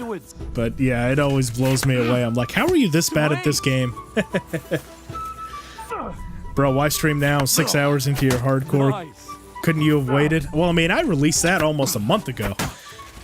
Well, but both will still be on the channel, Dominic. So I appreciate you watching that one too, and popping into this one. But both will be available at your leisure whenever you're ready. We're just kind of messing around today, so you're not missing much. But we are speculating on what we can expect from the second game. See, like this is so weird to me. Why is this fucking guy doing one of those numbers? You defend, and I'll show you how. It's comical how bad they are. Nice. No. That way I can block you easily. There we go. All right. I get it. For Christ's sake. Enough demonstrations and explanations. Let's have one training duel to finish up, eh? Indeed. There we go. Full showcase of the abilities. To spice things up. How about 100 groschen?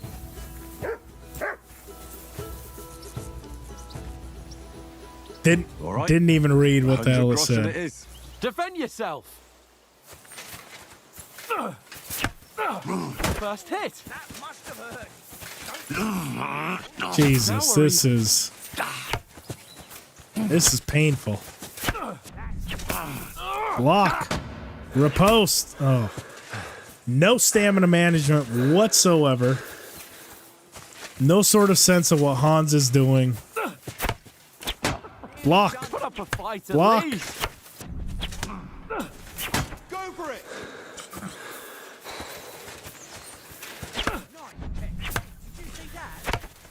He had the riposte.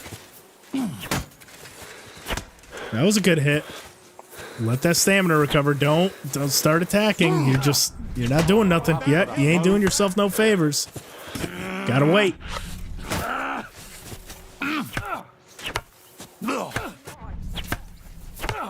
Nice riposte. See, he actually got the riposte there, but couldn't follow up. Now he's still trying to attack.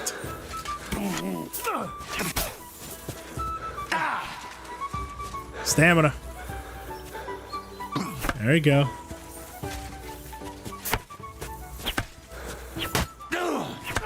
Stamina. You fool!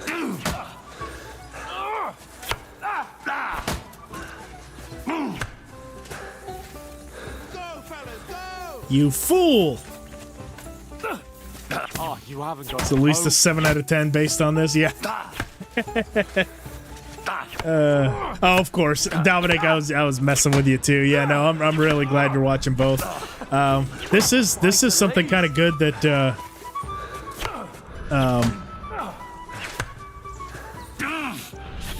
you can kind of have on the side while you're collecting herbs. There's two good times to have something like this on: collecting herbs and when you're trying to get your alchemy up. Just have something on the side. They could release this and I'd rate it a 7 out of 10. Yeah. The guy playing is a 3 out of 10. Oh, geez. Yeah. That's being very generous. A 3 out of 10.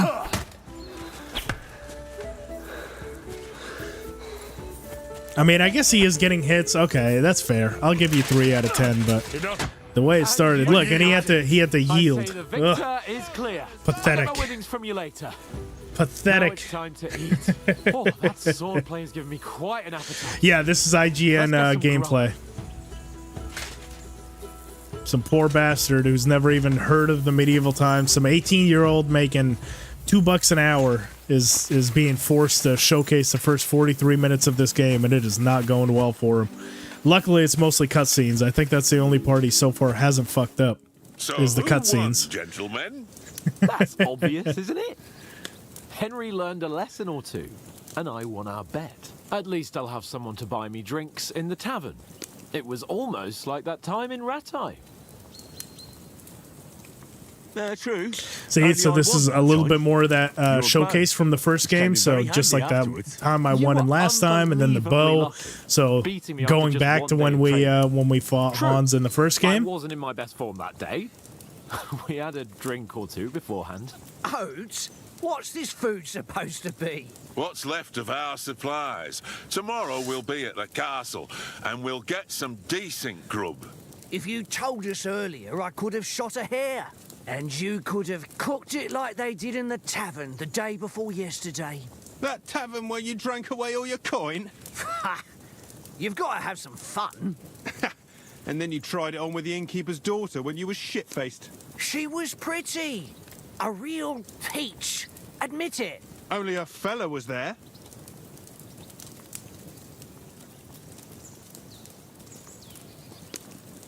See, which one did he pick? Speech again. Off. If I hadn't convinced him you were the village idiot and that we dragged you home right away, and if I hadn't left him a fistful of The coins main to level boot, clearly passed. Yeah, speech is up to level 17. Fellas, if a rainy day comes, you'll be fucked. I've got nothing to regret. The That doesn't seem like very Hans-like, him being money conscious. Ain't that right, Henry? Oh, so here we go. Here goes the, yep. This is that Teresa reference I was talking about. Teresa. Yep. She lived with that crook Peshek at the mill. And she saved my life. A brave girl. Aye. She's a fine lass. And? Is she any good? Like, is she any good? Get me? See, so this is what I was saying. You kind of get your choice on... If you played the first game, you can kind of pick which ones you want to select. So she's my sweetheart, clearly, if you completed out her story and slept with her. Nothing happened with Teresa, so if you chose to ignore her and not do anything, you have the option to select that. And brave, that'll have to do you. So that's kind of him being like a gentleman, like kiss but won't tell.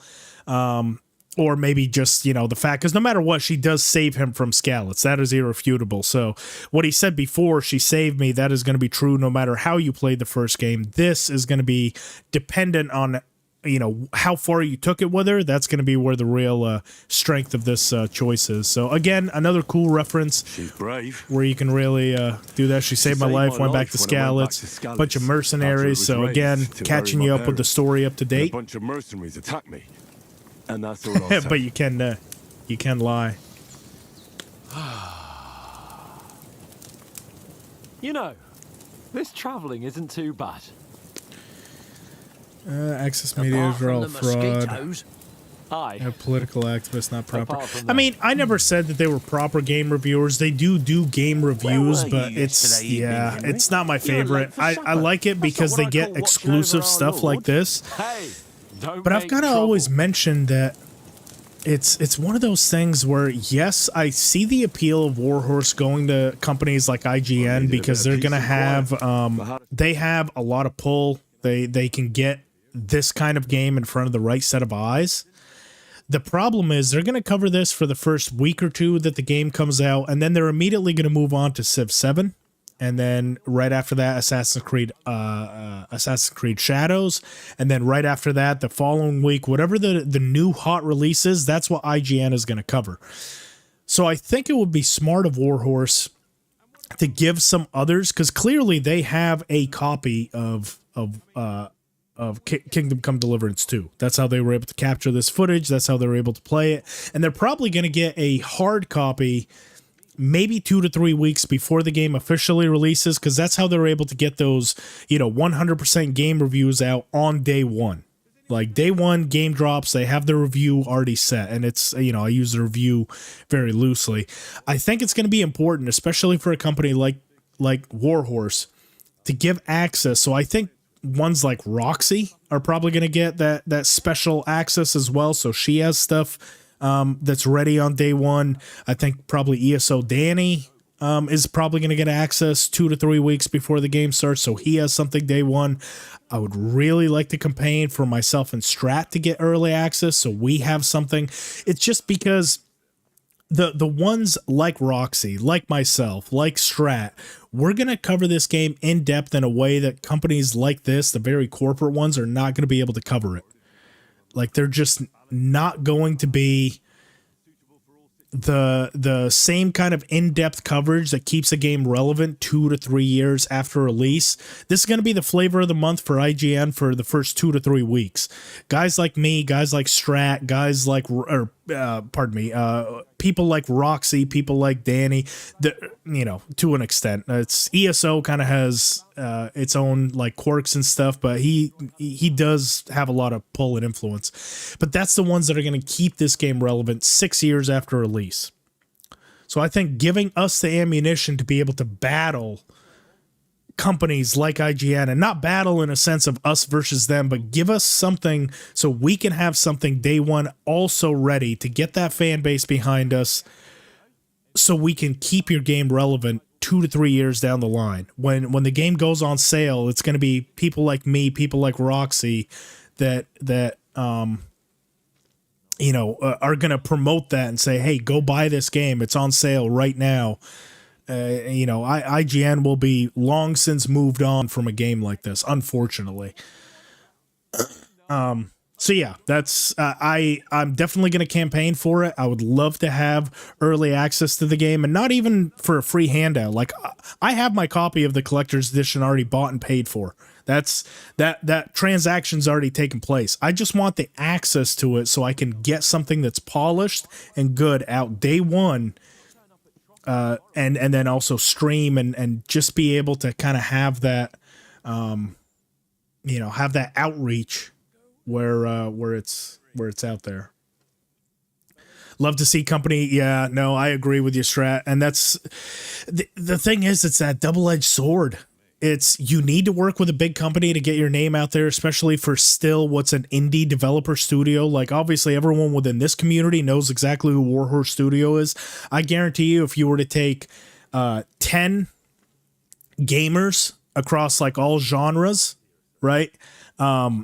whether it's, you know, Fortnite streamers or Minecraft streamers or anything, and you were to ask them who is Warhorse Studios and what is Kingdom Come Deliverance, they would have no clue. Now, a big company like Rockstar, everybody knows what Grand Theft Auto 6 is, or Grand Theft Auto 5, or Red Dead Redemption. They're just these massive studios. They don't really need a company like IGN to back them in order to promote. If anything, IGN latches onto them because that furthers their brand.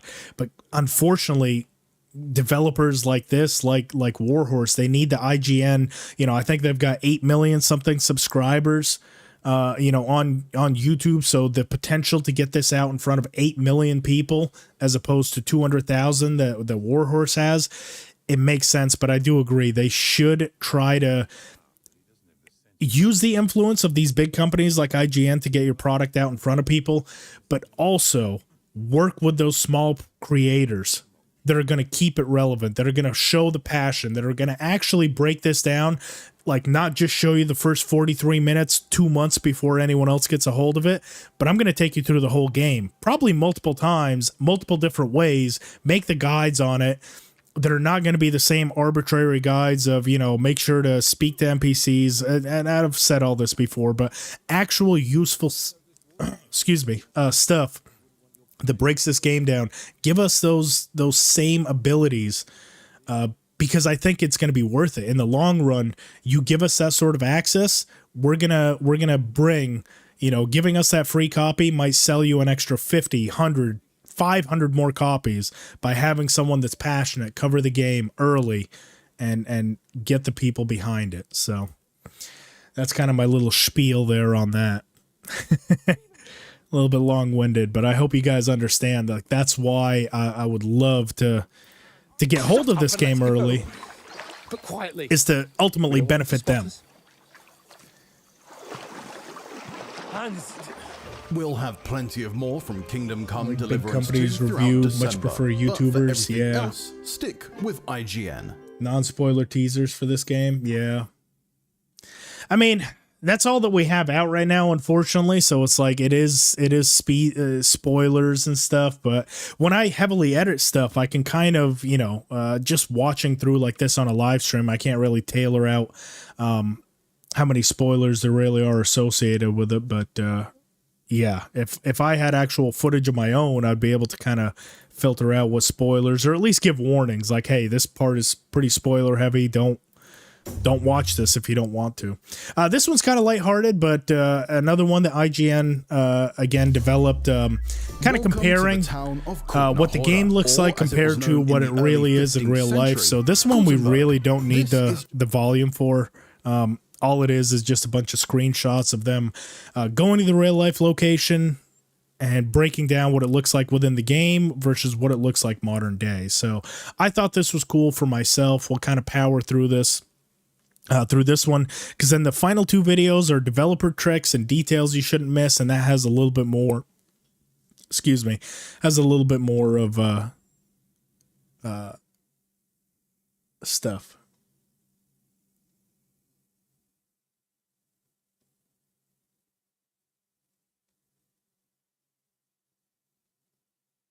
Again.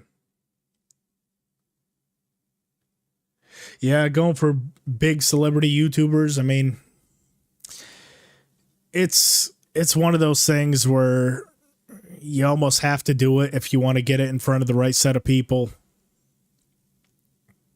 I agree and disagree. I can see kind of both sides of that coin. You want to get it out in front of as many people as possible, but at the same time, you also don't want to, you know, in a way, sell your soul to the devil, which I'm not by any means saying that that Warhorse is doing. I think they're doing all the right stuff. They're giving us little, it's looking really sharply. It's also a good you know, thing if you are entering the city to look like the citizen. bits and pieces The way here of how what we can these expect out of this cities game. were built in the medieval time is that closer to the city wall, there are poor streets, and you still can see they are pretty similar to what you are used to see in the villages.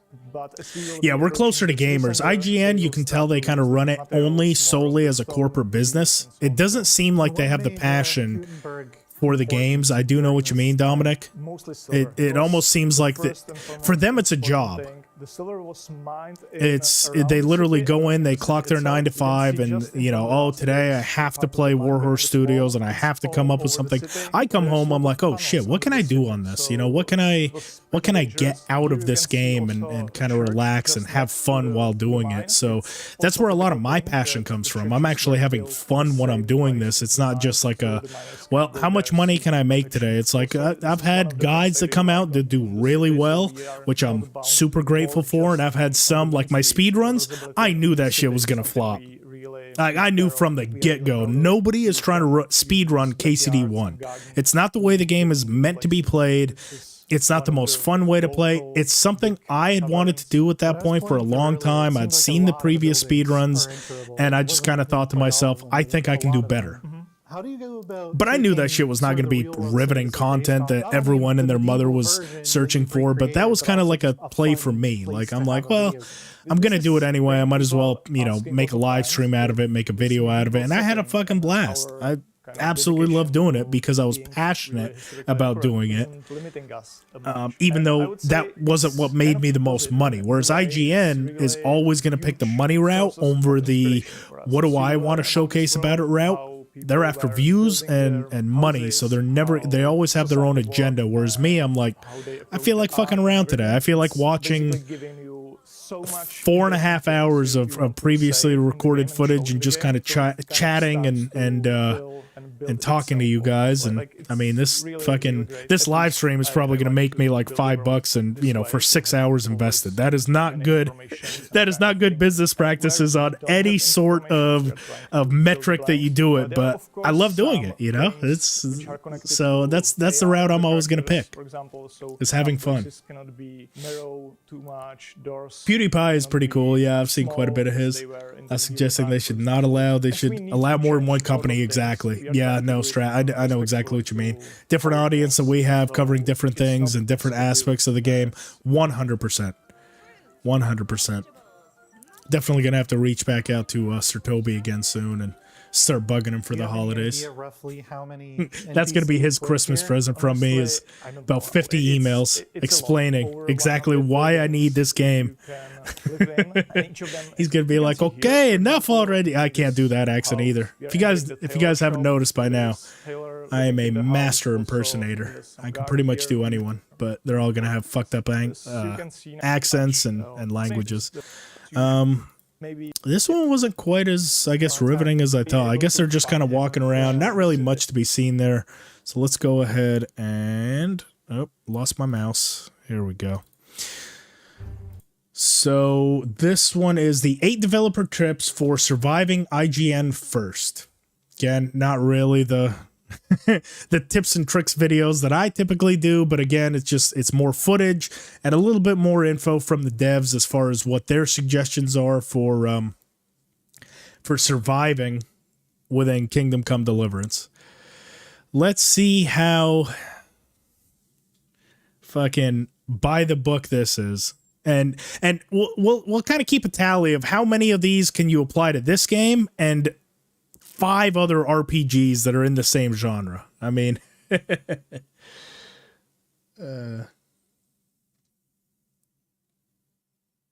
yeah. Collector's edition being scalped, got mine for $250, probably over $300. Yeah, I got mine early, so luckily I was able to get it. Unfortunately for Steam, I know that the collector's edition, even in the United States, is all sold out. But for PS5 and Xbox, if you're in the US, you can still get a collector's edition, which doesn't really make much sense to me, because the Steam edition is just Steam keys. So can't you just take all the peripherals, like the statue, the map, all the stuff that comes with the collector's edition, attach it to a Steam key, and send that out? My thought is they probably have a certain amount of numbers that they want to sell on PS5, on Xbox, and they had a certain allocation that was meant for only the collector's edition, and that's why the PC one is done, but they're still offering it on the PS5 and Xbox. That's my guess. But I don't know how companies will allocate what goes where whenever they release a game. Direct sequel to the notoriously... big, right off the bat. One thing that we never had in Kingdom Come Deliverance 1 was hostile wildlife. Even the dogs and everything was actually a much, much later addition. Like, we didn't have dogs in there until we had the Woman's Lot DLC, which is what introduced Mutt as a companion, and that's when the humans started having dogs. And even then, they weren't ever wild dogs. They weren't, like, they were all domesticated with human attackers, but even the boar, deer, any sort of wildlife was all passive. So boar would never attack you, nothing. Here, those are clearly wolves. They do not look like dogs, like wild dogs, domesticated dogs. This is wolves. And it does look like from the ground up there is a way to handle with them, because that was a, I'd imagine a dodge or something. That he was able to then counter into a slash, and that does look like a dead horse right there. So probably an ambush site right here that they waited. They either killed that dog, they either killed that horse, and now he has to fight him off, or Henry stopped and they, you know, were drawn to the blood or something and attacked him. But huge right off the bat. There will be hostile wildlife. It's a direct sequel to a notoriously unforgiving medieval within RPG. the game. Get a little bit of a look at the blacksmithing mini game after the events of his last adventure. Look at all those perks that are active at any given time. Precise strike. There's that master strike that I had mentioned earlier. System should ease you into things a little bit more. After all, he's not just a village lad waving a stick around anymore.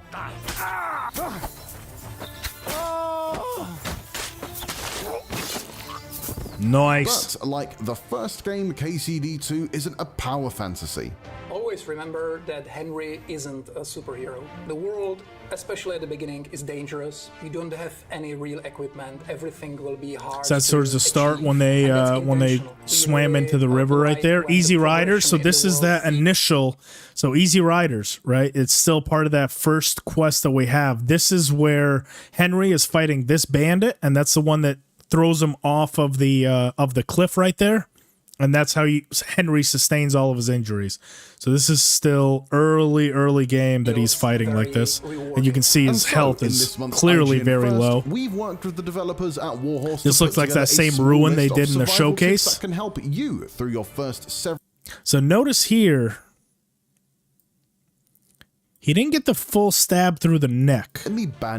Right, but it still did kill him because obviously he was very lightly armored. But if you notice down here, his health, right, this alchemist, that's the same one in that showcase, is very high. See, it's full. So he went through that same animation that he did in the gameplay showcase where he stabbed the dude all the way through the neck and basically instantly killed him, but that was when he had very little health. This guy clearly has a lot of health, so you don't do the full stab animation, the full through, but there's another system in play, which is that he does not have any armor around his neck. So even though you're not instantly killing him, he should, in theory, be able to survive, but because his armor rating is so low, it still ends up killing him. I don't know if I explained that the correct way. Developers at Warhorse to put together a small list of survival see, tips right? that He can got the help you riposte. through It your doesn't first go all the way several days through, in the but it was bandit-infested enough countryside of to still 1403 finish him off because he didn't have the right Bohemia. armor to survive something like that. See, he did, but he had very low health.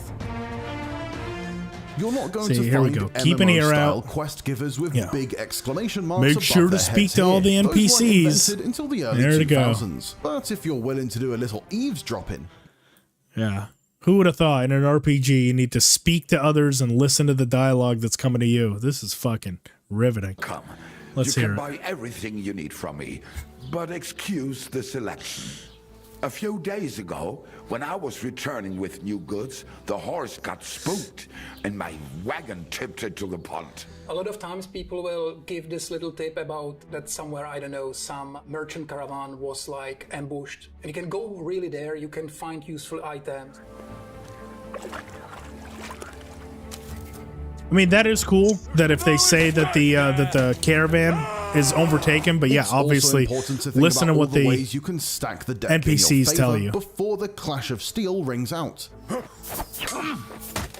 See right there. So that was that same animation that he did with the alchemist. Watch. That was huge. So the animation he does with the alchemist while the alchemist is at full health. That was right there. Warhorse to put Watch together this a animation. small list right? So he does the block and the riposte, or into a Master Strike. See, he stabs him at the neck. Even though he has full health, unfortunately, because he's not armored, it still kills him. However, this guy here, we do the exact same thing, but he's got chainmail right there. So he's got some sort of protection. No, this isn't the guy. It's the next one. Or maybe it is. No, it's not. It's the next one. Right here, this guy.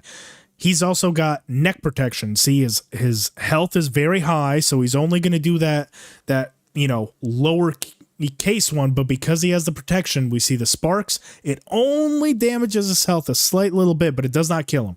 So it's a mixture of both how high is their health. That's going to be the new way that Master Strikes works, in my opinion. It's going to take into account, the game is going to have all sorts of calculations going on. How high is the enemy's health? What is their current strength and statistic level? And what kind of block or counter are you doing? And then once all those calculations, it's going to be in a very heartbeat, that is going to determine what kind of animation you actually end up doing. So in this guy, it was the same animation we did on the Alchemist, but because he had much higher armor stats, and I'm assuming he's a much better warrior, just in general, because just his combat stance, his equipment and stuff. So that's why this did not instantly kill him like it did the other guy.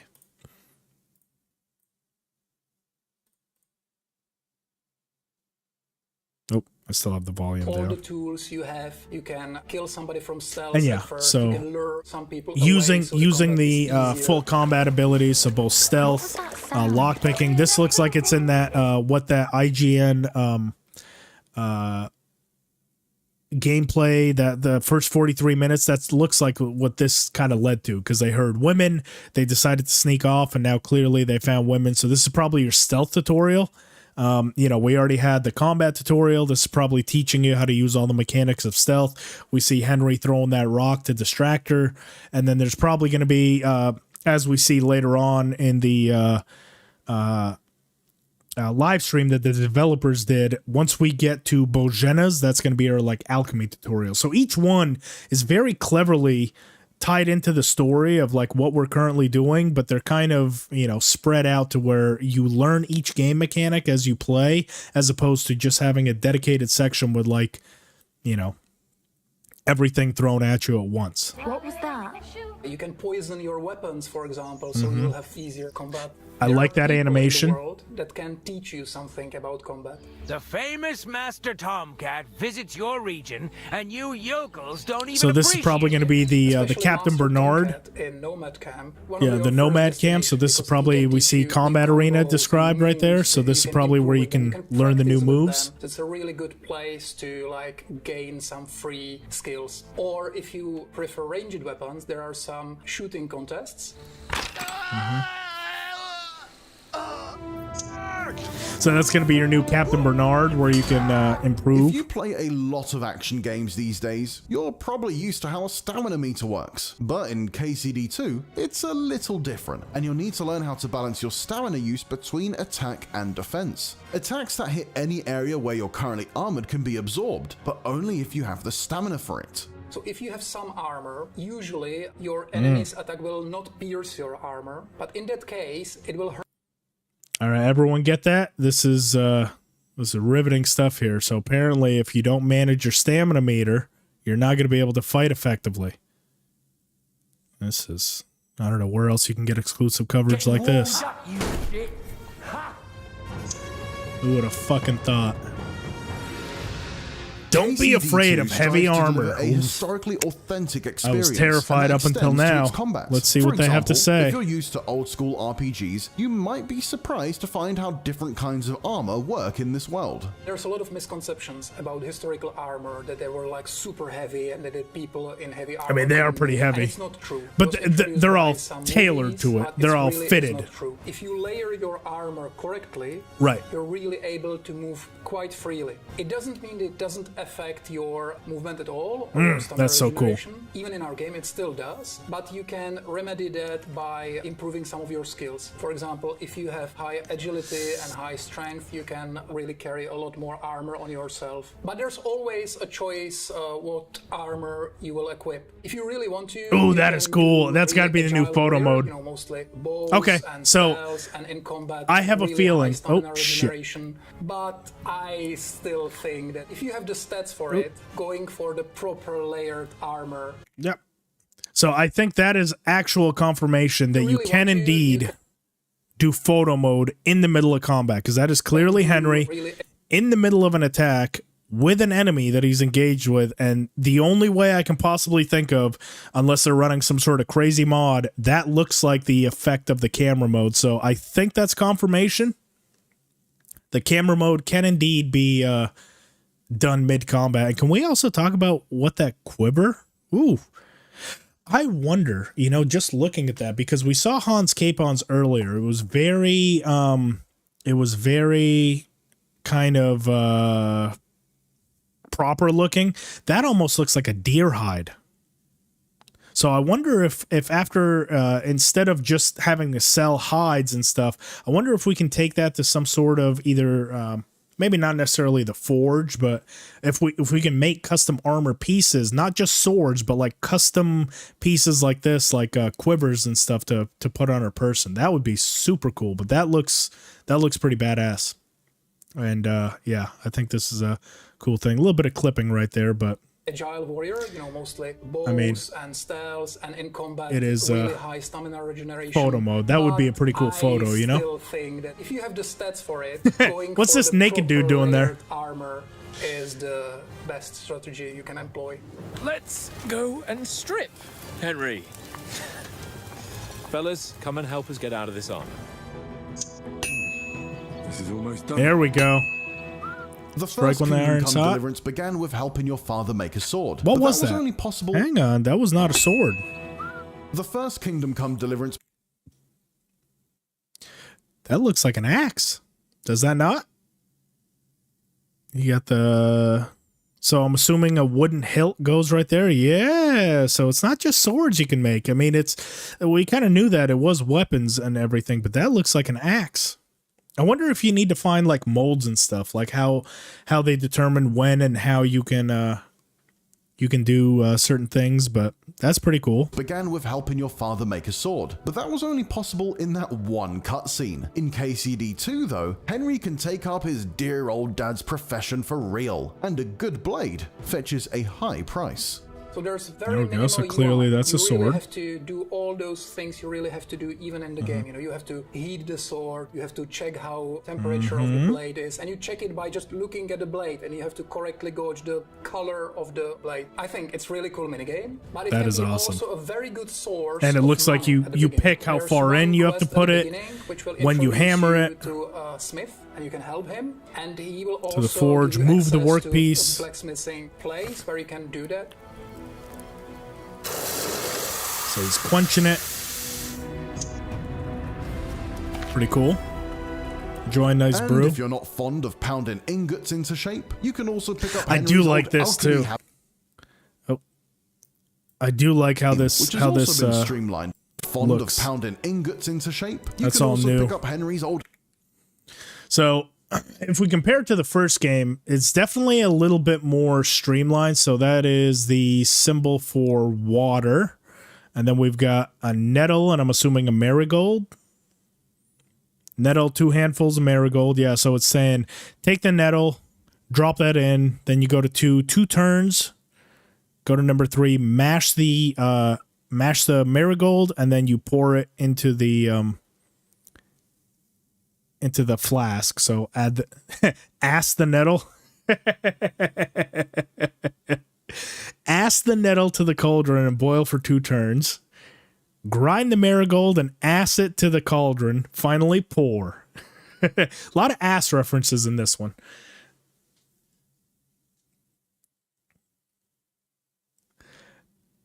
But yeah, so it works very similarly, except now you don't have to like pull the bellows Alchemy anymore. habit from Now the it's just previous game, more of which has like also been you just put it streamlined a down and bit. it automatically comes to a boil, and you just have to do a C. So you pull it up, it's no longer at a boil, and then when you push it down, it does. Useful perks. Pretty early on, you can unlock a perk that will unlock new tiers of potions, which are very powerful, and it can Nice. help with many things. For example, there's stats requirements for some weapons. So if you have this potion, it's easier for you, or you can heal yourself a little bit. You can also sell those potions. They sell for a pretty hefty sum.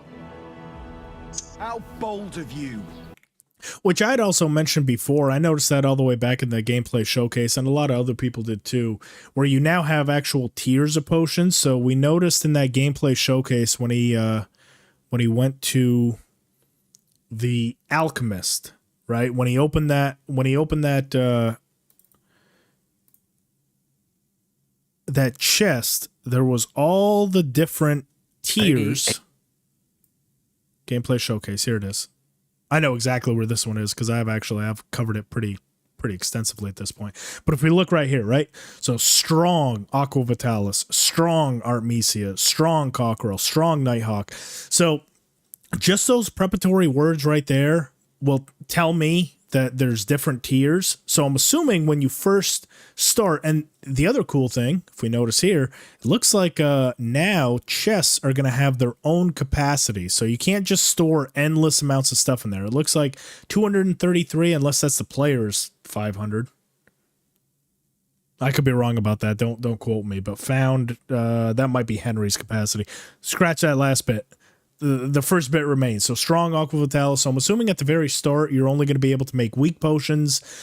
Or if you, they have also said that fresh herbs is a lot more potent than dried herbs, because the herbs also have a shelf life as well. So you can't just, pick 10,000 herbs like in the first game, store them forever, and they're just as potent. Eventually they dry out and they won't be quite as effective. But if you want to make the most powerful potions, the herbs have to be fresh.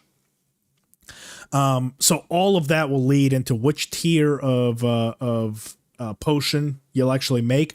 Now, what's still not clear that I think he kind of clears up. So like strong Artemisia, does that mean you get extra perks if you were to drink that strong Artemisia, or do you get multiple uses, but it's the same exact, effect? So Artemisia in the first game, I believe, upped your strength and warfare by 5.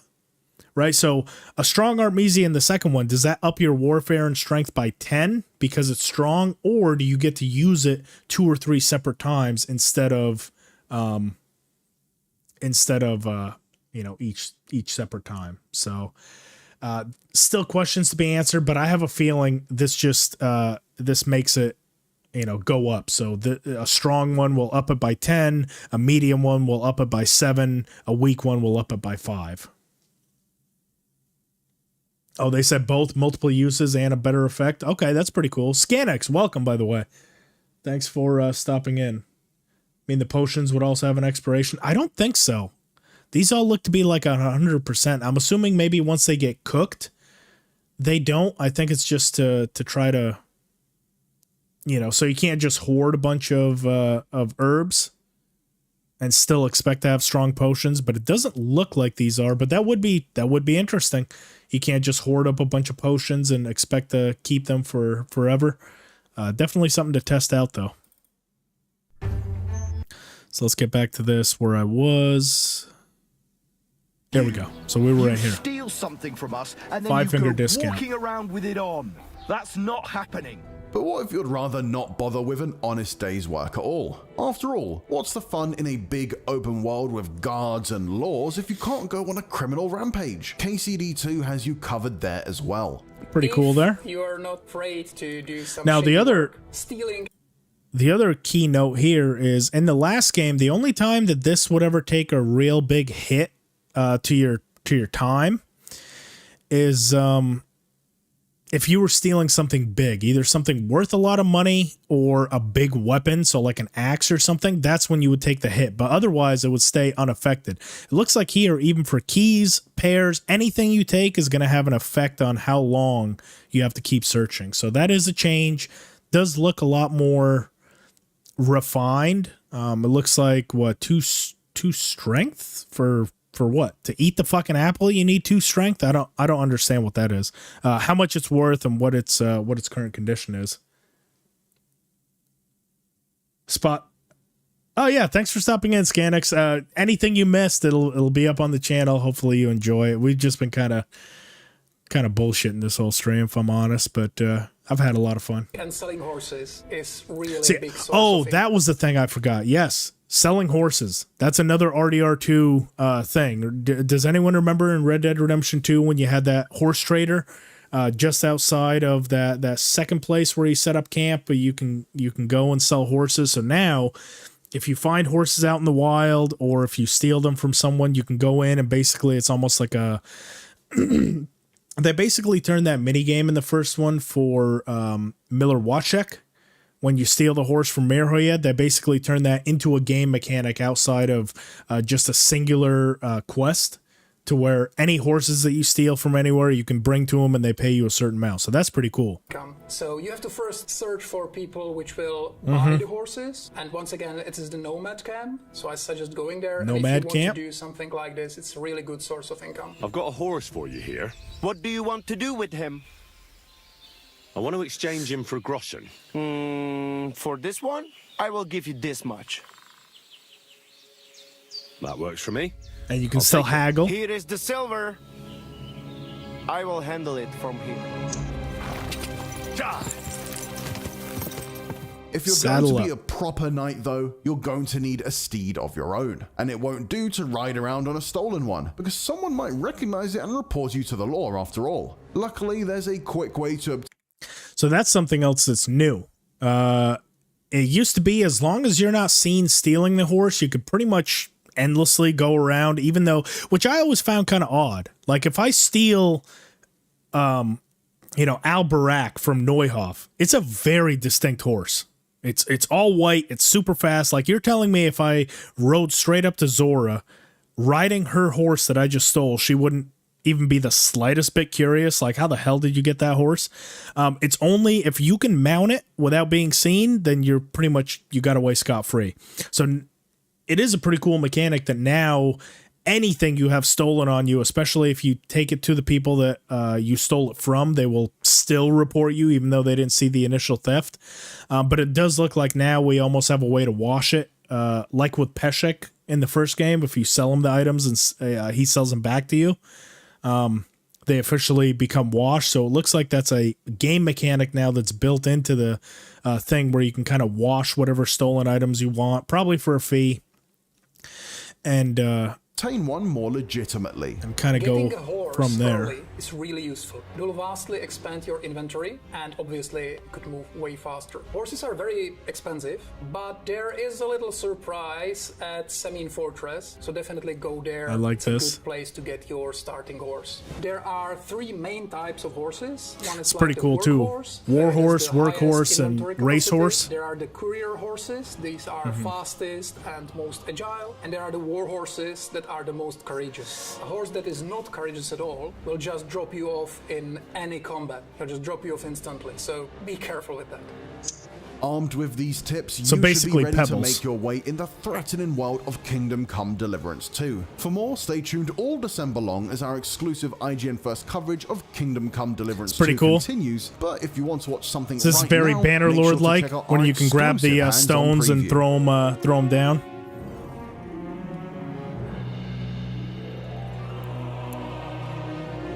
I know Strat and Flasson can pretty much appreciate this. Flasson's really good at throwing down. Every time I watch a Flasson video on Bannerlord, he seems to have real good aim. Strat too. Strat's like a master strategist in Bannerlord castle defenses. I never got the hang of it. I would throw my fucking rock down. It would basically miss everyone. Every time I watch them play, they just have it laid out to where they can go right to the edge, and when they throw it down, they hit 50 fucking people. I never got the hang of that.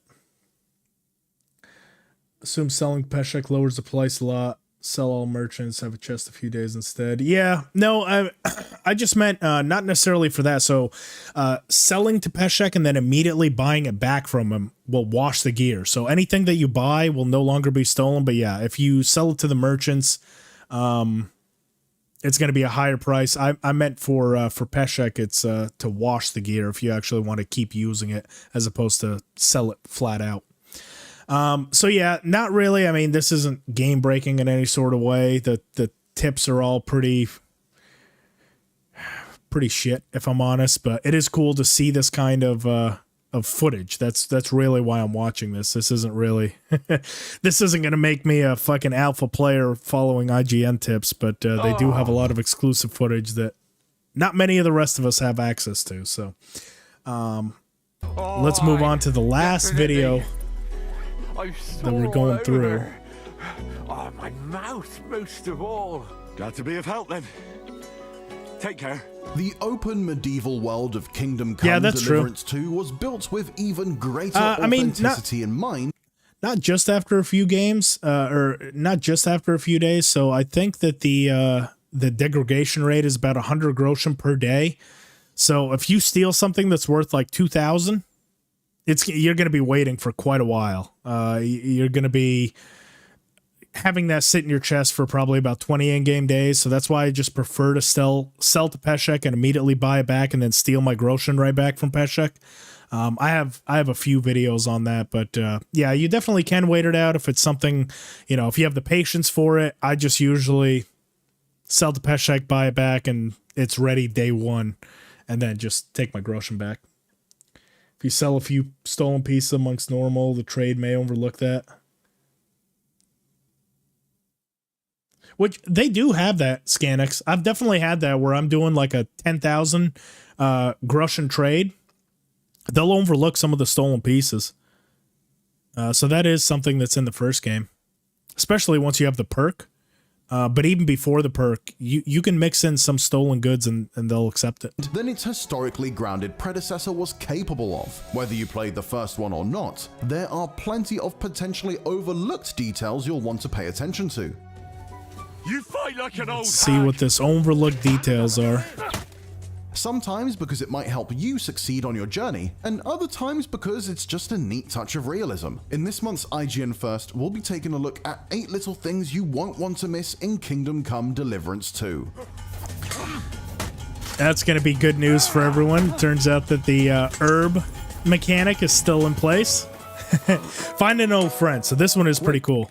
So obviously we start the game on Pebbles. We saw them in the very opening, but we also did see them get ambushed.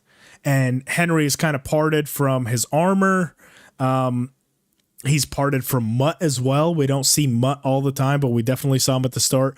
And it looks like during that assault, Pebbles was thought to be dead. And a horse trader, I guess, picked him up. So you can buy Pebbles again in the story. And obviously it goes...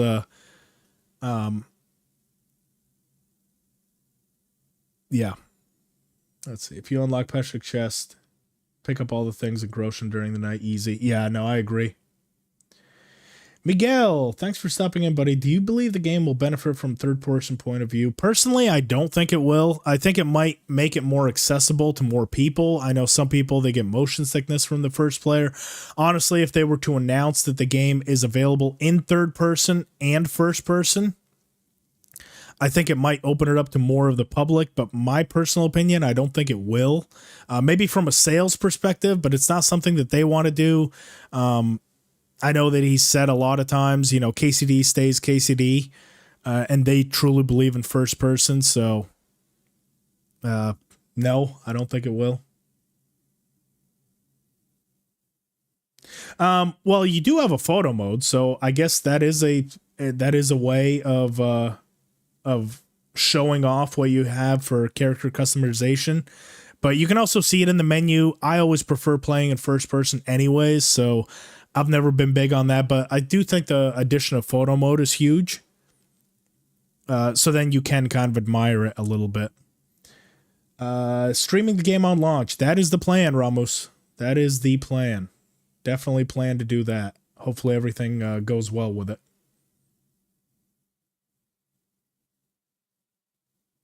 Yeah, I think so too. probably Vavra's idea for first person only. I'd agree with that. I mean, he does hold all the reins for the big decisions made. Henry, So the hero of the Kingdom Come Deliverance saga, will get the chance to I reunite kind of with like a it, number honestly. of old friends from Even games like GTA 5, Red Dead Redemption 2, I only play in first person. That's the most immersive for me. So even games that have the third player first person option, I'll take that every time. In fact, if anything, I wish, this is me personally, this isn't speaking for the general public, but I wish more games had a first person option that are played in third person. Like, off the top of my head, like God of War, I like the way they do it over the shoulder, but fuck me, I would feature a lot more God of War on my channel, especially God of War Ragnarok if it was in first person. Can you fucking believe that? That would be awesome. Awesome. The first game, if you Fucking know throw where to your find axe them. and watch it And come one back of to your them is hand a in first four-legged person. friend Woof. who's been given a bit of a special buff for the I sequel. love it. The first horse you gained in Kingdom Come 1 was called Pebbles, and many players really loved him, even though he wasn't really good. We in offices really love him as well. So you can get Pebbles even in KCD2. And another secret, really hidden perk for this horse, when you ride on him for quite some time, he'll improve significantly. So now you can love him and he can also be good. My girl, I thought they killed you down by that pond. So clearly, during that ambush, they are done. And another influence from Red Dead Redemption: horses start at a certain level, but you can level them up so they scale kind of with the character. Now, that does almost lead to a question, because the other thing in Red Dead Redemption 2 is the horses could die. They weren't forever. So can horses in this, if you own a horse, can it die and you have to replace it? That would be interesting. I would like a mechanic like that. Because I would kill Pebbles right at the bat. You may be able to pack your coat pockets with fresh fruit and set off into the wilderness for days without worry. KCD2 is a bit more unforgiving in how it simulates perishable foods, but it also provides you with historically accurate ways to solve this problem. All the food in our game spoil after some time, but you can prolong this like significantly by either See, drying weak it saber or snaps smoking. right there. There's little dry houses and smokestacks that you can use. Not every, but most of the villages. Another big influence right there. We now have, it's not just opening up the inventory. It looks like now we have a custom animation for skinning animals. Huge. $2. Struggled immensely, especially with combat. Had to look up tutorials how to perform. That's how I came across the channel. Well, Miguel, thank you so much.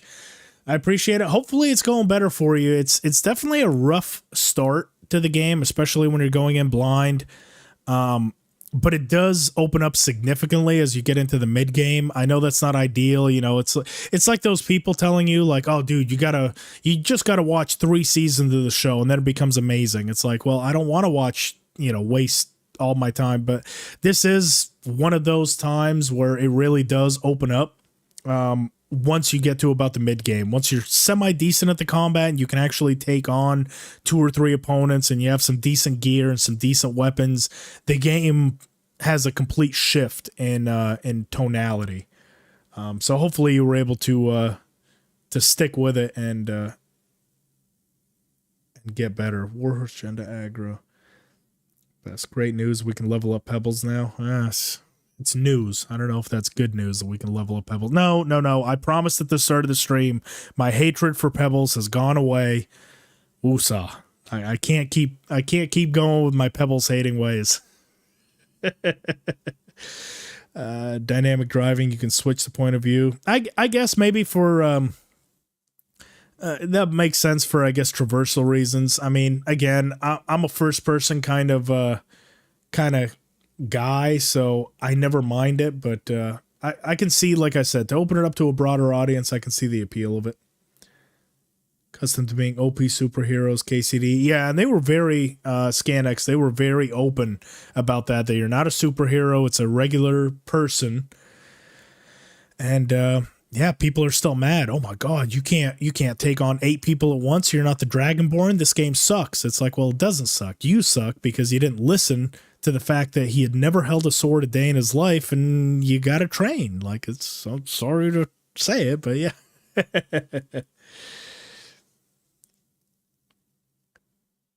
Finished kicking the ass of the guy who took Father's sword. Yeah, finally enjoying the game. That's about when it opens up, right after Runt. Because then you can kind of start getting into a lot of the DLC. A lot of DLC actually opens up after that Runt battle, where you can start to rebuild Privoslavets. You can start the Band of Bastards. You can do a lot of stuff. So you're right now, I'd say, is the best part. Especially, I'm actually a little bit jealous of you, because you're about to experience what the game truly has to offer for the first time, which is something I wish I could go back to. It really was kind of magical on the first playthrough. So yeah, you're about to start having the game a lot of fun in the game. Bonding my character with his horse, pet the horse. I think that's exactly what we have, Scanx. We've seen several times where he reaches down and pets pebbles. So I think that's exactly what it's going to be. Here we have a drying rack, so we can dry this. We can dry all this stuff. Herbs now get spoiled. Same thing with herbs. Yeah, right here. Drying them, you can avoid this. You'll brew the best.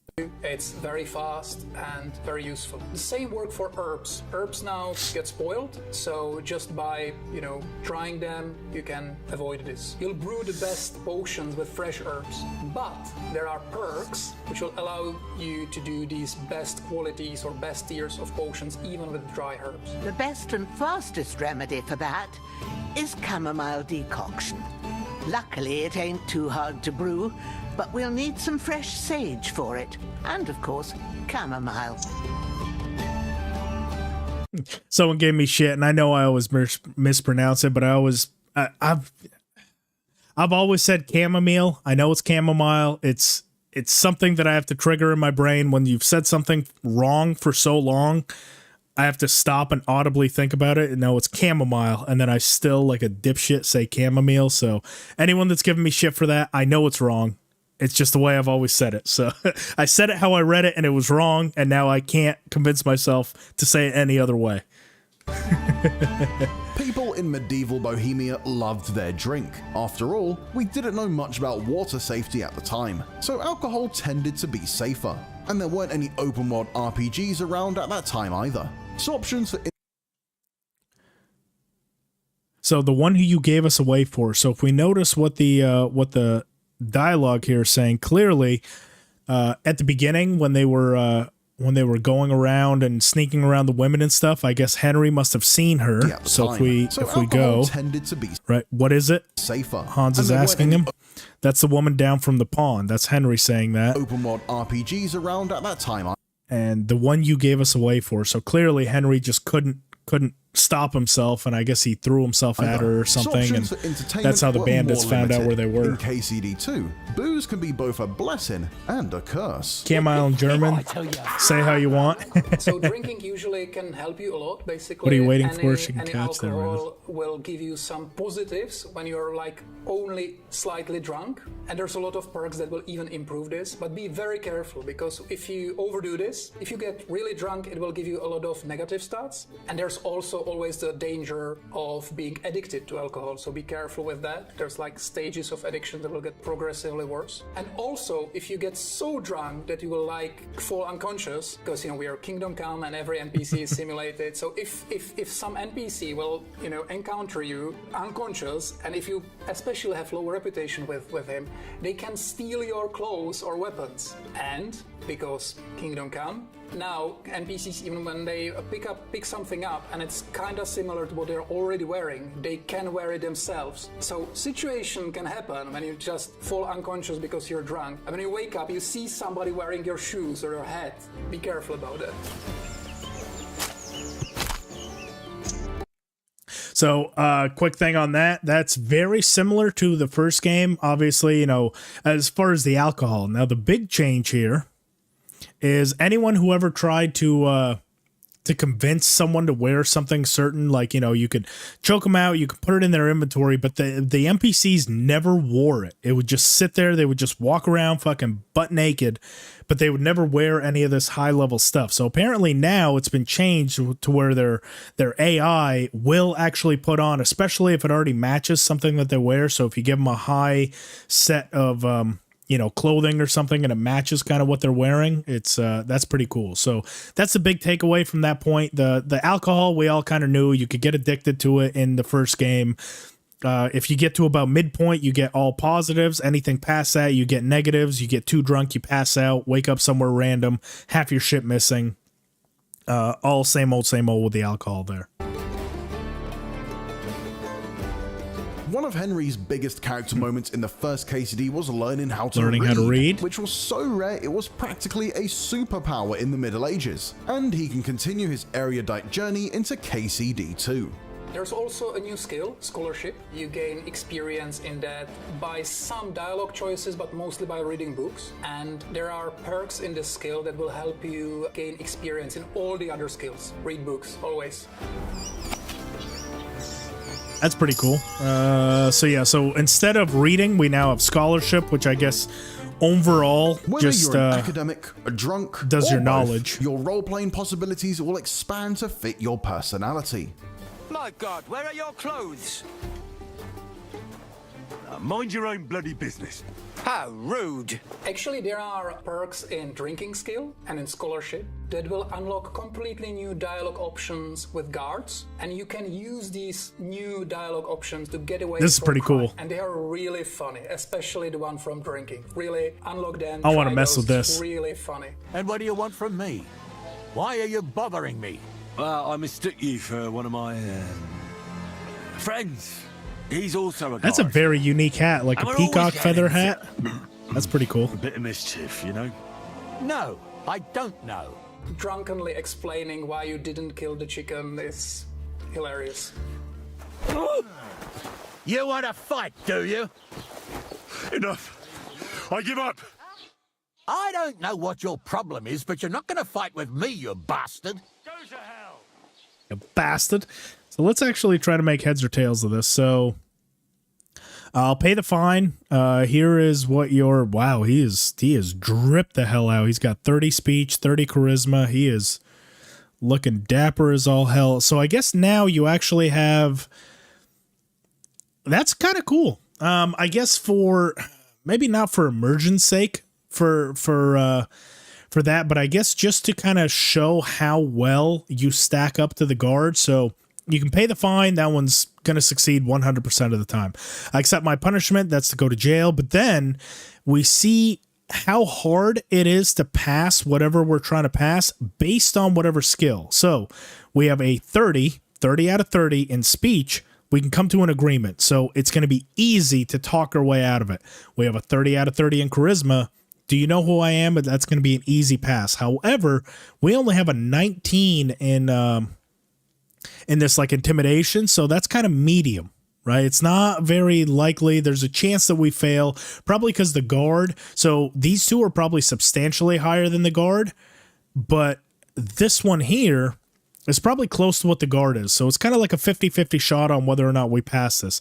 Medium, that's going to be scholarship. So the law is on my side. So clearly you're like a lawyer or scholar, know about the law. So medium. And then because your drinking skill is only 24 instead of 30, I just had a bit to drink. So this really goes in depth on how many options you have with these stat checks. It's no longer these just, speech, charisma, or intimidation. It really goes in depth on how you can pass. So you really can customize your character to suit whatever it is that you're trying to actually play as, because you might not be good at speech, you might not have a lot of charisma, but if you have a really high drinking skill, like a 30, you can still get away with getting out of a punishment here.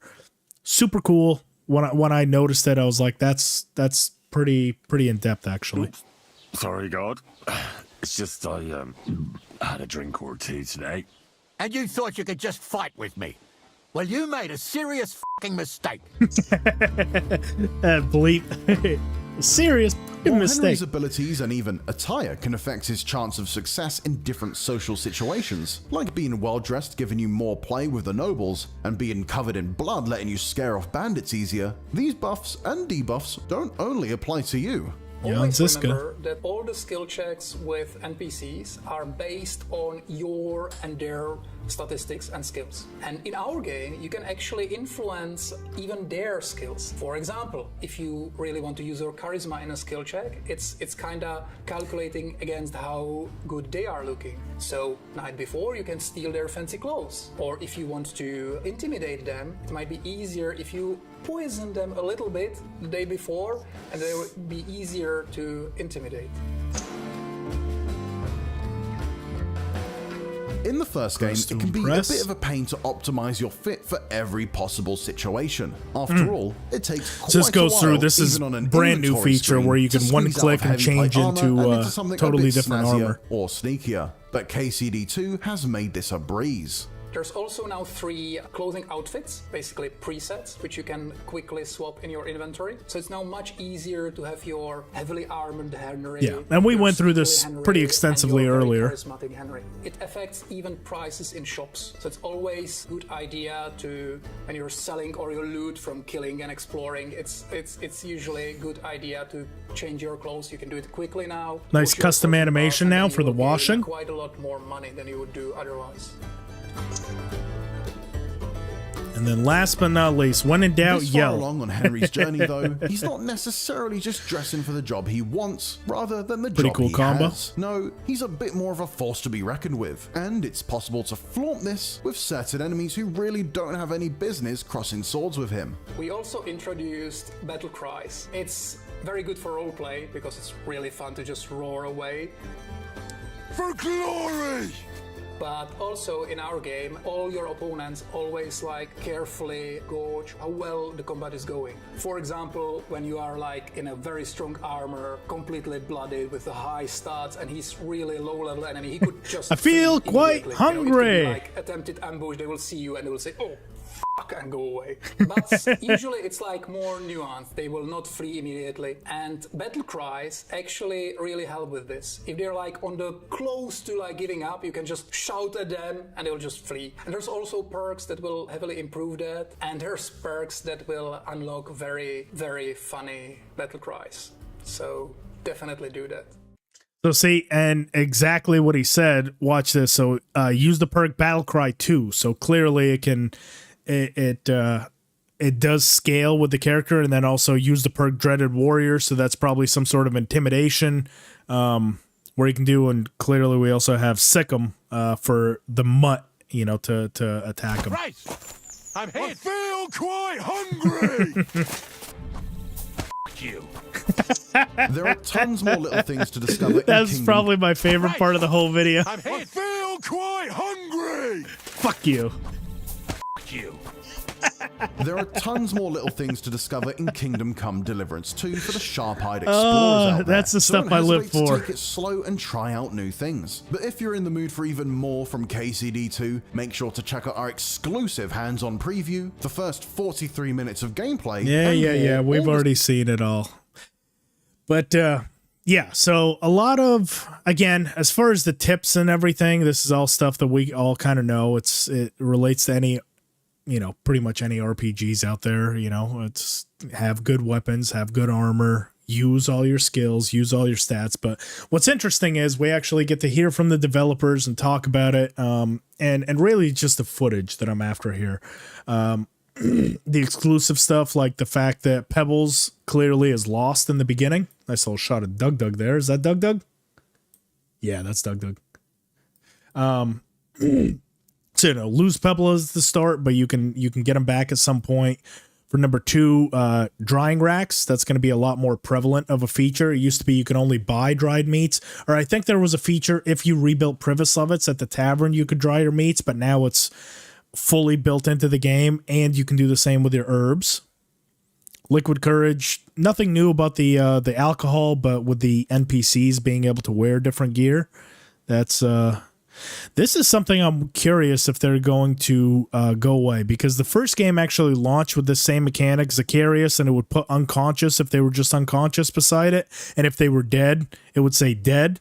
And then eventually they just removed it to where there wasn't any sort of indication as to whether they were unconscious or not. But for day one players of KCD 1, that's something that was in the game and they removed it. I wonder if that's going to be there to stay. Dialogue choice. long term.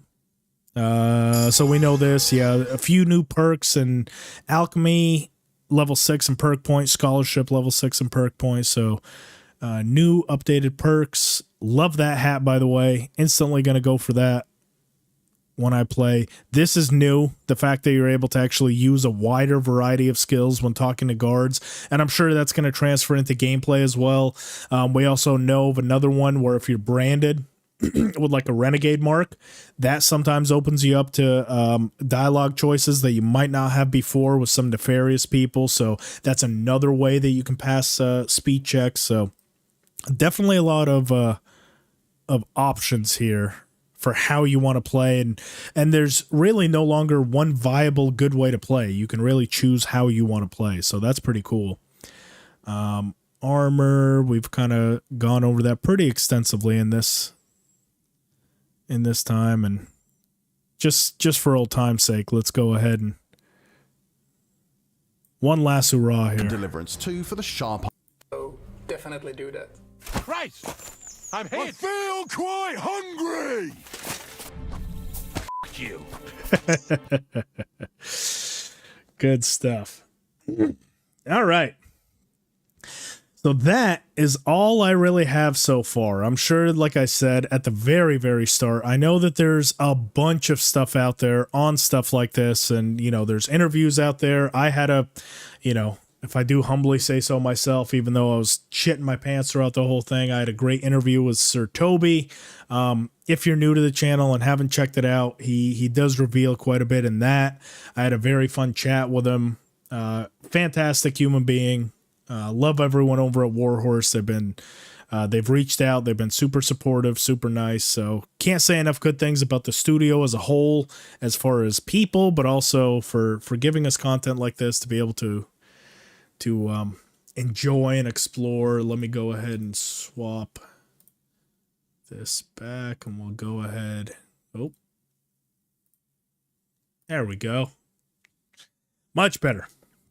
So yeah, that's kind of all I really had as far as going through all the big stuff that's released and really going in depth with everything that I've seen up to this point, everything that I know of the game, you know, all the little nuances that I've kind of discovered in my 50, you know, goes through, you know, each one of these.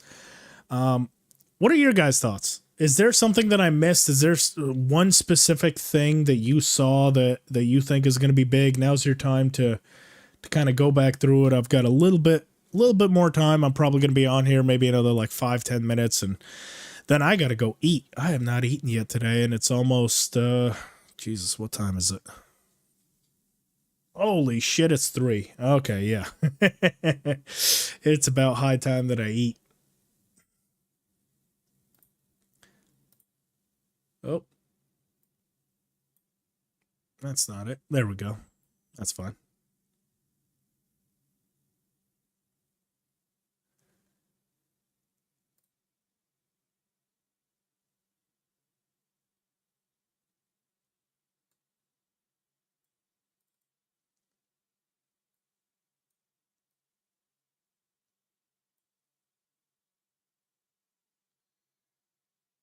This full VOD is going to get uploaded. Yeah. Yes, it's all going to be on the channel. It's just going to be under the live. So yeah, feel free, to go back through and anything that you might have missed. But yeah, we kind of covered a lot today. So it was quite just the gameplay videos from the devs. Like, yeah, me too. Me too. I cannot wait. Cannot friggin' wait. Looks pretty awesome.